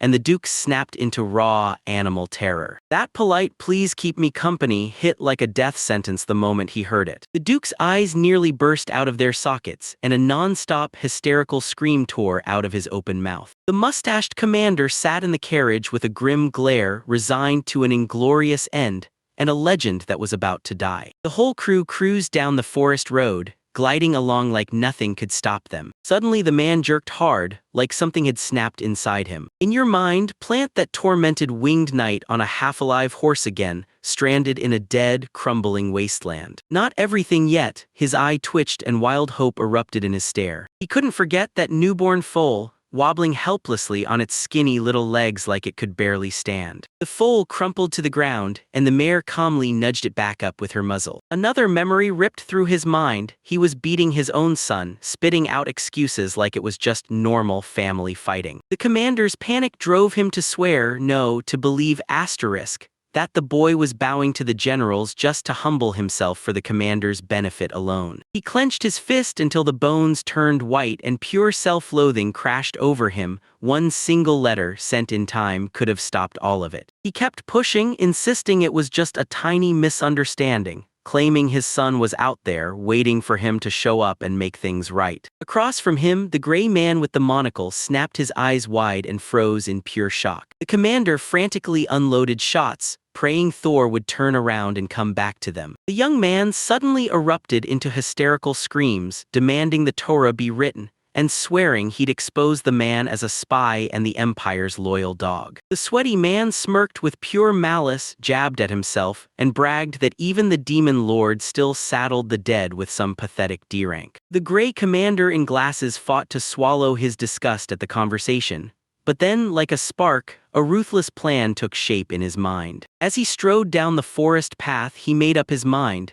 He'd write a letter to Toru Rigas. This move was meant to plant seeds of doubt straight into the Dark Lord's mind. Meanwhile, behind the towering walls of Dulgaria's capital, A whole new kind of game was blasting wide open. Third Princess Liana dropped to her knees with respect before the ruler. From the throne's towering height, the father's massive shadow loomed and spoke straight to her. With a grim voice, the emperor warned that a new nightmare had crawled into the borderlands. Giant spiders were everywhere. His eyes went icy, like everything had frozen in place. The demon peace talks collapsed for good, and now the empire had to prove, right on the battlefield, that it can't be broken. The ruler handed Liana this brutal punishment job, praising her unbreakable spirit like a weapon. With her hand pressed to her chest, the princess swore she'd remind her enemies one thing: Bulgaria belongs to the heirs of true heroes. To crush the demons with pure terror, her father finally let her wield the main relic. She took hold of the sacred sword, made for warriors from another world who once battled with it and changed everything. Three guys were straining like crazy, hauling a gigantic chest stamped with a glowing coat of arms. Suddenly, the servants nearest the front gasped and recoiled in pure terror. Her eyes snapped wide open in pure shock. Princess Liana stood tall and announced, loud and fearless, that from this day on, the light meant for heroes would fuel the empire's power. The mustached nobleman gave a sharp nod, and it was clear he approved. With the legendary blade gripped tight in her hands, she proudly took up the guardian title,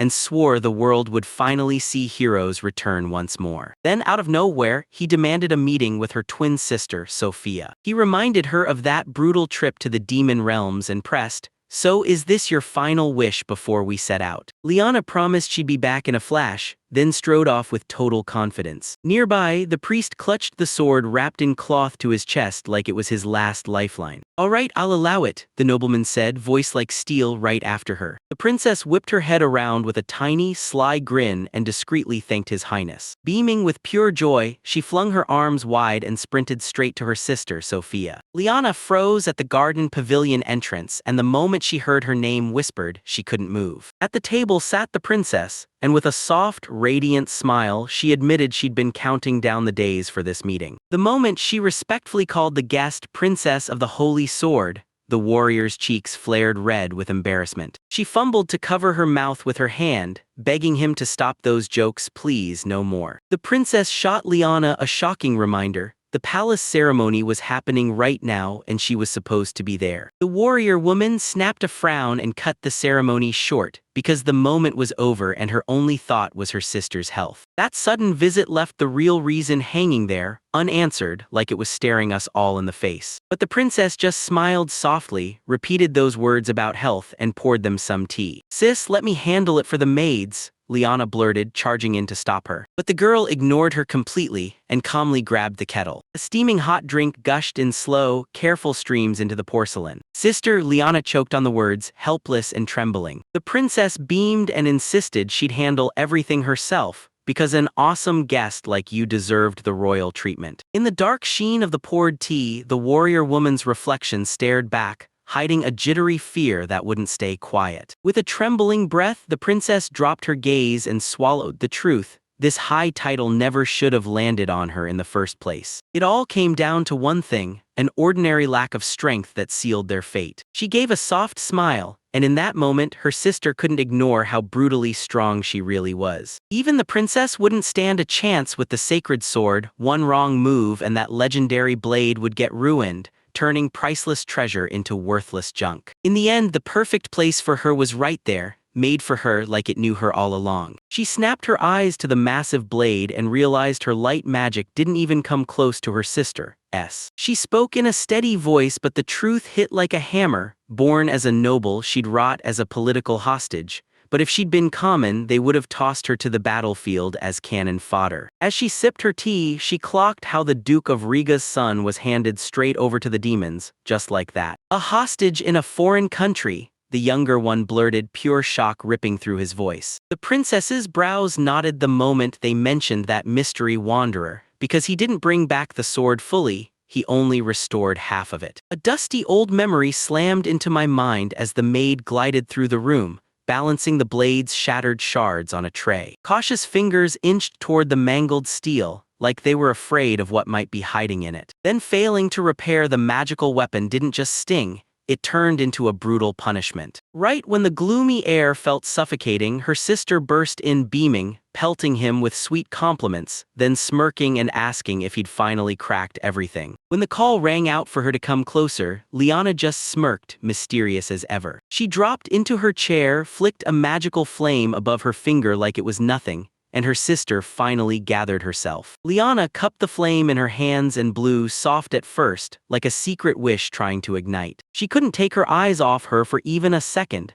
She had some seriously urgent advice she couldn't afford to miss. In a blink, Liana slammed open the soundproof barrier and the girl's face went pale with pure shock. She gently soothed her, trying to calm the storm in her mind. But the sister was barely holding it together, begging him not to waste magic because her body was too weak to handle it. Liana didn't flinch, because this time their conversation was sealed tight, safe from any prying foreign ears. Her sister reached for her, but all she did was tease. She playfully checked her forehead like she was looking for a fever. She cut through all the games and stared straight at the real nightmare, the Lord of the Demons of the North. Liana hesitated for a beat, then nodded, uncertainty flickering across her face. Her sister clutched her hands tight and warned him, voice iron in her chest.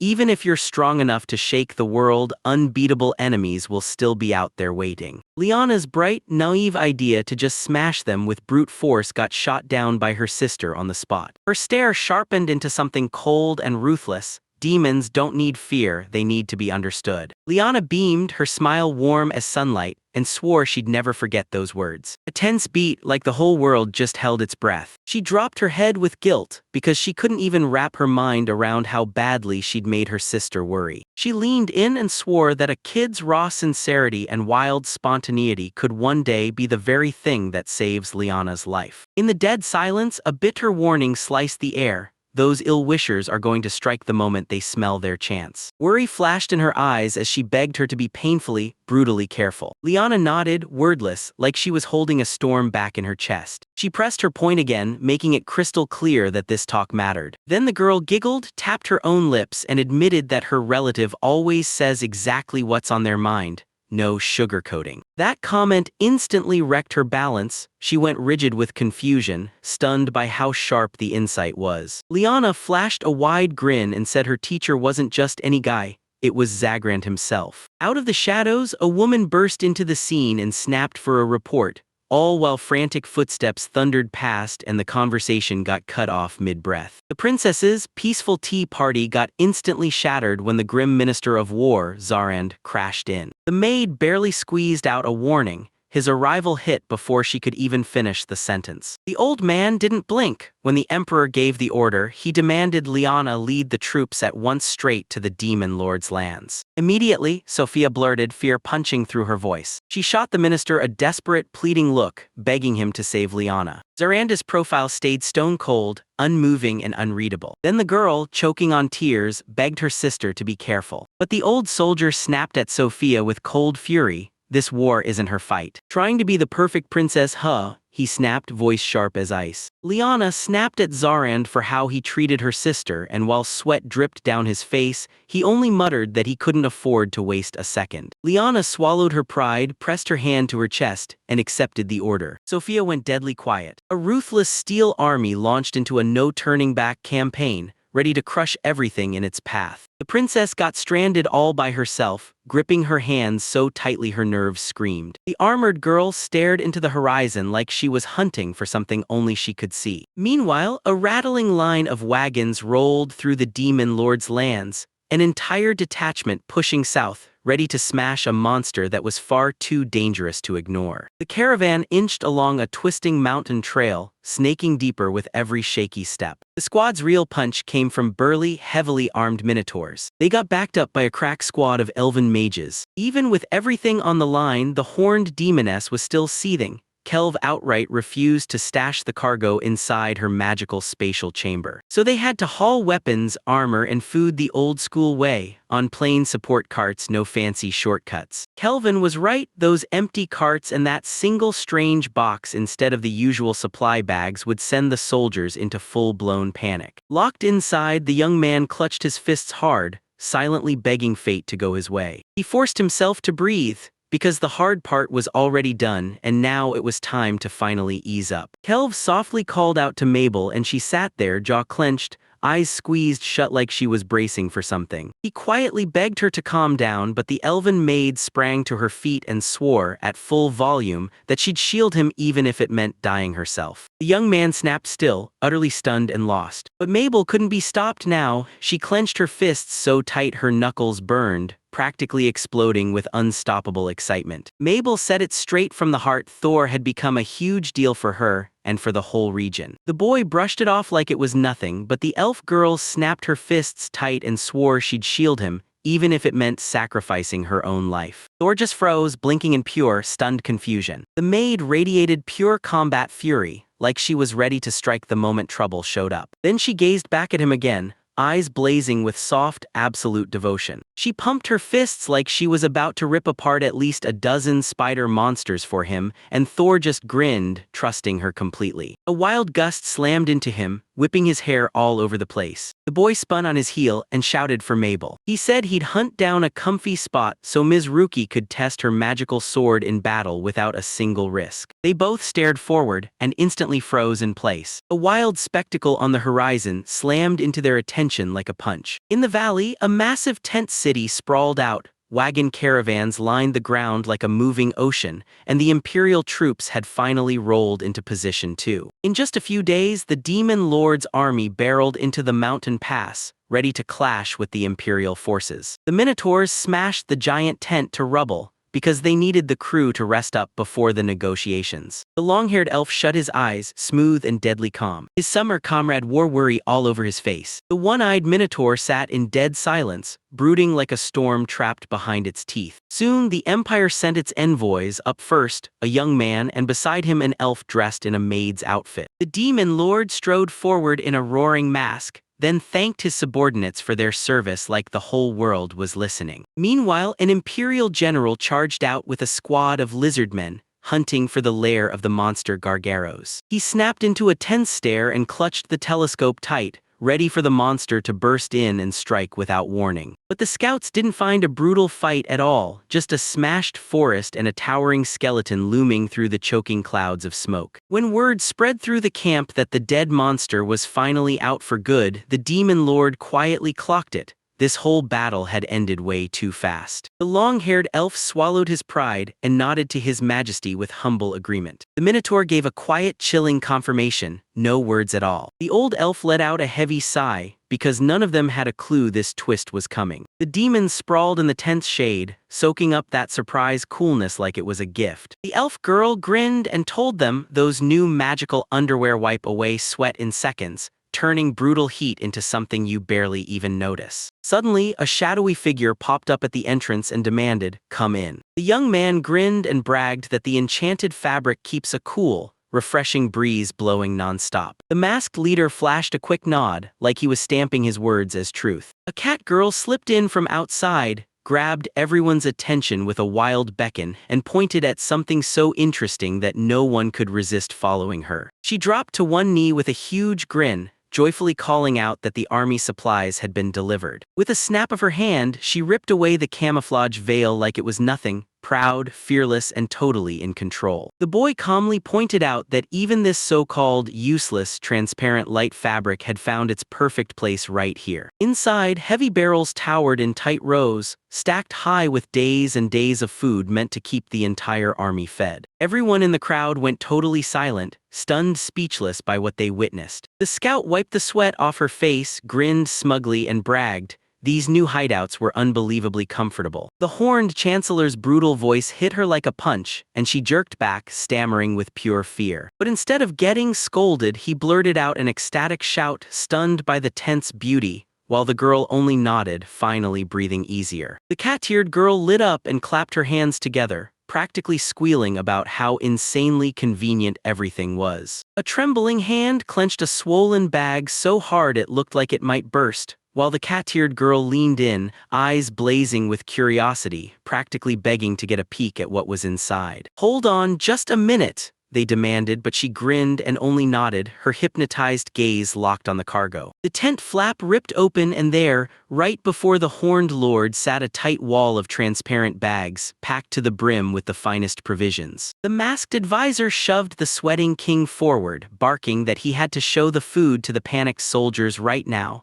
While the lord's face burned with embarrassment, the girl already waved and saluted with a bright, cheerful grin. The demon lord slammed the commanders around the table, then right before the imperial meeting, he declared their shared target in one brutal breath: the demonic beast Gargarasa. The creature was going into overdrive, hundreds of eggs dangled from the trees already, and its non-stop hunger was tearing through their lands day after day. The cloaked advisor strode in with total confidence and swore they could drop the monsters on their own. Empire's help was unnecessary. The princess yanked her collar tight, bracing for whatever was about to hit. She slammed the idea down and refused to march her soldiers to certain death just to feed her pride. The girl balled her fist and declared a full-scale offensive, standing shoulder to shoulder with the imperial troops. Her stare shut down every argument before it could even start. The ancient elf broke into a soft, knowing smile. The one-eyed beastman nodded once and took the order without a sound. The young man leaned in, eyes locked, like he didn't want to miss a single word. The horned elf snapped everyone back to the plan: win this fight, and you'll forge peace with your neighbors, plus those reclaimed mines will fire back up and kickstart trade. Right after that, the commanders tore straight into the nitty-gritty of the combat plan. The elf crushed the reports in their hands, feeling the historic shift hit.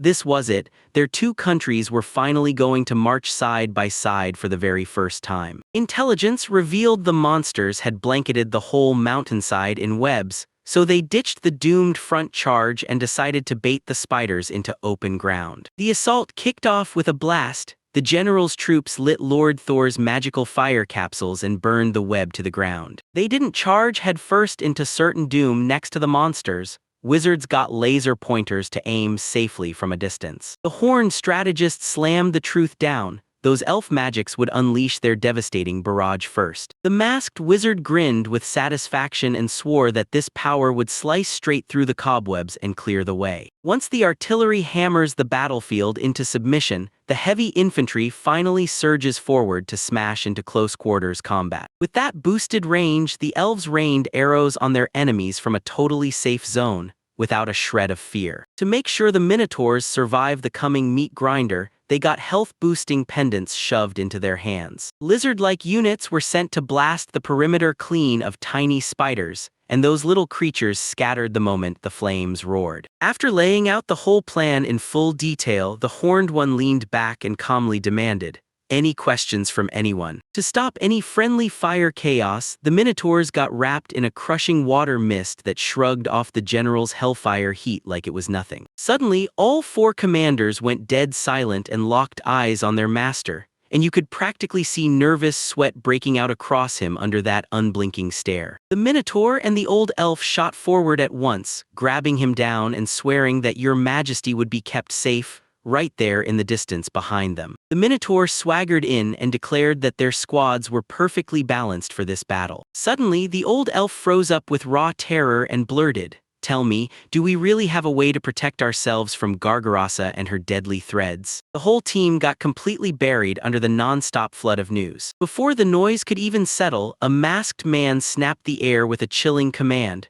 No one could relax, everyone had to brace for battle. The woman calmly leaned in and asked Kelv how their joint operation with the Empire was going. Meanwhile, the elf and the minotaur were shouting their full approval to the Lord's last command. He bluntly warned that even a beefed-up army can see safety flip into total defeat in the blink of an eye. The horned commander bowed his head in crushing guilt, because the Imperial Guard still hadn't sent a single update. He said he'd been feeding them deployment plans for ages, but the Allies kept stonewalling, hiding their own moves and refusing to spill a thing. Kelv's scowl burned with raw fury beneath that mask. Still, he snapped, furious and indignant. Everyone knew how the Imperials fought. When they spotted a crack in the enemy, they didn't wait for the Demon Lord's army, they hit first. The boy nodded, shoulders slumped, fully convinced this is exactly what they'd do. At that exact moment, a guard tore into the tent, waving an urgent report like it couldn't wait. He didn't waste time sending out recon. He'd known from the start that any verbal deal with the Empire was nothing but smoke and lies. From the threshold, the lizardmen roared. The Imperial vanguard is already storming into battle against the demon beasts. While he studied the enemy's tactics, the ones that made Gargaros unleash those tiny spiders and shove them onto a rocky ledge under the mountain,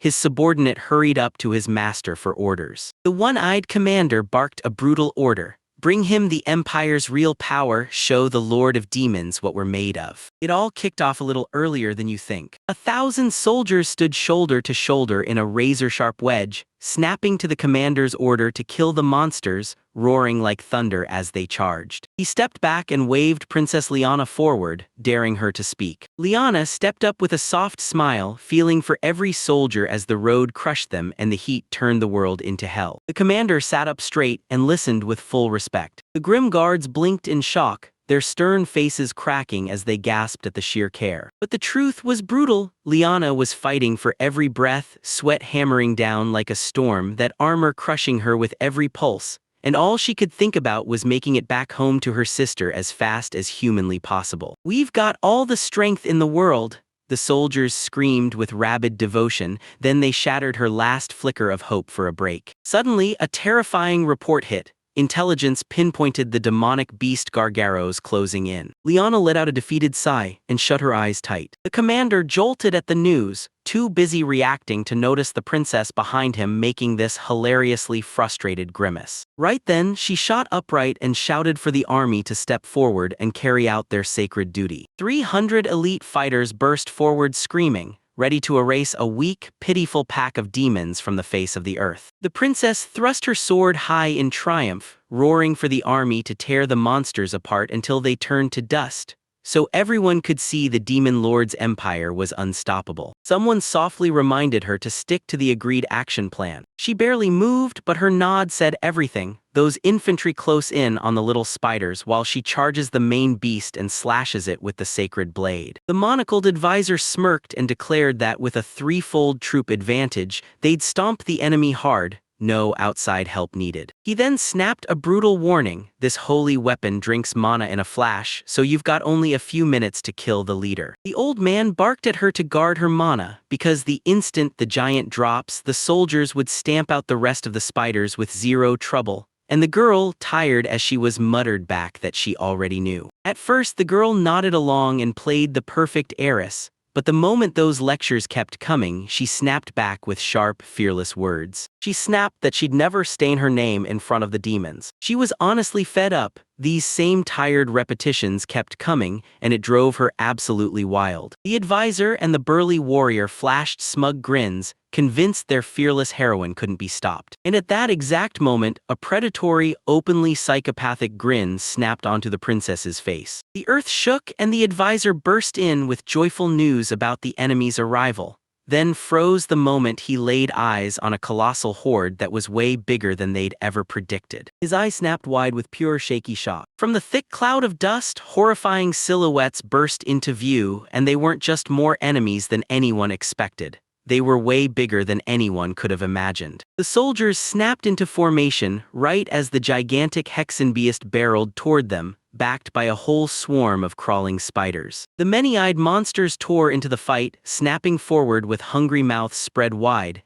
teeth bared for a feast. A never-ending swarm of monsters thundered down the slope, crashing together like an unstoppable avalanche. The colossal demonic beast churned out spider soldiers so fast the scouts couldn't even keep their reports caught up. The hooded man stared hard at the numbers, jaw clenched, demanding every move be made with absolute bone-deep caution. His one-eyed partner only spat a low curse, then stared hard into the living sea of creatures like he was hunting for answers. The mindless horde slammed into a lineup so sharp and precise, the people met them with calm, deadly strategy. The drummers pounded out a battle rhythm that shook the air and set the whole fight in motion. The infantry slammed their shields hard against the unmoving wall, and the clash shook the air. A pack of howling monsters lunged forward, snapping their fang-filled jaws wide. With a thunderous crash, the first monster careened into the steel barrier, swinging at anything in its path. The warrior clenched his teeth behind the shield, bracing as a brutal wave of fury crashed down on him. Right then the command snapped out, "Archers, get ready." A storm of arrows unleashed at once made the sky go pitch black. The deadly rain tore straight through the front spider's shells, like nature itself wanted them gone. The infantryman tightened his grip on the battle axe until his knuckles went white. Rain after rain of arrows kept hammering those shrill monsters into the dirt, pinning them there with no mercy. The infantry slammed their halberds into the spiders, blood spraying everywhere until the monocled commander finally snapped, "Mages, now." Deadly spells tore through the air and blasted straight into the enemy ranks. The battlefield shuddered as the impact hit like a thunderclap. Explosions blasted the creature to pieces, and a wave of dust and smoke billowed into the air like a violent curtain falling. The moment the enemy's grip loosened, the heavy cavalry slammed into the fray, carving a deadly corridor straight to the giant spider. The commander slammed the army forward with relentless fury, forcing them to surge ahead no matter what stood in their way. The knight's steel blades slammed into the enemy, cleaving flesh with ruthless power. Sharp blades crunched through the tusked jaws and split them wide open. Parting the crowd, the commander rushed to Her Majesty and declared it was finally time to smash the main target. She didn't even blink, eyes shut tight, and delivered her order like ice. In that instant, a colossal blast tore a perfectly straight path through the monster horde, blasting straight up to the leader. The commander couldn't hide his shock as the Imperial army moved in perfect sync, like they'd rehearsed every second in advance. All that was left was the final move: grip the sacred weapon and end this whole misunderstanding for good. The queen shot an icy glare and lifted the sacred sword of Dalgaria high. The monocled man flashed a predatory grin, and his sinister aura crawled over everything. In a heartbeat, the legendary name blasted through the air: ***, the sacred sword of Dalgaria ***. A wild, deafening animal roar ripped through the wall of pounding rain. The colossal monster rose up, towering over everything like a living nightmare. Knightly cavalry thundered into the fray, slamming forward with a roaring battle cry. But the front rows crumpled to the floor in an instant, impact thundering, despair screaming from every mouth. The monster let out a bone-rattling roar, towering over the field like it owned the sky. A massive army snapped into terror, frozen solid by horror. One of the knights let out a desperate battle cry and swung his sword with everything he had. The one-eyed commander yanked his sword free, then roared for the cavalry to break through and clear the path. One beast's roar was all it took. Suddenly, the Empire's warriors felt their will snap like a twig. Suddenly, the horsemen slammed to a halt, stunned out of their wits. The black, deadly strike shattered their lines, smashing bodies and armor together in a brutal wash of blood. The commander screamed, panic snapping his voice, begging His Highness to hold the line, then fall back fast. With wide eyes and a throat full of terror, the young man stared at the slaughter and finally snapped, "This has to stop." Blood splattered everywhere as a helmet ripped free and flew through the air. The massive blade slammed through the monster in one brutal swing, and black blood sprayed across the battlefield. The blade tore through flesh with a sickening crunch. On the battlefield, a chariot tore in at full speed, roaring at the top of its lungs, "Your Highnesses." The girl clamped both hands around her gigantic sword, because her instincts screamed that the perfect moment to strike was finally here. Her gaze snapped into focus. Amid the blood-soaked chaos, she spotted a clean path straight to her true quarry, a towering giant spider. "I swear I'll get you back," she snapped, then carved through the closest enemy's head with one unstoppable stroke. The warrior lunged ahead, driving straight through a swarm of tiny monsters. Each of her devastating swings ripped through the air, sending sparks and bits of flesh flying in every direction. In response, the towering monster lunged forward and tore open its hairy jaws with a terrifying roar. Meanwhile, the one-eyed commander screamed through clenched teeth, "Protect His Highness no matter what." He unleashed magical troops on the leader and snapped orders to the infantry to guard every retreat route. That hairy giant fixed them in place, glaring with dozens of terrifying eyes. With a smile so faint it barely showed, the girl ordered everyone to stare as her magical blade shot ahead with a sharp, whistling rush. A giant spider wearing a skull-shaped shell let out a sinister grin that made the whole place feel doomed. The girl clamped her hands around the hilt of her massive sword, like she was ready to tear the world apart. She unleashed the full, terrifying power of the sacred sword of Dalgaria, an ancient legacy forged by legendary heroes. A blinding energy blast tore from the blade and streaked straight for the monster. A blazing flash ripped across the sky, lighting everything up in one wild instant. A destructive wave roared through, smashing and sweeping away everything in its path. The soldiers behind him erupted in joyful cheers, soaking in that lightning-fast victory. The monster's mangled body finally dropped, swallowed by thick, choking smoke. Suddenly, the creature's back exploded, and an endless flood of fresh spiders came pouring out. Terror hit them like a truck, because the giant's belly wasn't empty at all, it was a living incubator. She snapped around, worry chewing at her like fire. The wounded monster roared like it had nothing left, and the girl's gut dropped, because if she didn't end it right now, it would be the end of everyone. Damn, she spat, then shot upright like someone just yanked the floor out from under her. With one wild leap, she launched into the sky and cleaved down with a fierce, sweeping strike. A blinding flash tore through the air, and the holy sword came down like a sentence, striking the target and ending it. The desperate shout of Rei tore through the air, swallowed by the thunderous roar as that colossal attack finally slammed into its target. But that giant spider monster stood there completely unhurt, then let out a savage roar that shook the air. A raging black streak of energy tore into the earth, scorching it raw, then smashed like a final, devastating punch straight into the void. Her eyes snapped wide with pure panic. She almost landed the instant kill, but right at the last second, tiny spiders swarmed her path and stole the moment she needed. His fingers shook so hard they clamped the handle tight, and cold sweat poured down his face in frantic streaks. She wheezed in panic, realizing she'd burned every last drop of mana and strength on this single disaster. Her legs buckled, and the exhausted warrior crumpled helplessly onto the wrecked cart's shattered debris. The commander snapped his arm forward and bellowed at the magic squad to open fire. The smoke finally thinned, and there it was, a giant spider glaring back, and the commander could only pray that his holy sword strike had at least dealt it real damage. Dust-choked clouds still shrouded what remained after that brutal, earth-shaking hit. His face snapped into stone the moment it happened. Through a choking curtain of smoke, the monster burst out, torn flesh spilling into view like it had ripped the world open. But the monster burst out of the cloud, fully alive and flashing a sick grin, taunting everyone like it couldn't feel a single shred of pain. The commander snapped into action, barking a retreat order to save his majesty and regroup before the fight went any further. At that exact moment, a savage swarm of tiny spiders surged into the soldiers, shattering their defenses and tearing their formation apart. With feverish intensity, the man realized only His Highness could land a personal strike strong enough to smash through this armor. Suddenly, he jolted with a violent snap. The Imperial Guard barely survived the first wave, so their commander gambled on a brutal war of attrition,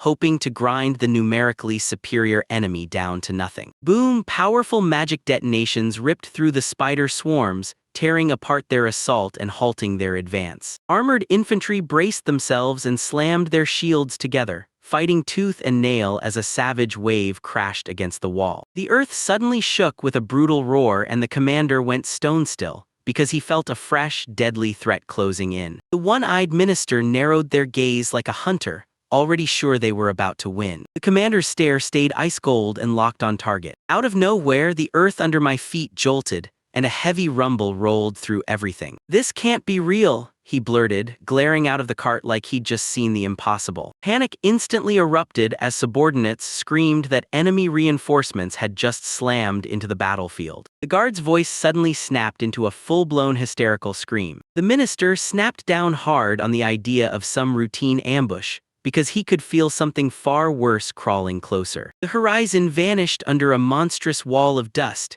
and a non-stop roar thundered out of it like the world was breaking. The commander's face twisted in fury as the truth hit. Someone had cruelly tricked them. From the dust, a hideous creature with too many eyes snapped its grin with pure malicious intent. The army stumbled into a dead end. An endless swarm of giant spiders ringed the soldiers from every direction. In the dark, hundreds of hungry eyes flared to life, glowing with pure danger. The infantry cowered behind their shields, frozen in terror as the beasts crushed them, 500 strong and utterly unbeatable. Cold sweat poured down the pale faces of the warriors as the truth hit them. This was the end, and they knew it. A colossal monster's shadow crashed down over the knights and their crawling spider allies. For him, this endless swarm wasn't even a challenge, it was just a quick snack. The girl dropped to her knees like she'd been yanked out of reality and burst into wild, helpless laughter, because her mana was finally gone, drained to the very last drop. A thunderous crash split the air behind her, and stones blasted apart. She hauled herself upright and clamped down hard on the sword's hilt. Now it all came down to this. Bare fencing was her last lifeline. Right in front of her loomed a hideous, many-eyed giant, staring down like a nightmare made flesh. Trying to survive that beast's rampage with no heroic powers?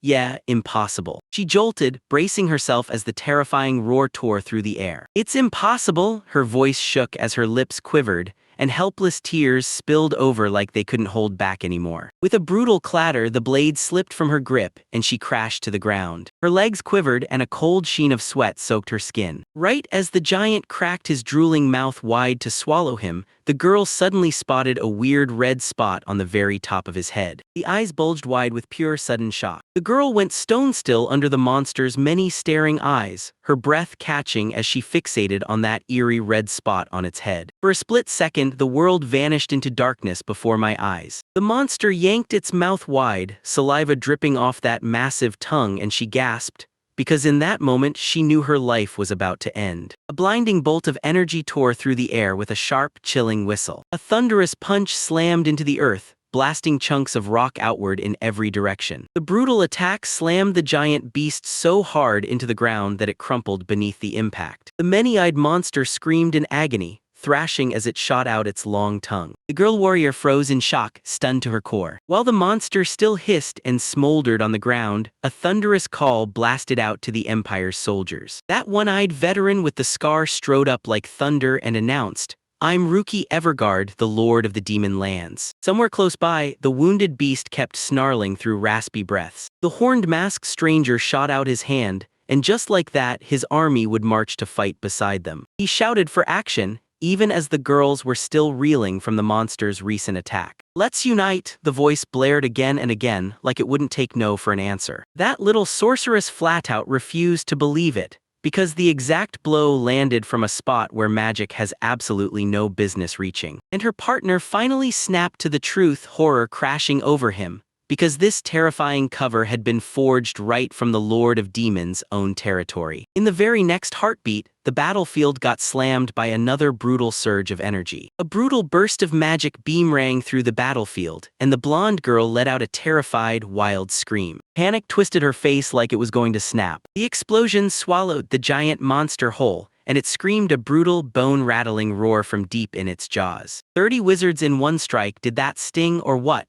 The horned sorcerer jeered. The monster thrashed in helpless agony, twisting as the flames swallowed it. The wizard finally spilled his secret. Right there, the nearby elf was clutching an artifact pointer that fused scattered spells into one gut-punching, devastating blast. That plain-looking tube wasn't ordinary at all. It served as the laser sight for an entire army. The horned one sized up the wreckage left by that impact, and satisfaction practically lit up his face. "Mr. Thor, did you see this?" blurted Elf Mabel, but the young guy behind her looked utterly unimpressed. Thor rested his chin in his hand and watched everything roll by, letting the moment slip past without a single thought. "Yeah, I saw it, Mabel," he muttered, like the words barely had the energy to leave his mouth. In his mind, only one thing glowed: the luxurious holy sword, divine grace, and he fell in love with it so hard it felt real. The moment that blade got mentioned, his eyes lit up with wild fanatic fire, and a greedy grin spread across his lips. Behind that terrible misfortune, someone in a death mask watched in total silence. From the hilltop, demons stared in eerie silence as the Imperial Guard marched alone to finally crush the beast, Gagarasa. The masked bishop claimed the Imperials weren't fighting at all, they were just playing to the crowd, flaunting the hero's weapons to jack up the price for the princess. The princess let out a quiet, bitter sigh, finally admitting the hard truth. "Tell me you saw this coming, my lord," the anxious horned advisor blurted out, eyes wide with dread. They already knew the Empire was poison, because the person lurking in the shadows had their eyes locked on the sacred sword. The subordinate swore he'd wring every last secret out of the girl the moment the battle ended. The bishop calmly clocked the enemy's brilliant tactics and treated it like a priceless lesson they'd never forget. The princess, above all, was determined to prove one thing: those filthy games are only powered by a tiny circle of nobles, while her own family has kept its honor spotless. Suddenly, the bishop's face turned stone cold as he stared at the monster's smoldering remains, Turns out everyone had grossly, fatally underestimated how tough it really was. The one-eyed officer snapped into action, panic surging as he blurted out orders at Her Highness. The monster behind her didn't die, it surged back up, hit its feet with a thunderous thud and screamed a terrifying roar. The sky itself seemed to rip as a wild, ferocious beast unleashed a blood-curdling roar. The fight's nowhere near done, the officer blared. Exhaustion crushed the princess, but she still fought through it, swaying as her last shred of strength clamped onto the sword's hilt. The monocled man barked that the perimeter had finally cracked, then ordered an immediate retreat, right now before it was too late. Behind them loomed the colossal Gargarasa, a brutal monster so terrifying the demon lord himself couldn't bring it down alone. Barely holding herself up against her sacred sword, the princess strained to hear the final plan. Her magic was the key, and it would weaken the beast from afar. A sinister rumble thundered across the jagged cliff, like something dark was waking up. She forced the exhaustion down, sweat pouring off her, and clenched her resolve, ready to fight no matter what. Her strength was almost gone, so her companion clamped a firm grip under her arm and steadied her right in the middle of the knightly formation. Suddenly, her eyes snapped to the side like a blade finding its target. She froze in shock as a dark, spiked-cloaked silhouette silently climbed the hill behind her, and the danger hit like a punch. A swarm of spiders snapped, abandoned the Imperials, and surged toward them like a deadly avalanche. The commanders didn't even blink when the princess's weapon failed to land. The enemy still surged in with sheer numbers, and yet their plan stayed locked in. A command blasted out, unleash magic from afar to pelt those monsters and stall them in their tracks right before the Minotaurs hit with the main strike. The girl squinted so hard it looked like she was trying to see straight through the dark. The Minotaur squad clamped down on their axes, jaws set like they meant business. Their one-eyed leader snapped the health pendants on, then fire magic surged through every fighter, blasting them straight back to full power. Right after that, the elven squads got the call, and in a heartbeat, they shot their long staffs up into the air. That old elf woman snapped. She couldn't speak a word, but she still screamed through willpower, begging her people to torch every last drop of mana for the win. The armored elven warrior clenched his jaw, swore he'd make the monsters pay, and promised retribution for every fallen soul and every desecrated inch of their land. Their hand crushed the sword's hilt until knuckles went white. Now it was time to plant the king with the raw power of their bloodline. Fire sparked in Princess Agnes's eyes, and her combat stats shot up, quadrupling in an instant. Clad in armor, she shuts down any thoughts of hiding behind her father and charges straight into the battle. With a thunderous roar, the elves whipped their staffs into the air. With a razor-sharp order from the commander, a colossal magical barrage tore upward into the sky. The knight got slammed backward by a crushing, power-packed blow. The carriage tore off into the distance like it had one mission, and no brakes. A sudden memory flashed across his eyes. There was the stern commander handing him a sealed order. Stuck deep in the forest, the messenger snapped into nervous laughter out of nowhere. He bolted forward and sprinted like his life depended on it down the empty path. One thought kept hammering in his skull. He had to deliver it no matter what. The commander's face streamed with tears as he begged, "Don't let me down." The knight burst forward, swearing he'd get that message into the right hands no matter what. He clutched the leather bag and shoved the letter even tighter against his chest. The horse snapped a nervous glance around, like it expected something to lunge out any second. That sudden roar snapped the messenger's head around in pure terror. The monster's colossal claws were already tearing through their defenses, and the command's worst fears were suddenly real. As he lay helpless on the ground, the scarred man lunged to stop the attack, while the blonde calmly sized up the enemy like it was already over. Her stare hit like a warning, and it definitely didn't promise good news. Right over their heads, the monster's massive black maw yawned open. Yet the two fighters had already flared with energy for a no-doubt killing strike. He fixed his eyes straight ahead while the maid behind him held her breath, waiting for what came next. That red sight dot latched on tight to Gargaros's massive body. One regular shooter could flip it all in an instant and go down without even a warning. The elves standing nearby saw nothing at all, blinking and squinting like their eyes couldn't make sense of what they were seeing. Smacking the ball from a distance, that insane felt straight up impossible. But those light rays are already gone, streaking off like they've taken off running. A blinding blast swallowed the monster whole, because that laser pointer refused to let a single shot go astray. Space itself buckled under brutal, earth-shaking impacts. From this moment on, not a single shot will slip past. A blinding beam punched through the beast's paw, shredding it from inside and blasting a deafening roar out of its jaws. The dust hadn't even settled when a black tide surged forward, an endless swarm of tiny spiders exploding into an attack. The girl shut her eyes tight and zoomed in on every shift in the enemy's tactics. The horned mage only smirked like a hunter, cut off a few legs, and that giant would lose speed no matter what. On the cliff, staring down a spider horde, he coolly snapped orders to Kelv to swing the aim to a brand new target. A masked mage lunged up behind the girl and squeezed dark energy into a roaring mass in his palms. She ripped the air apart with a scream, and the black flame surged to life. If the princess already bragged about the holy sword's power, then it's time to unleash the real magic darkness, the kind that bites back. With a sly grin, she lunged in and snapped the command for total destruction. The wizard snapped his arm forward and blasted out the flames of emptiness. A raging black beam tore through the air, roaring like it wanted to end everything. The crash happened in a blink. Flames tore straight through the spider horde's core. A savage, pitch-black flash ripped through the monster crowd like lightning from hell. A thick wall of smoke blasted into the room in an instant. The final tongues of magic greedily lashed out and scorched the land to the bone. The dust slowly drifted down and finally cleared the chaos. A bone-chilling scream ripped through the ashes like a nightmare coming to life. She smirked, smug as ever. This destructive spell only hits nearby, but the laser pointer compensates perfectly for that tiny range. The bearded knight nearby froze in sheer shock. One single shot had just obliterated the entire army in a fiery blaze. She snapped still, half terrified and half spellbound as those magical flames turned their victims to ash in the blink of an eye. The girl trembled in pure terror as two warriors strolled away across the wasteland, calm as ever,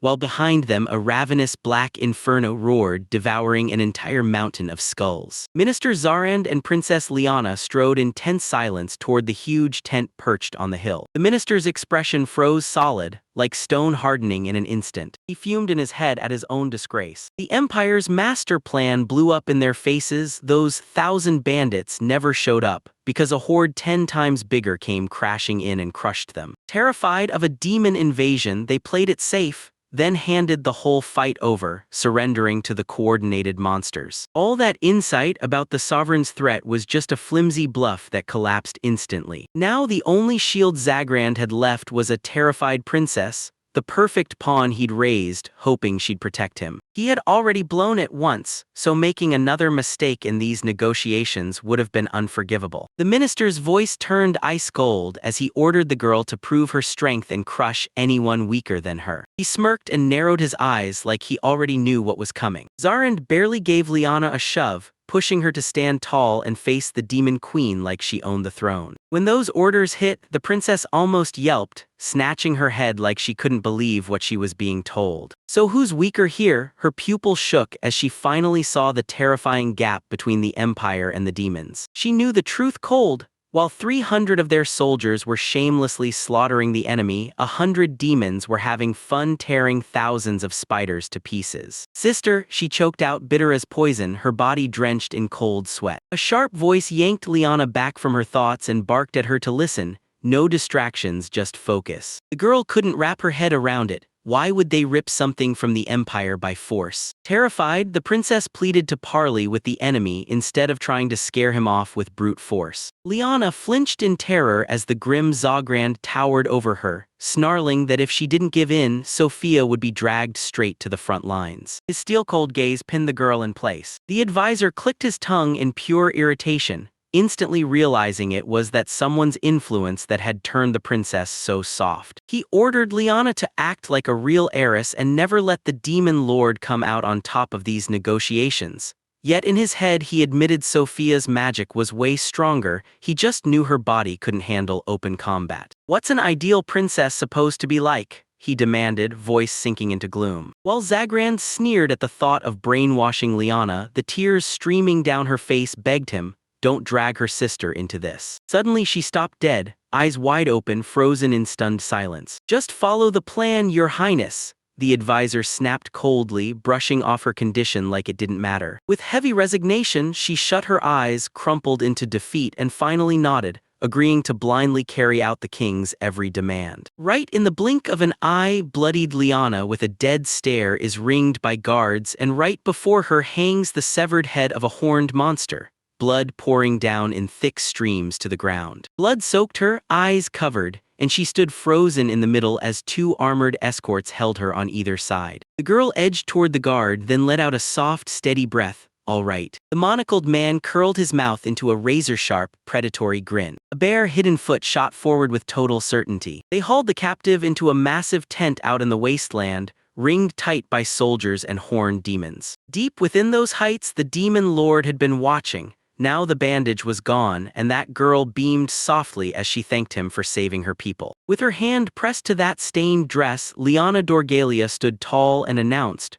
pride blazing, she was the Empire's third princess. Her voice shattered as soon as the Dark Lord's devastating weapon was mentioned, a blow so mighty it outclassed the holy sword, splitting the mountain like an enraged god. The man with the monocle snapped rigid, his face turned to stone in an instant. He squeezed his sweat-soaked fist tight, so tight it cracked. Out of nowhere, that massive black beam slammed back into existence, punching straight through the ground until it reached the earth's very core. A bead of sweat slid down his cheek, and the princess's reaction didn't shock him one bit. It was exactly what he'd expected. Even with ruthless brainwashing hammering her non-stop, Liana's primal terror still won't fade. Artificial submission has cracked wide open. The man with the monocle caught her meaning instantly, staring at the Lord's silhouette swallowed by darkness. He still couldn't choke down the trembling that this cursed power stirred in him. From under that dark hood, a calm voice slipped out. Then a mighty figure stepped forward and introduced himself as Ruki Evergard, the Demon King's lord over the lands. Princess Liana could barely get out a whisper of thanks, her whole body shaking with terror. Evergard hovered over her and softly told her this: losing doesn't mean shame, because even the strongest can stumble. He shocked everyone by admitting, straight up, that the Imperial soldiers fought like absolute beasts. Then she ripped their plan apart on the spot. Tight formation would have handed the whole army to the spider, so when Liana stepped in and took the blow herself, she saved everyone from the holy sword. Suddenly, a monocle-wearing man strode forward like he owned the room, the military minister of Zagrand. With a deep bow, he addressed the Lord of Demons like the world's darkest ruler deserved respect. Zaran stood her ground like a fortress, defending the princess with steel in his voice, and declaring she was a true warrior who would stake her life for every one of her comrades. The minister slammed it down. Without that treacherous ambush, the Imperialists would have crushed in and forced him to retreat for sure. Then he snapped his eyes onto Evergard's crew, and instantly clocked the famous Chancellor and the Burning General. Long-haired Curve and the armored giant Lizinga snapped to attention when their names were called. The Chancellor nodded with a chill that cut straight to the bone. Zarand tiptoed into the conversation, daring to broach the burning question of how the demon lands and the Empire were supposed to get along. The minister slapped his hand to his chest and, for the whole state, thanked them for slaying the beast and saving the princess. The smug messenger shrugged like it meant everything, then declared their shared win is a legacy meant to inspire generations to come. The long-haired commander just stared on, face carved from stone. The grim hooded warrior pierced his brazen grin with a ruthless stare that burned like fire. Up close, someone's eye snapped wide, anger barely held in check. The armored giant stayed deadly quiet, then clenched his fist so hard his knuckles blanched to bone white. The short-haired woman eyed him suspiciously and demanded, "Which joint victory of the Empire and the Lord of Demons are you talking about?" The long-haired man finally snapped and slammed into the Minister of War, demanding answers. The plan was to unite, so why did the Empire strike first when that nightmare giant beast packed with a swarm of spiders was already creeping onto the horizon? The unshakable minister just gave a calm, steady nod. A clawed finger jutted forward like a warning sign. Now it was time to face Princess Liana and deliver the answer. The towering horned Curve strode forward, barking for answers to protect the soldiers, even as his own commander tried to physically block him. The hooded demon reasoned with a cold certainty. This monster had never set foot on the plains, so the Empire must have baited it into coming. So someone fired back straight to the point. Why did the Empire attack before that agreed meeting even started? Princess Liana erupted into tears, shouting that they sabotaged the plan, because their reckless moves could trigger an enraged beast to rip the peaceful city apart. The Dark Mage strode up and snapped, the Empire smashed into our territory out of nowhere, then baited Gargarasa straight into their base. That demon girl stared down every guest with ice in her eyes and coldly asked the one question: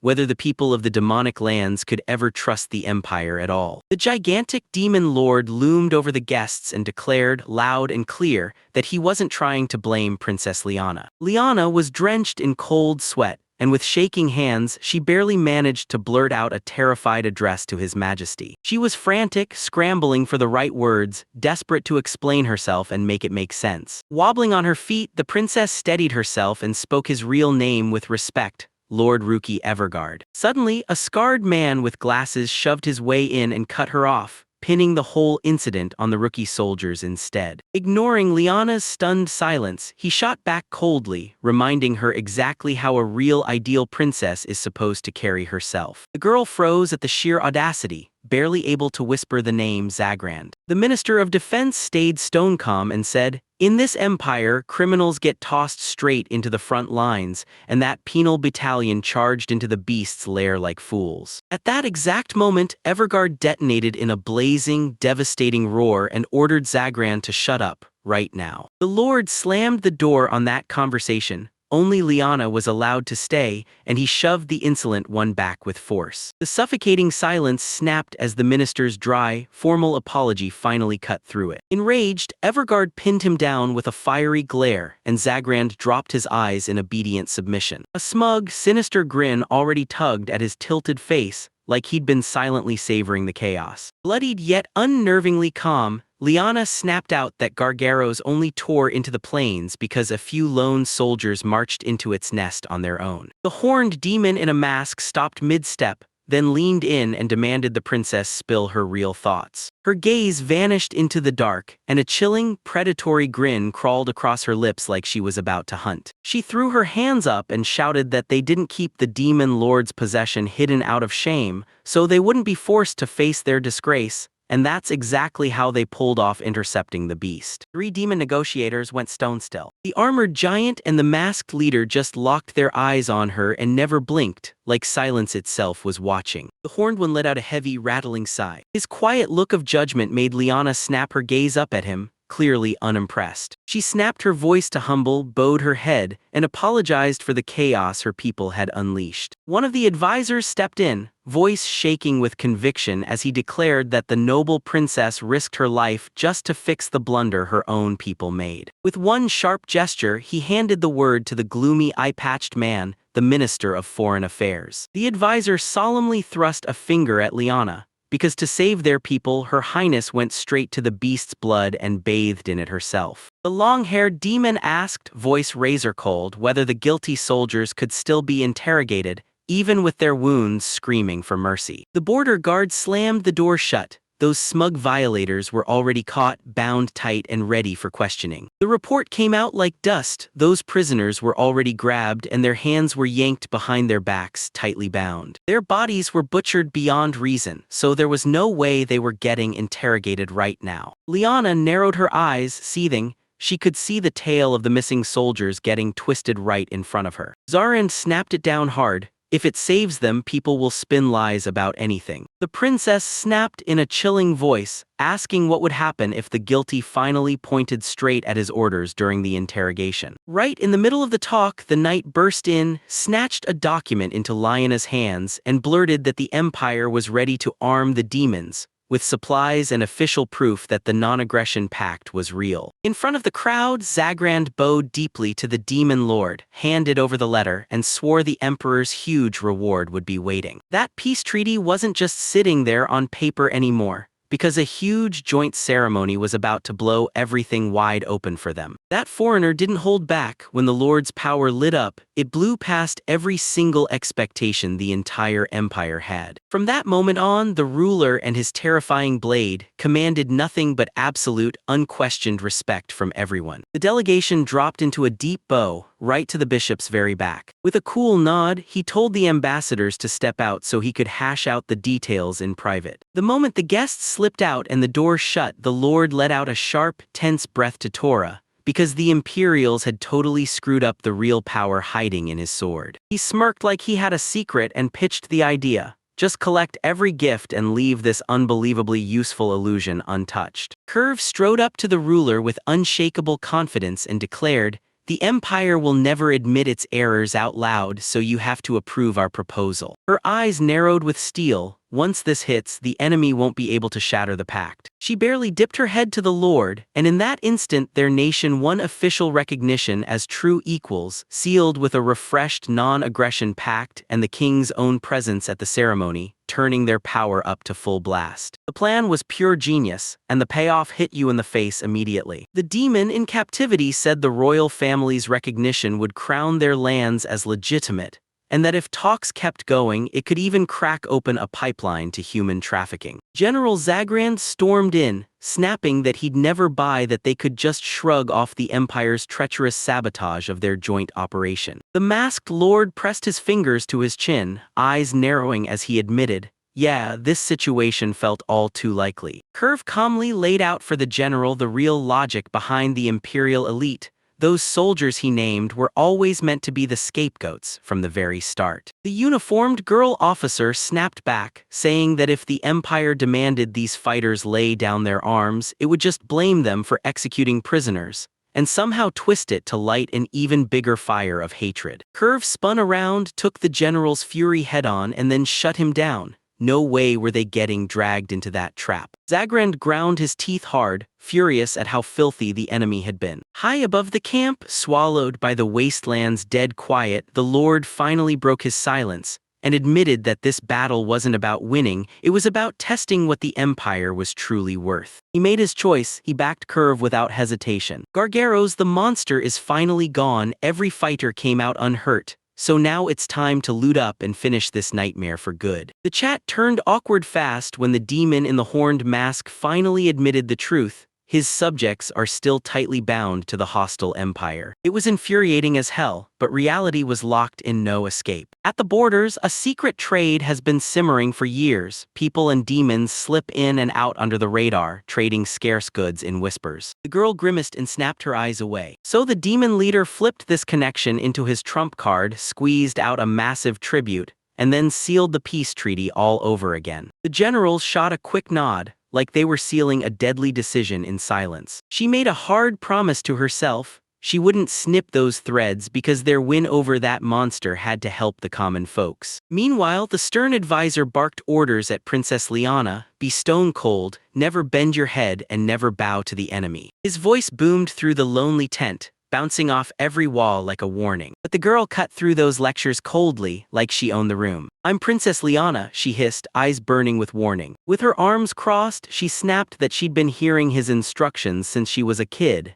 and she ordered Zagrand to shut up. She snapped her head up, grinning like a predator with a wild, maniacal glint. If the enemy dared to be stronger, she'd rip out her own heart at any cost. The advisor's throat bobbed as he swallowed hard. Then he squeezed his eyes shut and forced himself to endure the horrifying chaos for the Empire. Princess Liana bowed her head in a heavy silence, vowing she'd trade everything for the Empire, supplies, weapons, or even the darkest secrets. The Foreign Affairs Minister froze in shock at her words. She was ready to rip what she needed right out of the Demon Lord's own hands if she had to. Inside the tent, Messenger Ruki burst in and declared the demon's new counter-decision. At the negotiating table, Liana finally slammed the tribute chests into the Empire's hands, because this was the price they'd pay to get her rescue done. The Demon Lord and Zagrand locked in satisfied grins, sealing the truce for good. Right there in front of them sat an official imperial scroll packed with gratitude. This paper stretched the non-aggression pact between the races into something that would last way past its original end date. The demon's clawed hand slammed into the human's palm in a brutal, unshaking handshake. Just then, Liana snapped the whole formal moment to pieces with a sudden interruption. She shot her hand up, begging for permission to squeeze in one final question. The girl snapped tense, then smacked the strike dead on target, leaving one brutal question hanging in the air. Where in the world did that terrifying long-range magic and the black obsidian sword inside this domain come from? When she heard the answer, her eye twitched hard from pure shock. Wait, is the alchemist really tied to all of this? The Demon Lord just crossed his arms with zero panic, because they'd stolen the lesson from a single master. The hooded messenger shook with nerves as he stammered out his words. The princess shuddered. Wait, is this about that wandering alchemist? The demon lord sat there, cool as ice, and confirmed that someone just like that really had slipped into their lands. The blonde messenger's eyes snapped serious the moment she locked onto him. "And what are you saying?" the advisor asked, eyes sharp, voice cautious. With hope blazing in her voice, the princess leaned in and asked the guest, "So, are you from the Empire?" In her memories, a young man with a blazing anvil resurfaced. He was the one who once forged her weapon back to life. The lord leaned in, voice cool as ice, and asked her straight up what she'd do if he brought them into the picture. She nearly burst out of her skin with excitement, begging to finally get a peek at the magical sword's savior. She'd already pictured the reward she'd hand the master,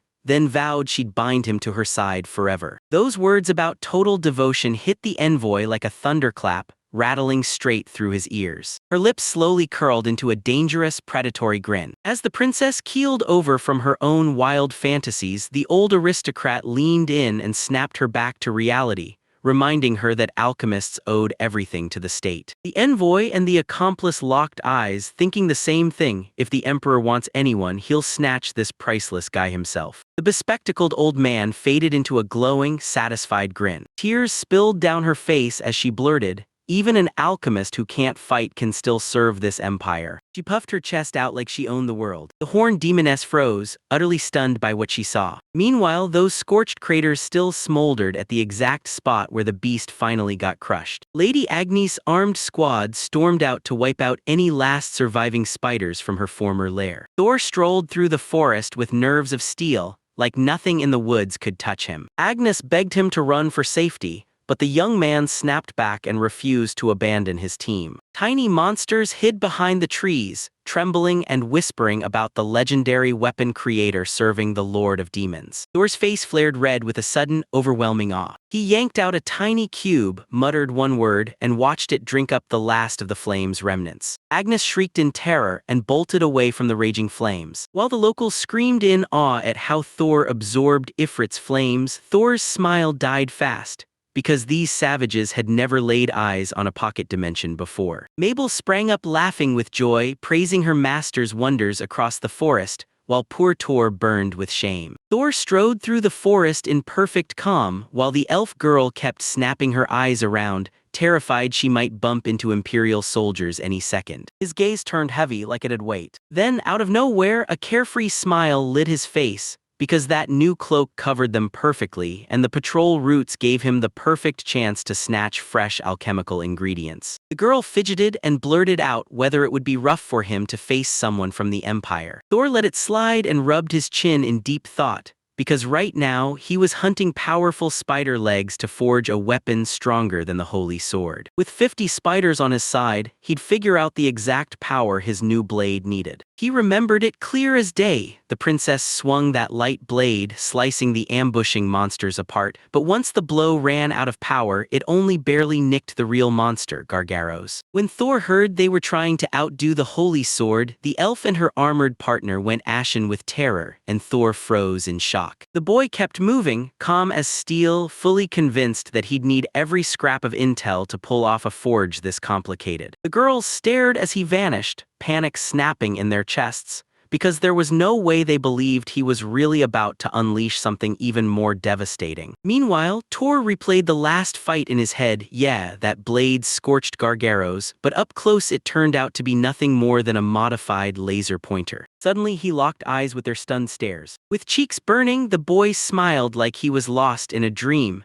because the princess fought like a legend, and all he wanted was to forge a blade worthy of her. In the end, all that terrifying power rested on Lady Ruki's magic alone, while in his memories she smugly laughed like she already won. Thor awkwardly froze when the maid snapped, reminding him the king didn't want another sword, he needed a living boy. The young man flashed a warm grin and swore he'd wrap up the outing in no time. Relief hit Agni like a wave. She'd been terrified for him too. Thor flashed a grateful smile at the knightess, and the elf promised, right then and there, that if they spotted those spider legs on the road, she'd deliver them fast. To keep his friends from getting dragged into more trouble, he slammed the brakes on monster hunting and headed straight for home. Suddenly, his pupils snapped tighter, like it had just been yanked by fear. An armored squad of Imperial soldiers charged forward through the trees, blades and shields flashing as they pressed onward. Agnes snapped an order to retreat, and the whole trio vanished at once, silently diving into the closest bushes. With the leaves rustling all around him, Thor clenched his jaw and stared into the silence. What the hell was the Imperial army doing, getting lost in this forest? Behind the branches, a whole parade of Imperial scribes emerged, standing shoulder to shoulder in the clearing. Meanwhile, right at the Empire's very core, the vibe was totally different, like the air itself had changed. The Count's skin went clammy with raw tension. Then, out of nowhere, someone called his name, shaky and unsure, like they weren't sure he'd answer. His hand jittered as nerves ate at him. Turns out it wasn't some dramatic gesture at all, just the maid, walking in like nothing happened, calmly setting down a tray of fresh tea for him. The maid clamped down on his wrist and let out a sharp, breathy gasp. She steadied herself, then snapped that this was exactly how the Minister of War demanded she speak to him. The giant flashed a grin so menacing it made the air feel colder, sweat dripping off him as he barked for them to call him Duke. The girl shrieked in pure terror at that grimace. With a confident grin, he spun away from her. He was going to snatch back both his title and the honor he'd lost, no matter what. His eyes flared with wild determination. He was going to tear his way back and reclaim every last drop. His fist clenched until it trembled. New achievements were coming, and they would haul him straight to the very top. He puffed his chest out like a banner and demanded, right now, that they call him the Minister of War, Barga. And it all boils down to a single letter. His shadow swallowed the bewildered girl as he dreamed of a lightning-fast victory. The plan was bulletproof. If that naive son just did exactly what the parental message told him, nothing could go wrong. Even if the fool tries to sneak a peek at that letter in secret, it'll still hand him victory. Once the boy figures out the truth, they'll snap him into the middle of an espionage investigation, and he'll be ordered to stay silent, no questions asked. Trapped, he'll crawl through the dark for one desperate chance, begging for salvation before it's too late. The elven maid clutched her mouth in panic. Those secret Empire letters would absolutely light a fuse of paranoia in the monsters. If he stays silent, those messages will keep flooding in over and over, shredding the trust he just built with his new allies every single time he reads them. A colossal puppeteer's hand hung over the young man, trembling with anticipation, just waiting to yank the strings. The minister smirked with venom. Just imagining his own son getting close to those filthy half-humans felt utterly laughable to him. He towered over the game table, pieces looming like traps, and the boy knew he had no choice. He'd be forced to play the obedient pawn. The monocled officer squinted like a man obsessed. Pull off this mission, and his punishment would get lighter, plus his past would be scrubbed clean. In his wild fantasies, the minister already pictured himself as the hero, charging in personally to slaughter the Lord of Demons. The word servant slammed into his mind, ringing louder with every heartbeat. He planned to rip up his son's will and tame the fearsome fire general, turning him into his loyal little pet. Then it hit one clean road that would crown him a great hero and turn him into a living legend. With victory in his sights, he clamped his fists so hard his knuckles ached, and a horrifying grimace yanked his face out of place. A heavy boot slammed onto the floor with a brutal thud. Now there was no hiding left, only fear that couldn't stay buried. Overwhelmed by emotion, that giant man spun around in sheer joy, grinning like a kid who can't sit still. Should he stay a minister or chase his dream as an idol? He chuckled, rubbed his chin, and mentally marched straight toward his ultimate greatness. With a smug grin, the commander jabbed his finger ahead, and the maids in front of him flinched in pure terror. He whipped his head back and roared the hymn of glory at full volume, like the whole world had to hear it. Right after that, the man lunged for the bottle, gulping greedily until wine drenched his uniform. He let out a huge, satisfied exhale like the world just finally made sense. The officer burst into a wild, joyful dance, full of pure energy. A massive boot slammed into the ground, shaking the whole scene. Gigantic angel wings burst open behind him, and with a triumphant leap he rocketed into the sky, then shouted to his army that the revolution's hour had finally arrived. The girl burst out of the bushes straight in front of the guard, barely managing a whisper as she begged for help. She'd run from spiders and somehow got completely lost. From the bushes, an elven maidservant stared at the pompous march, totally baffled. The girl scowled in pure confusion. She wasn't on some grand mission, she was just sprinting away from the forest spiders. And as she pushed deeper into the thickets, an entire squad of soldiers had already broken into a march right past her. Way past the mountains, the sunset finally started to die out. The thick twilight swallowed the whole street, giving the perfect cover for the escape. The young man snapped his hood up over his shadowy cloak, then used magic to vanish into the night like he'd never been there. The hero nodded in his mind at the sabotage theory, but one nagging detail still wouldn't let him breathe easy. He replayed Ruki's warning about how the Imperial soldiers were goading the beasts on purpose, even before the operation ever started. An unknown girl in armor leaned in and spoke with heartbreaking compassion to the lone surviving soldier. The terrified man shot his hands up, voice shaking as he begged to be taken back to the army. The girl pressed her hand to her heart and vowed with full conviction to keep him safe. She proudly declared herself Agnes, daughter of the General of Flame, no less. The soldier nodded warily, then started praising her jaw-dropping feats like he couldn't believe his own eyes. The moment she turned away, his act crumbled, pathetic victim mask gone, and a treacherous grin snapped onto his face. The hero locked eyes with the traitor, and then went totally still, because it was the commander of the Liga's house guard. That same guy again. Every inch of existence screamed for danger. He coldly recited the exact reasons the hero was banished, and that sealed it. His arrival in this forest was no accident. While the blonde knight grilled Lady Agnes, Thor crept into hiding nearby and quietly pulled out his magical instrument. From that tiny block, he tore out a heavy, thick black sludge. The young man chose to strike first, because in his mind, caution beats disaster every time. Suddenly, the dark blob ballooned out in an instant and morphed into a massive, fluffy trap pillow. Thor shoved it into his maid Mabel's hands and told her to deliver it to Lady Agnes, and the poor girl just stood there, utterly stunned. The plan was dead simple. He tossed a pillow onto the stone to whip up a makeshift chair. Thor shot a nod to the guard, barely able to stay upright as exhaustion crushed his strength. Mabel agreed to help because she couldn't stand hearing that proud Imperial soldier whine about the dirty land. The plan paid off. This battered knight, worn to the bone, collapsed hard into the cushioned spot they'd set up. Relief hit him like lightning, and a blissful smile exploded across his face. Mabel's eyes widened when she realized the young man had guessed the stranger's moves with terrifying accuracy. "Thor, do you know him?" she asked, eyes narrowing as caution crept into her voice. From beneath the hood, a sharp, icy stare snapped into focus. Thor's heart dropped as he realized this knight was the captain of the Duchy of Ligas, the place he once called home. Thor let out a calm smile, like he already knew how this was going to end. The elven maid snapped with tension, then shot up and demanded permission to unleash battle magic with every ounce of force. He refused because it was that same man who'd mocked his weakness to his face back during the exile. In that far-off nowhere, the lonely guard captain just screamed, "Not trustworthy,"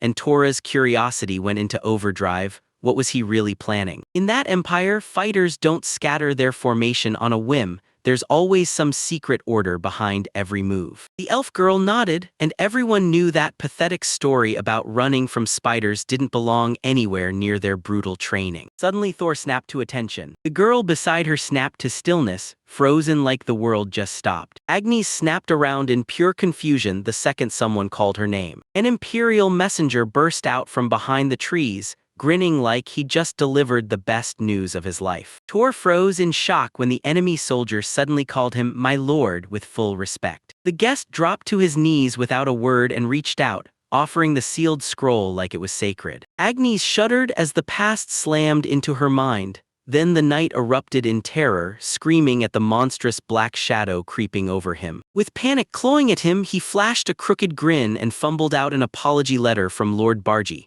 then turned around and dared, right then and there, to tear it up. Thor calmly pointed out that he had 0 trusted people from the Empire, and the knight immediately snapped into full panic. The giant roared at full volume, begging them not to cast him out, then swore, without a single doubt, that he'd pledge his absolute loyalty. With a refined snap in her voice, Mabel shut the loudmouth down, because the title of Thor's most devoted servant was hers alone. An exhausted knight slumped onto a stump, trapped under the sharp cross-examination of an elf and a red-haired warrior who would not let him breathe. For a split second, he just went completely still. Then he snapped his mouth open, pure outrage spilling out. Mabel flashed a soft smile and launched a simple test, one burning question: what does Thor truly love? The man stiffened on the spot, then nodded fast, like he had no time to waste. That elf girl just stared him down, and it hit him. Those loud statements he'd made were still ringing in the air. The knight let out a shaky laugh, then it hit him. Slowly, painfully, he'd walked straight into the trap.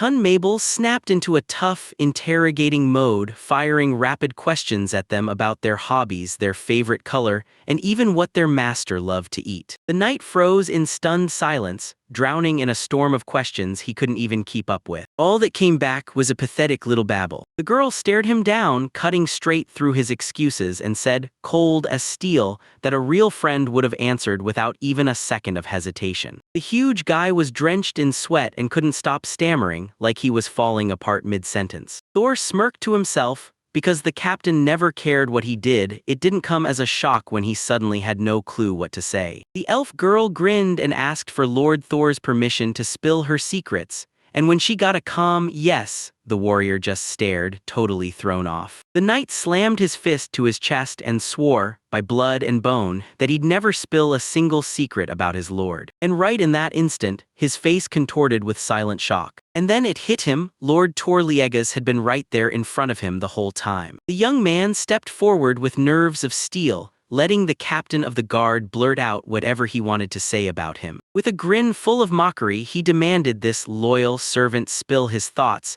and that only made the big man's panic explode even harder. The knight was frantically trying to explain that the House of Liege got downgraded by mistake, and that the whole thing was nothing but a misunderstanding. He stared straight into the young man's eyes, and pure fear surged through him. The soldier cowered with guilt, mumbling that Lord Thor had been transformed beyond recognition. He just gave a distant nod, like he'd barely remember anything after that because, wow, so much time had slipped by. In his head, Thor snapped through the facts. This guy used to be a total nobody, and now his shady behavior screamed danger. In the crushing darkness, that predatory gaze ignited with rage, because the heir's sudden return was wrecking their whole plan. This schedule blew up every last plan they had. Agnes and Mabel locked eyes in shock, stunned by just how fiercely those demons were throwing themselves in front of Thor. The Empire's messenger lunged in, snatched Thor by the collar, and demanded to know why he'd begged the enemy for trust. Thor waved off the panic like it meant nothing and snapped coldly that he wanted the promised letter from his father. That calm excuse, "I'm just trying to survive,"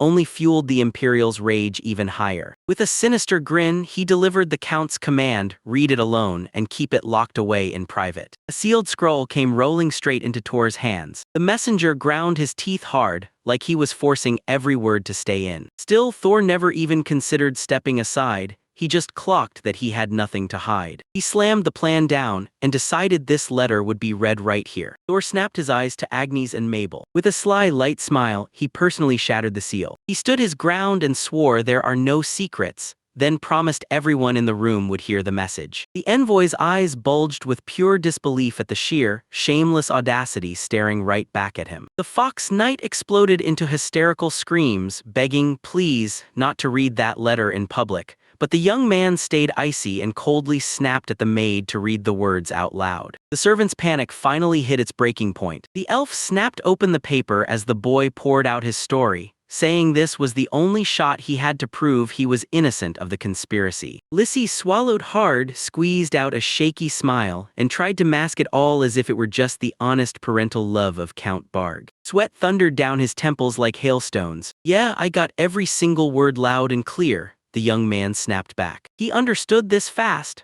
Bargaligas's message wasn't just words, it was a direct threat aimed at the Demon King's possessions. This letter was pure poison, and it hit like a blade the moment I read it. But somehow this was even worse. It wasn't written by the Count himself. The reveal laid every card on the table. Barga demanded they hand over Agnes as a hostage, then promised to feed the Empire secrets about General Lizinga's army. The elf tore through the pretty words and found a filthy ultimatum lurking underneath. The knight kept whining about how sincere that letter was, but another officer snapped him shut. Yeah, the handwriting was the Count, yet the tone, the style, and even the exact order had been cooked up by the Empire's top brass. Rage flashed across the young man's eyes. Then the legacies were finally done. Heavy exhalation. The moment he finally realized the Empire had been using him for years, something inside him snapped full on the last straw. Thor called his people in and right there read his father's letter aloud, ordering him to leak the intelligence and snatch Lady Agnes. The soldiers gulped air with trembling nerves. His expression soured instantly, disgust crawling across his face as he stared at his own blood. Thor snapped upright in an instant. He screamed down the author's name at the top of his lungs and outright renounced him. Lady Agnes broke down in tears, and in them she spilled every ounce of his pain. The maid sucked in a sharp breath and shouted his name. His eyes went ice cold. He'd cut his family out of his life the very same way they once threw him away. To shield everyone he loved, Thor made a brutal public break from his noble roots and took his late mother's surname as his own. He thrust his open palm toward the crowd, demanding their attention. No more legacies from here on out, because right in their way stood Tor Conan, just a regular alchemist from the Demon Lord's lands. The beast people stared at him in stunned silence, their admiration roaring without a single word. The door to the past was slammed shut for good. Mabel clutched her chest, trying to bury the sting of sadness because the secret name they swore to keep, now everybody had it. She dropped to her knees humbly and formally addressed Lord Thor Conan, right there in front of everyone. For a split second, her smile lit up her face, and just like that, she earned the right to call him by his favorite name forever. Thor spun around and apologized in a quiet, broken whisper. Agnes gripped that pendant like it was life itself, swore with burning conviction that status didn't matter, then promised she'd stay by her savior forever. Mabel flashed a playful bow and swore she'd serve him with even deeper devotion. Beastmen in the crowd roared that not a single letter from the Empire could rattle their faith in him. The fighters around her buzzed with joy, shouting loud oaths to prove that trust wasn't foolish, because if they didn't back it, the Flame Giant's title would mean nothing. The Fox Knight blinked once, pure confusion. A single tear blazed down Tora's cheek. He froze in shock as the crowd that accepted his choice did it without a single hesitation. The boy shot his hand up to his face, trying to bury his feelings under Mabel's calm, gentle stare. That peaceful idol got ripped apart by an enraged imperialist's furious scream. He railed about dishonored noble pride and the betrayal of renouncing his own family. The broken commander thudded onto the stone and asked in a dead, flat voice whether Thor even understood the chaos he'd just unleashed. Thor's voice went ice cold as he shut the offer down, then ordered, "Tell the Imperials," because now he's Thor Conan living in the demonic lands. The captain clenched his teeth, trapped in helpless rage. The boy was already slipping out, then boom, he spun back around, grabbed one last question and fired it off. He tore open the encrypted letter in one sharp motion and demanded to know if the princess had any idea what it meant. Staring his brand new allies in the face, Thor thundered that he was done with his old name and anyone who ever betrayed him. Then he chased straight into the one thing that hooked the demon leader's attention the hardest. His stare turned razor sharp. How in the world did the captain slip past the Imperial army and make it here alive? Cold sweat drenched the messenger's face and he couldn't wrap his head around it. This loser from the capital was actually standing right in front of him. Thor didn't even fully smile. He gave a tiny, reluctant grin that barely showed up. He calmly said nobody had really bothered to look at him before. The elven maid shut her eyes with a soft smile, savoring the pride of knowing her master's proud of her too. The knightess lit up with pure joy, radiant like she'd just won the whole world. And the beastmen behind him flung their fists up and screamed in a roaring wave of victory. The demon lord called his subordinates in and thanked them loud and proud for getting the job done. The demoness grinned and announced that every last monster was finally wiped out, clean, complete, and done. Thor, a young man, strode up and greeted the Lord with real respect. The demon lord sat in dead silence, absorbing every word of the report. At that exact moment, someone lurking in the bushes snapped rigid with pure, deadly fear. It was a stranded Imperial soldier, until he stumbled on the demon lord by accident. He lunged to launch himself off that spot, forcing a takeoff. With wild heather whipping past, the soldier sprinted to escape,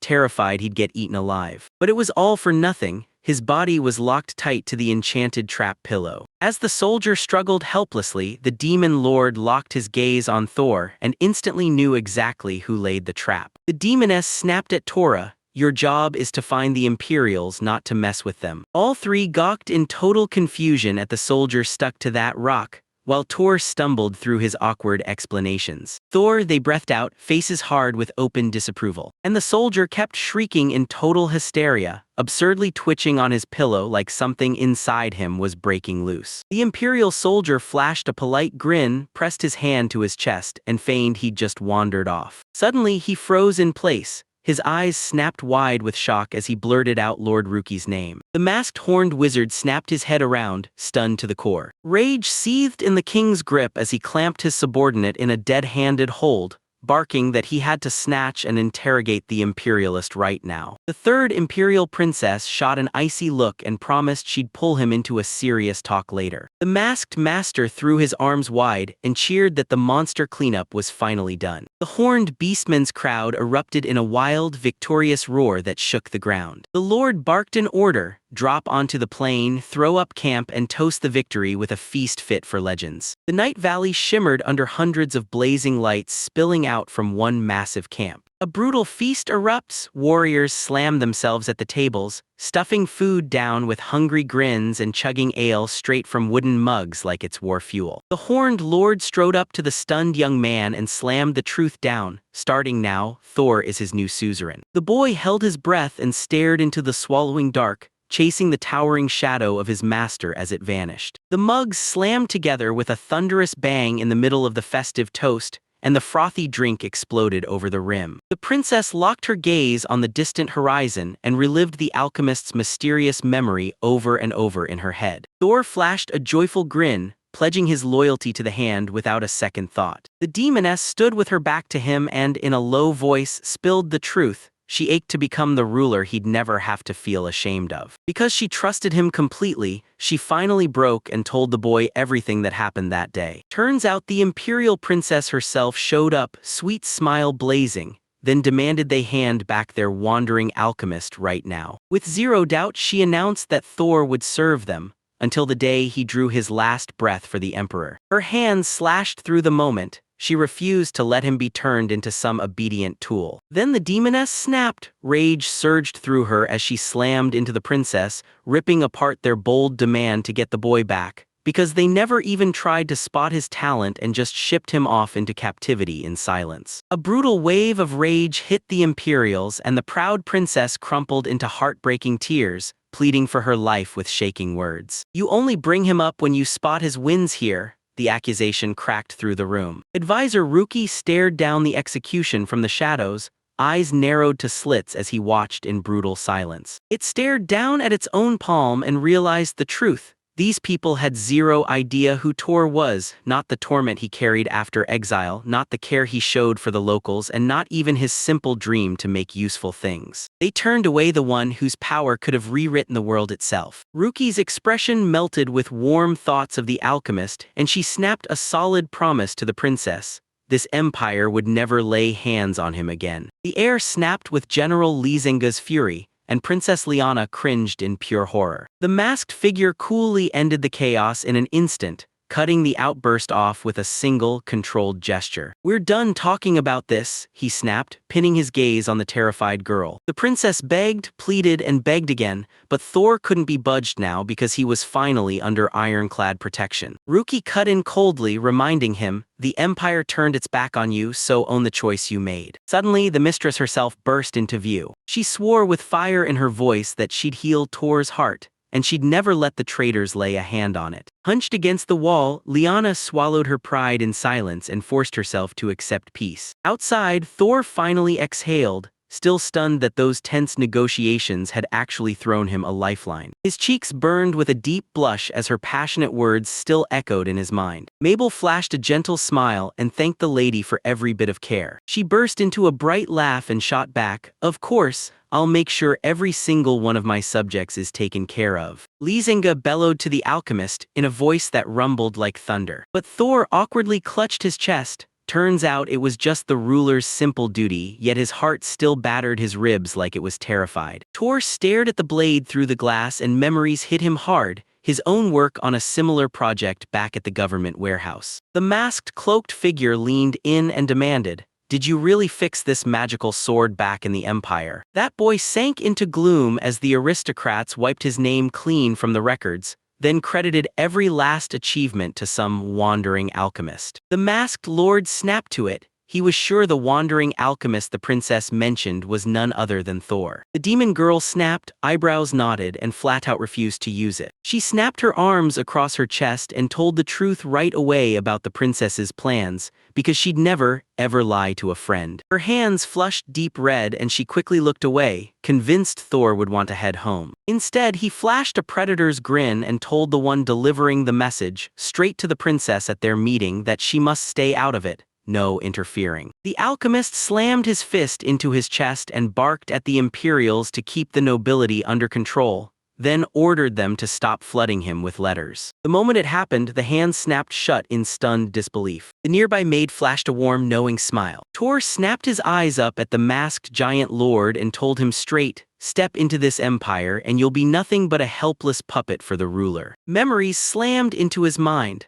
How they welcomed him into this home, and how everyone erupted in genuine joy every time another invention lit up the place. The boy wore a calm grin and said it straight, serving a ruler like that filled him with pure happiness. Toru froze in shock over the open catalog, and as he stared, the size of the workspace he'd been handed finally hit him hard. Lady Ruki's eyes lit up like fireworks the moment she heard his next words. That boy burst out laughing and snapped that the imperial princess's proposals didn't matter to him one bit anymore. He declared with full conviction that this, right here in the demon's lands by her side, is where he's at his absolute happiest. The mighty demon watched that dead, desolate son in silence, finally realizing he'd worried for nothing about ruining the boy's future. A soft, smug chuckle slipped out from under his white mask, and you could feel the satisfaction oozing through. He straight up praised Tor's public announcement. Adopting the surname Conan was pure genius. A roaring pack of monsters erupted with joy, tore up the sky with their cheers, and welcomed the alchemist with open claws. No doubts, no hesitation, he was one of them now. With pride blazing, his hands shot forward like a shield. He swore he'd snatch every letter himself and shut down those pushy recruiters for good. The mission was a total win, so tomorrow she'd ride back to Lordar's castle with the whole army behind her. Elf Mabel practically burst with joy when she heard the land was finally being set aside for development. Toru clenched his fist, a sharp tremor running through him,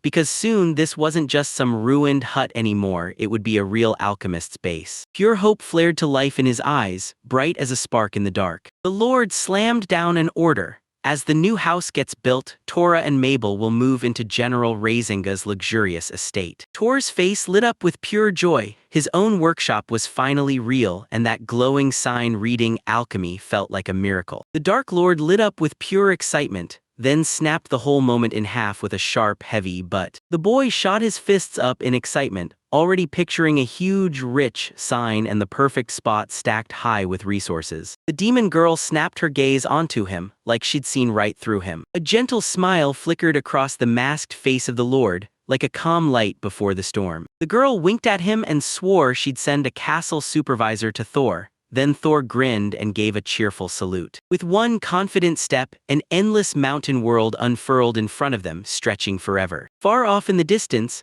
the night's silence shattered under the rough, ragged breaths of worn-out soldiers. The battle-worn knight crumpled to one knee, let out a heavy sigh, and realized the letter never made it to its rightful recipient. The commander stood stone-still at the cliff's edge, staring into the black beyond. His teeth ground together with fury, intercepting the demonic sword and recruiting a spy blew up, yet the alchemist getting exposed made up for the wreckage. Every last shred of doubt vanished. Torligas himself stepped in and confirmed it. He's the wandering genius, no question. A razor-white stripe of road sliced straight through the crushing darkness of night. The commander remembered how brilliantly the boy read that letter aloud, swore off the past for good, then let out a grim nod. This kid isn't just a talented craftsman, he's a devilishly smart opponent. With his teeth clenched, Zaran could barely believe it. this guy wasn't just strong, he was straight up beyond normal. His incredible talent was matched and completely leveled up by a mind that was razor sharp. The old advisor let out a bitter sigh, swallowing his hope as he accepted he'd always stay stuck in the chains of rules. And right in the middle of all that, Tor Kanan's confident presence lit everything up like a spark. Now the whole bloody expedition boils down to just two terrifying names: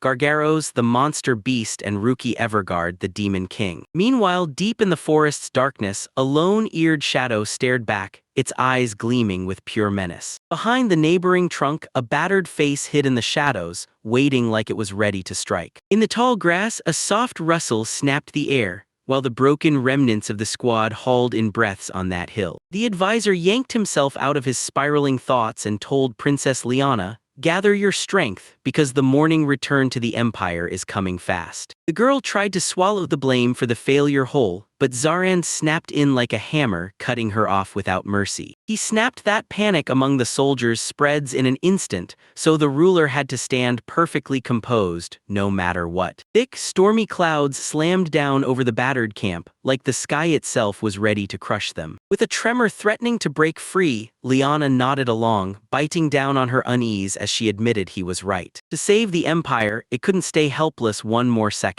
In total darkness, two predator eyes suddenly blazed to life. Zaran snapped into instant alert. The princess snapped his name out, full of worry, and it hit him like a warning bell. A sudden, razor-sharp rustle snapped out of the bushes nearby. A hulking, horned rabbit burst out of nowhere, charging straight in to meet him head-on. The beast hurled itself forward with a deafening roar, but the Minister of War snapped in and drove a dagger straight into its head, then shouted for Her Highness. With one thunderous swing, he cleaved the carcass clean in two. Staring at the bloodied rabbit, Zaran's voice went cold as he declared it was the gang's revenge. He hoisted his weapon, bellowed for the knights to lock into battle positions, and warned them an anomalous monster is prowling nearby. The knights sprinted to their battle spots, but the princess, completely baffled, blurted, "Which strange beast are you talking about?" The monocle tilted, then that gaze hardened into pure steel. With a fierce, wordless vow burning in his chest, he swore he'd protect the princess no matter what it took. The knights snapped their swords out in a heartbeat, closing in on the girl,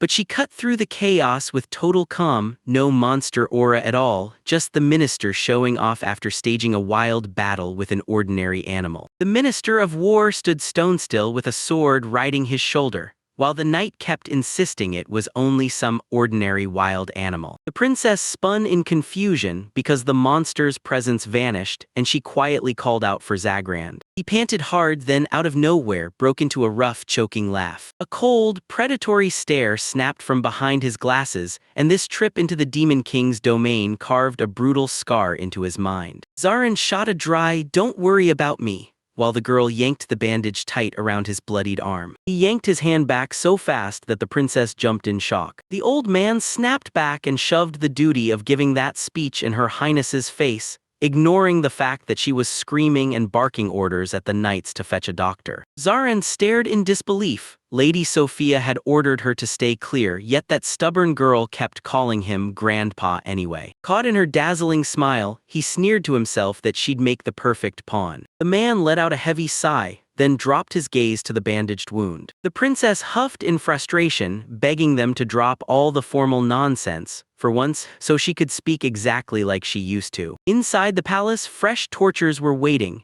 She frantically flailed her hands over a table stacked with endless mountains of books. Her mentor didn't even flinch. He kept right on lecturing, totally unbothered. Even as the sun dipped below the horizon, the princess beamed and teased Zagrand, claiming his exhaustion was perfectly normal for a man his respectable age. The old man trudged on in dead silence, utterly drained from a day that felt like it would never end. Staring up at the endless sky, they remembered the urgent mess waiting back in the Empire, and without hesitation they snapped back to their decision: get home fast. Two figures spun around and slipped into the emptiness ahead without a single word. The very next day, after crushing Gargaros, a gentle sunrise spilled over the mountains, turning the chaos into quiet just for a moment. The demon lord, with all the grandeur of a royal decree, granted the smiling Thor permission to work his alchemy. The boy couldn't stop thanking them for the unreal gift, full, no-strings freedom to cast spells anywhere in the demonic lands. The Lord stayed stone still in his dark cloak, staring him down,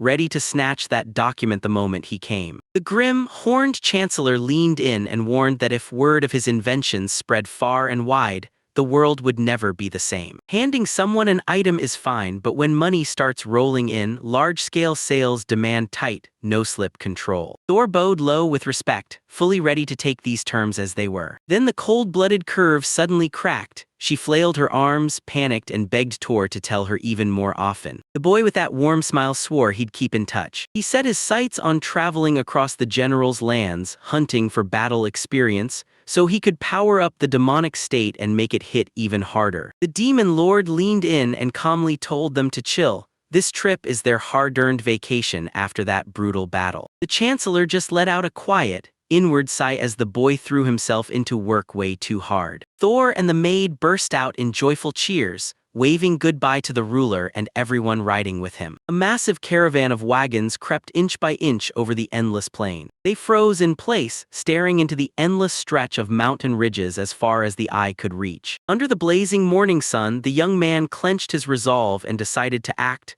No hesitation, no delay. The second Thor brought up the creation of a brand new artifact, the general couldn't help himself. He blurted out an excited invitation and pushed to show off all his holdings. Straight ahead stood a colossal, jaw-dropping palace dripping with luxury. The crowd erupted in wild applause and the general strutted forward, chest puffed high as he soaked in their awe. A royal feast was already sizzling on the tables, steam rising like it couldn't wait to be devoured. The hosts looked genuinely relieved to finally have company, and they beamed at the guests like it was the best news of the day. Thor dug in with pure delight, squinting hard like the flavors hit him like lightning. The elf girl burst into excited claps, like she couldn't hold in her joy anymore. Before long, thick storm clouds slammed down over the palace. Thor abruptly slumped his head down over the barren plates, exhausted and drained. He crossed his arms over his chest and sank into a deep, tense spiral of thought. Sensing that eerie quiet fall, the hostess leaned in and asked, in a careful voice, what had him so shaken. Thor, the general called out, tense and careful like one wrong move could cost him. The general erupted into a cold sweat,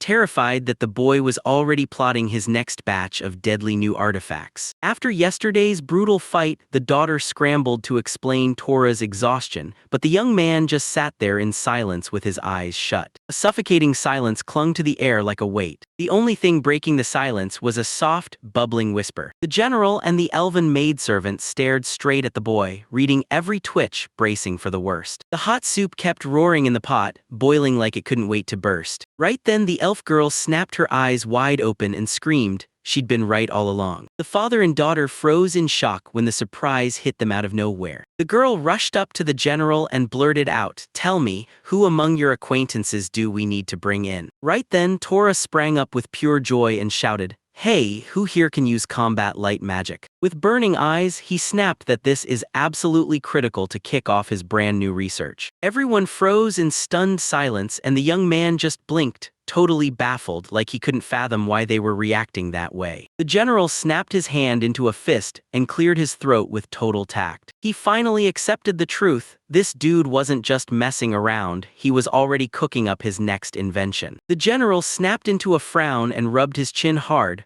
What was the deal with attacking light magic specifically? Thor smirked like a mastermind and flicked his blade open. He was dying to get his hands on the Empire's holy sword. The boy replayed that brutal hit from the princess, right as the giant beam of light blasted the monsters of Gargaros into dust. Thor finally came clean. There was no way he'd ever charge into a fight and go toe-to-toe with this weapon. That beam's destructive power was absolutely undeniable. Then the general snapped into a menacing grin, because that magical laser blade hit him way harder than before. Thor gazed at his dark sword with pure tenderness, because to forge the perfect blade, he'd have to crack every secret hidden in the Imperial steel. He snipped the doubt instantly. This is only a prototype, there's still tons of room to level up. The girl froze in stunned awe. After strength like that, where could anything possibly top it? The general nearly lost himself to wild, fanatical euphoria, reliving the moment their strike obliterated a whole wall of spiders, way beyond even the holy sword. Thor clenched his fist, pure electricity running through him, because he was done hesitating and now he was determined to forge something strong enough to survive the impact of that light blade. The three of them just stared, utterly speechless, like the world had hit pause. Any normal person would never dream of stopping a power that destructive, but the general just lit up and praised Thor's genius. The boy rubbed his chin like he was plotting something big. If they can survive the strongest hit, doors to brand new chances will blow wide open. Thor grinned so hard it lit up his face, confessing with burning intensity that he was in love with alchemy. Agni's father just smiled warmly like he'd seen pure dedication to science, and he approved. That young man practically burst with excitement, explaining his plan: study light magic attacks, and you'll crack the holy sword's power like a secret cipher. He clenched his fist with stubborn, unshakable resolve. The man let out a defeated sigh and reminded him that the Lord of Demons had sent the young guy on vacation, purely so he could finally rest. But the alchemist's eyes blazed with fanatic fire. He couldn't wait to start the experiments, right while the weapon's memories were still burning in his mind. Her father grinned and looked straight at her, and with a bright blush on her cheeks, she beamed as she threw her full support behind Thor's excitement. Agnes slammed down the certainty like a vow. Among all those rare breeds on their lands, she knew there had to be the perfect light mage. Thor shot up to her in an instant and demanded she ask the locals, so hard the girl jerked back, stunned by the sudden push. As he impatiently demanded the candidates' names, Agnes wrestled with a blank mind, scrambling for the right words. Suddenly, Thor's eyes locked on the amulet blazing like a beacon around her neck. The young man grinned when the artifact finally worked. After years of dread, she shrugged off that heavy armor, slipped into a delicate dress and stopped worrying about her own flame bursting out by accident. But her spark of joy died fast as the maids shot her worried looks, and the whole room trembled, terrified just to see her without her armor. Her father snapped into a furious frown and cut him off hard. No matter what anyone else feared, he and his daughter trusted Thor's invention with their whole hearts. Thor ordered Mabel to fetch a souvenir, and poor Agnes was left totally baffled. Every single person in that estate clung to the memories of the past like they were stamped into their bones. Ever since she was a kid, she kept scorching her own clothes with random bursts of wild magic. That's exactly why Mabel proudly plopped an entire mound of earth-themed fabric onto the table. Thor leaned into the general and broke it down. Their tent sucked in the breath of the wind through magic, but this new stuff, it's so fireproof it might as well laugh at flames. They've already gotten the Chancellor's official go-ahead. Agnes clenched her hands so hard her knuckles ached, stunned that the boy had fought so relentlessly for her. Thor ordered outfits stitched from that fabric so every person in the estate could watch it prove its fire resistance for themselves. With tears streaming down her face, the girl swore, fiercely and without hesitation,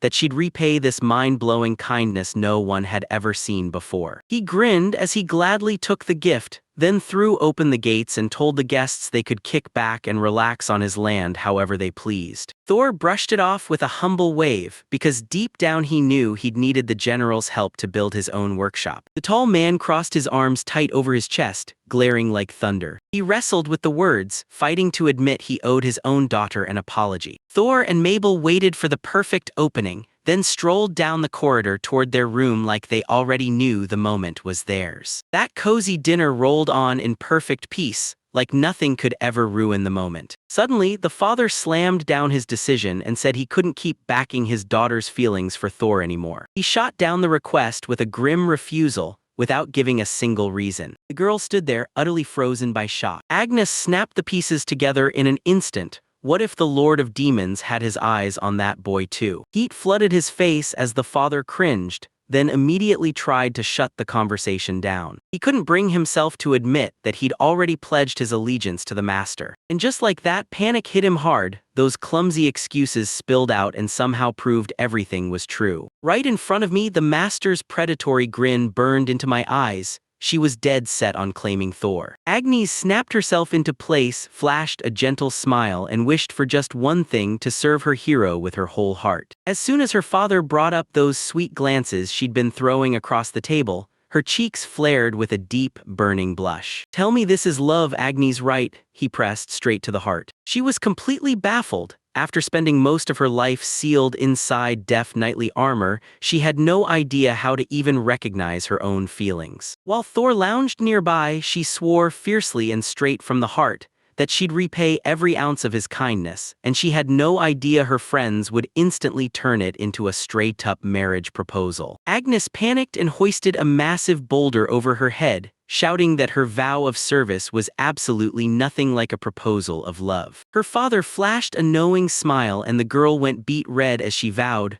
right there, that she'd help Tor with everything she possibly could. He finally admitted his daughter was all grown up, and he swore he'd carefully figure out what Tora liked. Suddenly, a terrifying black aura snapped around her like a shroud. Jealous thoughts ignited as she couldn't stop wondering who he liked more, one fiery, passionate woman, or a calm rival who felt like a quiet knight. The general flinched from his daughter's deadly stare, scrambling to hide behind the mask of ordinary, anxious fatherly worry. Out of the pitch-black dark, her furious eyes snapped with a sharp, blazing glare. That very evening, the breathtaking Lizengi estate shook as a brutal family fight blasted through the halls. Meanwhile, Thor calmly took in his brand-new, huge room, and the castle's space-saving storage was already set up and waiting. The boy snapped his fingers, and magic surged out of that tiny little block. In the blink of an eye, he laid out every tool he needed, building a full temporary alchemy workshop right there. In his hands, a rare asterisk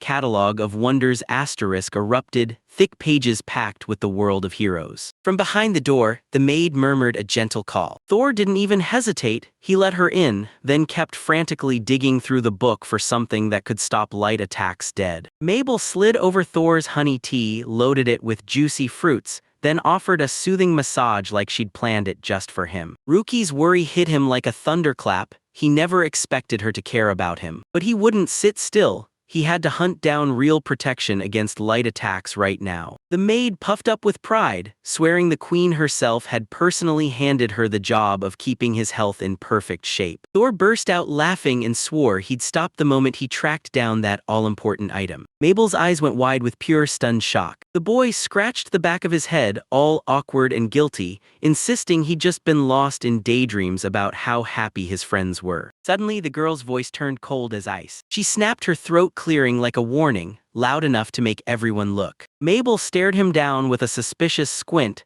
and the guy practically jolted to attention, instantly nervous. A crushing silence slammed into the air and wouldn't let go. Thor broke into a cold sweat under the weight of her silent, accusing stare. Then, with a soft word, she reminded him just how much he mattered, and Thor's eyes snapped open, because he finally understood the real reason behind these daily tea meetups. With a grateful smile, he leaned in and vowed sincerely that he'd take care of himself. At tea time, the demons spilled the truth. Those daily gatherings were just their sneaky plan to force him to take a break. Every soul in that castle fussed over the boy because the mistress would have snapped if he ever staggered back exhausted. Mabel gave a soft smile, and you could tell she was fully on board. The boy grinned, yanked out the thick catalog of wonders, and asked the maid for help finding what he was hunting. He slowly thumbed through the pages, and as he read, those weird feelings from dinner came flooding back. Mabel instantly cracked his scheme. He was hunting for items that carried the element of light, all hidden in the book. He knew he had to get real protection from those light attacks, and the girl leaned in, dying to know why. He just smiled, eyes bright with genuine satisfaction at how razor-sharp her mind was. The boy said that back then, heroes from another world wouldn't stop, constantly blasting light techniques while shouting their names like it was a battle anthem. They tossed out energy waves like it was instinct, like magic was stitched into their bones. Even their sacred holy sword move got a ridiculously dramatic title,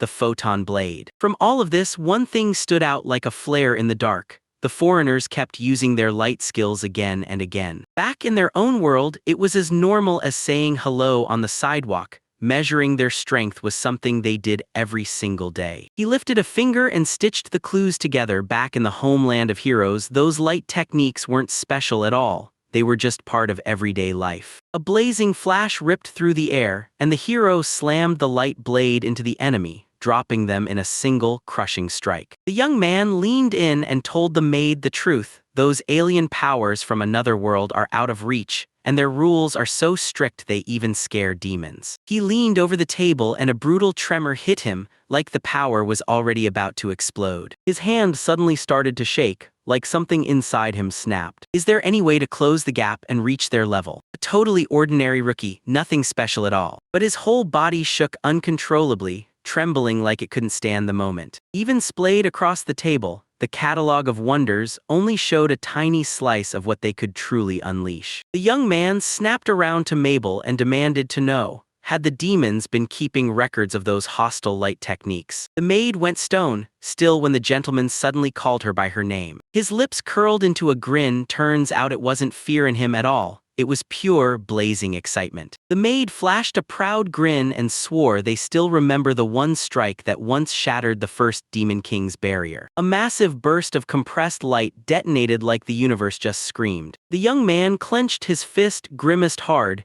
He instantly recognized that strongest magic, and at last, he knew exactly who his target was. Thor let out a sly grin, finally cracking the real secret behind the absolute bright light technique. He leaned over the paper, slipping right back into that classic hero habit, cutting the names of their combat techniques down to something punchier. With a sharp flick, the pen carved 2 English letters into the page, U and V. Mabel froze in pure shock, realizing that the boy could write effortlessly in the hero's dead language. Thor ripped open the thick catalog of wonders and barked at the girl to snag every familiar word inside. Success hit before anyone even had time to breathe. The young man leaned in and devoured every line of the heavy tome. They uncovered 2 items that were tightly, unmistakably linked to the legendary magic. That description totally blew my mind. The initials, the protection from strong light part, it all made me expect something insane. But it still ended up being just an ordinary umbrella. In my imagination, a massive ad banner burst to life. One guy in dark shades threw his arms wide and roared that the sun had finally been conquered. A weird little image of a proper man in dark shades crashed into my thoughts as he smugly paraded a sunshade like it was something special. The stranger slammed his hand shut over himself like a sealed door,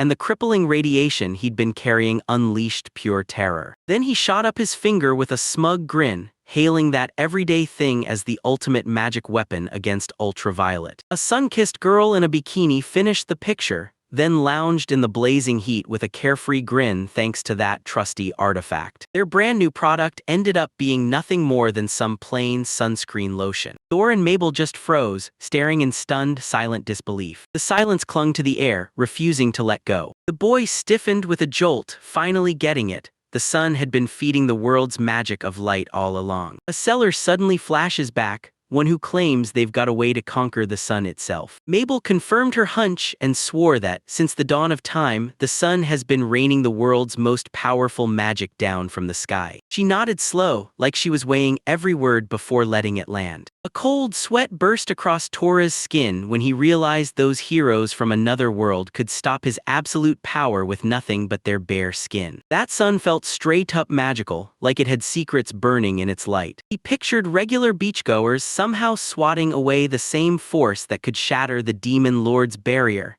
and the sheer smallness of his world made his stomach drop in horror. Mabel flashed a soft smile and reminded them that this protection wasn't just theirs anymore. It was with them right now. The shock finally faded and Thor let out a satisfied breath. This chaos was exactly what he'd been hunting for all this time. Mabel gasped her master's name in sheer terror as he suddenly lunged forward. The boy clamped his fist tight with pure grit, ready to take on the holy sword itself. A strange thought hit his mind. Skin lotion plus an ordinary umbrella could shut down the magic of light completely. Mabel blinked, then shook her head and admitted, "No, there's no other way to put it." Thor clamped his hand over his mouth, because that mysterious UV wasn't just a code, it screamed ultraviolet light. Smashing the magic that once shattered the Demon King's barrier using just ordinary oil sounded like total insanity, until it was worth checking. The young man thanked the maid with a bright nod, then pushed on, knowing he'd be back tomorrow. At this hour, in the middle of the night, grabbing supplies from the general or Agnes was already out of reach. Thor stared at the full moon behind the window bars and decided to hold back for now,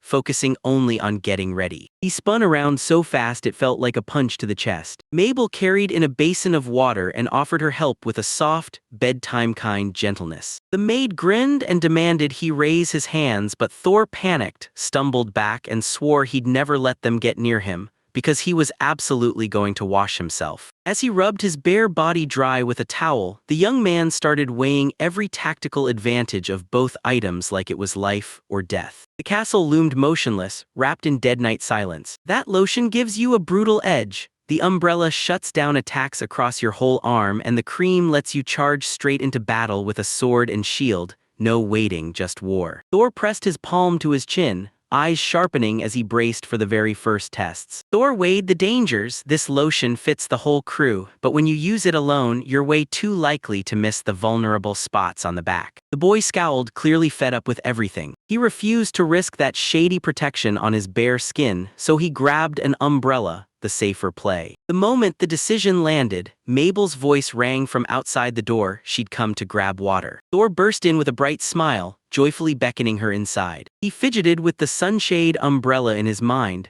picturing just how simple and rock-solid it felt. The boy whipped around to face her, grinning wide, and declared that the very first thing they'd build would be her asterisk. The maid sucked in a sharp breath, eyes wide with pure shock. With cheeks blazing, she blurted in a trembling voice, "Why are you still standing there, shirtless?" Thor felt zero discomfort, marched right up, and casually asked her for help tomorrow. The elf panicked on the spot, then blurted that she'd personally guard his back without missing a beat. Thor finally snapped out of it, lost in his calculations. He totally forgot to get dressed after washing. He turned betrayed with embarrassment, but Mabel cut in out of nowhere, calming his panic with warm, soothing words. The moment that special item got mentioned, every shred of shame vanished and the boy's eyes lit up like fireworks. With a sly grin curling across her face, Mabel announced she'd been sitting on something special just for this moment. She strode forward with total confidence, daring the water to splash her clothes wet. An elf popped up right in front of him, rocking a tight swimsuit of enchanted fabric, and Thor's face burned as panic hit.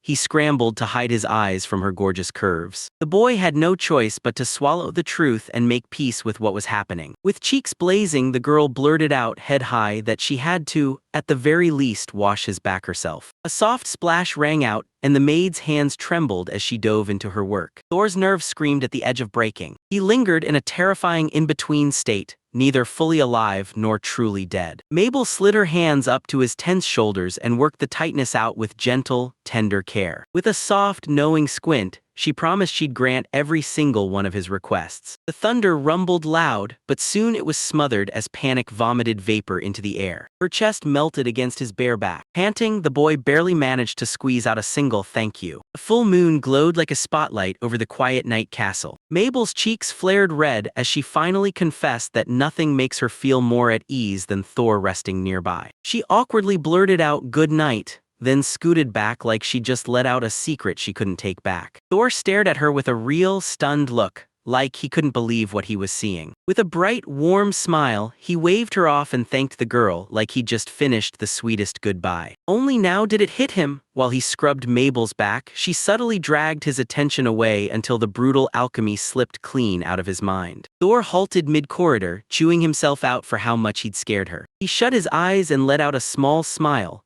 because he knew she had to push through her own shyness for him. Suddenly, his face lit up. Memories of her alluring figure and soft warmth slammed into him, and he panicked, shoving aside every unwanted thought. His eyes landed on the shut catalog of wonders, and that meant one thing: the job was done and it was time to crash for the night. Thor snapped his head up, filled with fierce determination. Once again, he was totally convinced. His perfect assistant somehow always knew exactly how to get to him. The castle vanished into the deepest night, and that boy was already locking in, ready to give it everything tomorrow as he forged brand new items. From far away, the imperial capital looked so peaceful it felt unreal. Back in the office, Count Bargaligas burst into a huge grin and greeted the Minister of War the moment he stepped back in. The one-eyed Minister of War slipped into the bottle-strewn office without a sound, and the Count rose immediately to greet him. He gripped a perfectly opened bottle of premium alcohol like it was his lifeline. Gritting his teeth and sweeping the room with his eyes, the Count blurted out in shock at the scattered cans and the mess sprawled across the floor. The minister snapped back with a dry chuckle that it was nothing but dirt ground off his sword. The Count's eyes accidentally snagged on the guest's freshly wrapped bandages. Even as the alarming bell blared, Ligas snapped his smile right back on and lifted his glass,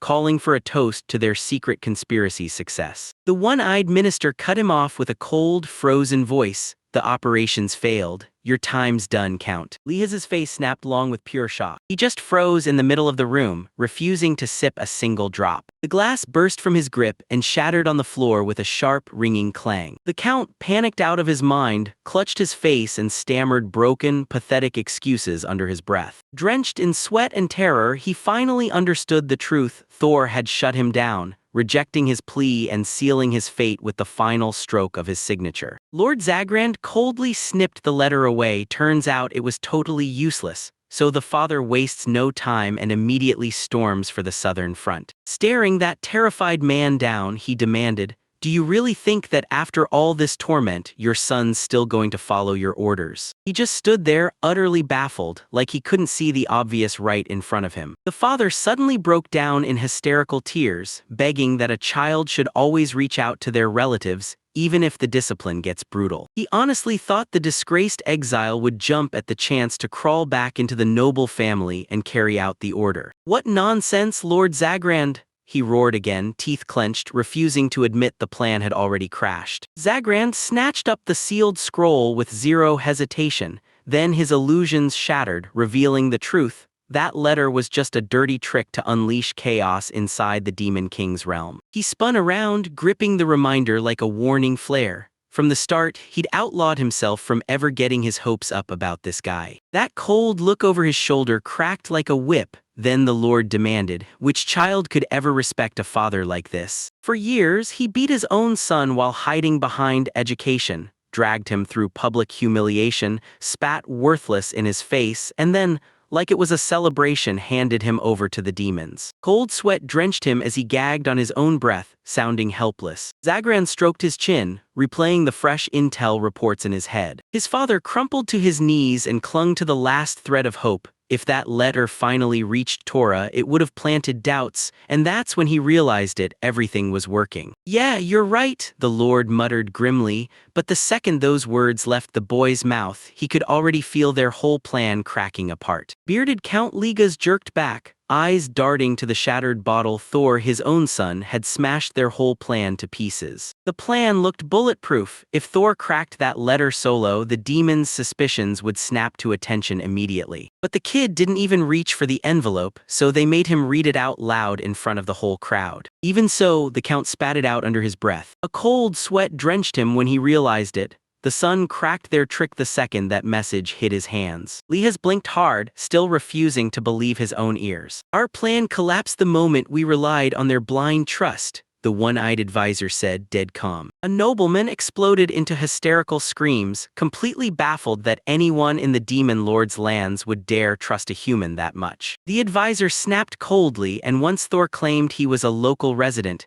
he shut the door on their leverage for good. Then the killer punch hit. This kid didn't just break away, he publicly spat on his family and vanished under a brand new name, Thor Conan. The graph snapped its voice right out of existence and stared, dead-eyed, at the light hanging overhead. He crumpled to his knees, utterly helpless. Thor absolutely blew past every expectation, showing up as something on a whole other level. I don't get it," the utterly shattered father finally choked out, like the world had just stopped making sense. Glass shards from smashed dishes littered the floor. Everyone had laughed at him for chasing strange substances, but now that crazy fascination finally started to look like it mattered. Ever since he was a kid, his father only saw a weak failure in him, nothing but a child playing at Alchemy, good for nothing else. The stern monocled official sneered and coldly announced that the Lord was being shipped straight to the southern front. The defeated nobleman crumpled to the floor, trembling as he begged for answers about his fate. Soaked in sweat, he burst into frantic yelling,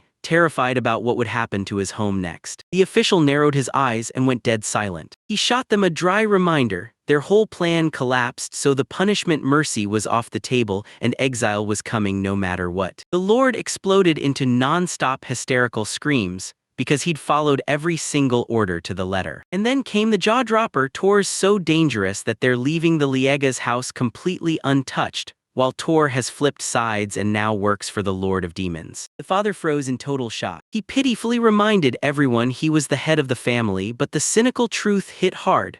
The Empire has to keep the Torah as the home for the return, or else the boy will burn every last ounce of his strength to the enemy. With his eyes bulging in panic, the nobleman screamed, still clueless about the guilt he was standing accused of. That poor pawn finally shuffled his way to the door, because the second he slipped that letter out, his misery was over. At last, he whipped a devastating truth over his shoulder. His father clung to that title only because of the son he threw out, and now he'd owe that kid his entire life. A crumpled shadow slammed down its judgment. When the old man tossed out his own son, he planted the seeds of an empire-level enemy in the Lord of Demons' lands, and with his schemes involving the burning general, the House of Ligas must be erased completely. Through me, horror ripped through him, he exploded into a wild scream and in total despair clawed at his own face. That desperate scream curdled into a nasty, dull wheeze like something feral had taken over. The fallen count groaned, hauling his head up by sheer will and rasped through broken breath,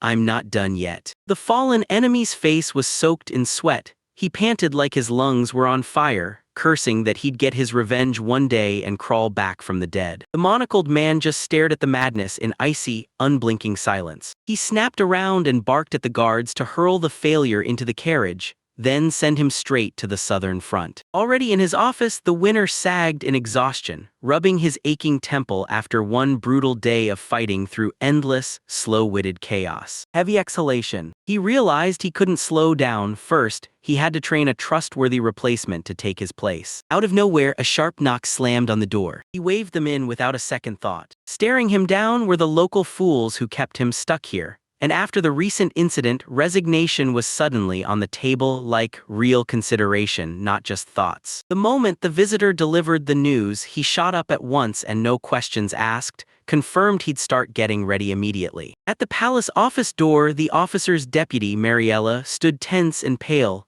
clutching an urgent summons that demanded she be brought before the High Council. Even while his business hung in the balance, he suddenly murmured, dead calm, that the man he'd punished was, without a doubt, an overproud aristocrat. Mariella nodded like she totally got it. She'd already heard Count Barga's hysterical screams echoing down the hallway, and she admitted with no shame that if her name had been dragged through that kind of disgrace, she would have screamed in pure despair too. A shattered man crumpled on the floor, powerless now, his entire home hanging on the son he once shoved away. Cold sweat poured down the man's face as he gaped in horror at the hanging corpse, while some voice, utterly unmoved, shrugged it off as the pathetic end of the incompetent. By the window, a blonde aristocrat stood stone still, calmly taking in the ruin of it all. He spun around and muttered to himself, weighing how he'd act, while the armored assistant hung on every word, staring him down. He'd hand the young Tor a powerful position on a silver platter, and place him right in charge of the alchemists. Yanking clothes from the wardrobe, the man pointed at the boy and called him an insanely valuable card, one Bargaligas had carelessly handed to his enemies. With a monocle glinting, the aristocrat calmly laid out his cold scheme: marry Tor for an heir, and if he ever became a burden, quietly ship him out of the country. The boy's father never once suspected that the bloodline of the previous holy sword could birth a monster lineage, so he blundered, and in the end, he personally wrecked his own house. But the man snapped those thoughts shut and swore to himself he'd never think about the Liga's family again. Meanwhile, deep inside the luxurious palace, polished words of gratitude echoed as they welcomed the visit. A soft, gentle girl blurted out that she never stops loving talking to people, while little birds outside chirped their hearts out like they were cheering her on. The girl with a star pinned in her hair cradled a little bird in her palm, and with a dazzling smile she waited, heart pounding, for someone she loved more than anything. Suddenly her breathing turned jagged, and the girl's health crumbled day by day. She clapped her hand over her mouth and got slammed by a vicious coughing fit. By the open window, a silent figure stared at the birds, like they were the only thing that could breathe peace into the room. Liana slipped in behind him and let out a quiet cough, clearing her throat like she was about to speak up. A tiny bird sang its farewell, then shot out of her palm and vanished into the sky. A soft greeting drifted through the air, and the girl squeezed out a smile she didn't feel. "Liana, why does your heart look so broken?" the voice demanded, and her fake smile instantly cracked into nothing. "Everything's just like you said," she whispered, breath shaking as the words hit the air. That memory hit like a thunderclap. The demon lord casually slaughtered monsters the holy sword couldn't even touch. Cold sweat drenched the girl as she replayed that devastating weapon in her mind, and the chilling, otherworldly aura that clung to his domain. Tears streamed down his cheeks. Turns out that insane power was real, and it hit him hard. Her mentor softly called her name, but she recoiled like a struck spark, hunching down and burying her face in her hands. A cold, animal terror clawed at her throat as she stared into the empty void, realizing, straight to the core, that she was scared to death. Liana recoiled, threw her hands over her face, and prayed she hadn't somehow accidentally pissed off the Lord himself. Suddenly, his hand brushed her head in a soothing stroke and her mentor snapped the truth into place. The fight was already finished. Panic finally died down and a soft smile crept onto her face, because she just learned the brutal truth. Some things in the world will always blow past whatever you think you're ready for. A firm hand settled on her head and barked, "Learn this," and the girl murmured a yes back, but her voice shook with confusion. The tension finally eased and she broke into a warm smile, then told me she's always the one who gets saved. Her eyes shimmered with pure, heartfelt gratitude for her sister. Liana took a sip of blistering hot tea and nearly burned her tongue, then squinted like she couldn't help finding it hilarious. The blonde sister gasped, staring in shock, demanding to know what on earth just happened. The girl dropped her gaze in shame and confessed she'd foolishly brushed off the warning about being cautious around the Lord of Demons. Her sister flashed a soft smile and said, "For now, this is all I can do to help." She took a sip and right then the whole vibe shifted. She went silent on purpose. Liana suddenly burst into a cold sweat, and the memory of the local brilliant alchemist hit her like a punch. He let out a tiny, defeated sigh. With a fierce, dramatic pose, she proclaimed, loud and proud, that as the Empire's princess, she was officially claiming the healer for herself. The terrifying memory of Vladik of Demons hit like a punch, wiping out every shred of pride, and the sister gasped in shock, calling out the sheer madness of someone saying that mid-battle. Liana clenched her fist until it cracked, fighting to squeeze the right words out before her nerves took over. She had no clue why poking the enemy was so deadly. The princess crumpled into tears and confessed the truth. This terrifying master is her sister's last shot at healing that fragile body. She flailed her hands in a ridiculous frenzy, praying she could walk like normal again, but all she could manage was a shaky whisper of her own name. With tears streaking her cheeks, Liana wiped them away and quietly admitted it. She just wants her sister to finally step out and see the big world. With a soft smile, the girl clocked that her conversation partner had slipped back into sounding like a kid. She dropped her eyes in a shy little flinch. Suddenly, my friend's smile vanished, her eyes turned sharp with that dazzling light magic, and you could tell she was meant to stand tall and hold the whole empire together. The princess still heard Zagran's icy command in her head. If she wanted to heal her sister, she couldn't plead with the Lord of Demons. She had to grab the alchemist and take him by force. Sobbing, she blurted out the truth. Her advisor had shoved her onward and banned her from bowing to enemies, so even when terror clawed at her, she refused to back down. He was sure that if he lured the exhausted alchemist with a huge payday, using nothing but ironclad imperial leverage, it would work. She wiped the wet tears from her cheeks and mumbled that she'd have to go tell Grandpa Zarand everything now. A calm hand stretched forward, reaching out with soft, careful intent. The princess sobbed even harder, furious that once again they were treating her like some helpless baby. She smiled warmly. Sure, she plays the perfect ruler, but behind the crown, she's weirdly awkward. She met her gaze with worry blazing in her eyes, then demanded, "No," she made it crystal clear. "Don't trust that man anymore. It's time to ditch those borrowed imperial slogans and finally roar back in our own voice. After all, that old mindset judges the world only by profit, and once you let it in, you're signing up for disaster." She froze in sheer confusion because no matter what anyone said, it was always her grandfather, Zarand, her mentor through her entire life. "You," echoed through the emptiness. The light-haired young man calmly told her to grab her beliefs with both hands and let her heart steer her actions. Liana blinked through tear-filled eyes, stunned to the core, like she still couldn't believe she had the right to her own voice. That sharp voice jolted the girl and made it crystal clear. She wasn't some soulless container for someone else's orders. In her memories, the Emperor and Zagrand rose to the surface, whispering one demand over and over: be the perfect princess the Empire needs. Strange hands softly cupped her cheeks as panic surged, and she scrambled to wrestle down the doubts tearing her apart. Liana dropped her eyes and quietly swore to herself that once the mission was done, she would finally understand every word. Her eyes snapped into focus like a blade, sharp, blazing, and impossible to look away from. But she blurted it out, cheeks burning like she couldn't hold it in 1 second longer. Her eyes snapped wide with shock at that sudden idea. Clutching her hands to her chest, she slammed her fear aside and decided she would finally think for herself. A warm, heartfelt smile broke across her face like it was the best news in the world. With a slow, thoughtful touch to her chin, she admitted with a sly grin that now she was hooked too. Later, over tea, Liana beamed at her companion and grilled them about the mysterious alchemist like it was the hottest secret in the world. The girl broke into a soft, warm smile and made it clear she wanted to meet him face to face. Thor stood tall, hand pressed to his chest, when the question came straight at him: so you're saying all of this is real? The young man beamed, totally certain, and loudly declared that it was time for him to act. I'm drenched in sweat and shock at Thor's nerve. He's daring to forge an artifact that can survive the absolute bright light head-on. The man worriedly rubbed his chin because this legendary hero's magic once shattered the first Lord of Demons' defenses single-handedly. Thor leaned in, eyes locked on every word, and he swallowed his excitement like a secret he couldn't wait to unleash. He totally got how ridiculous his idea was, and he braced himself for the instant it got shut down right there.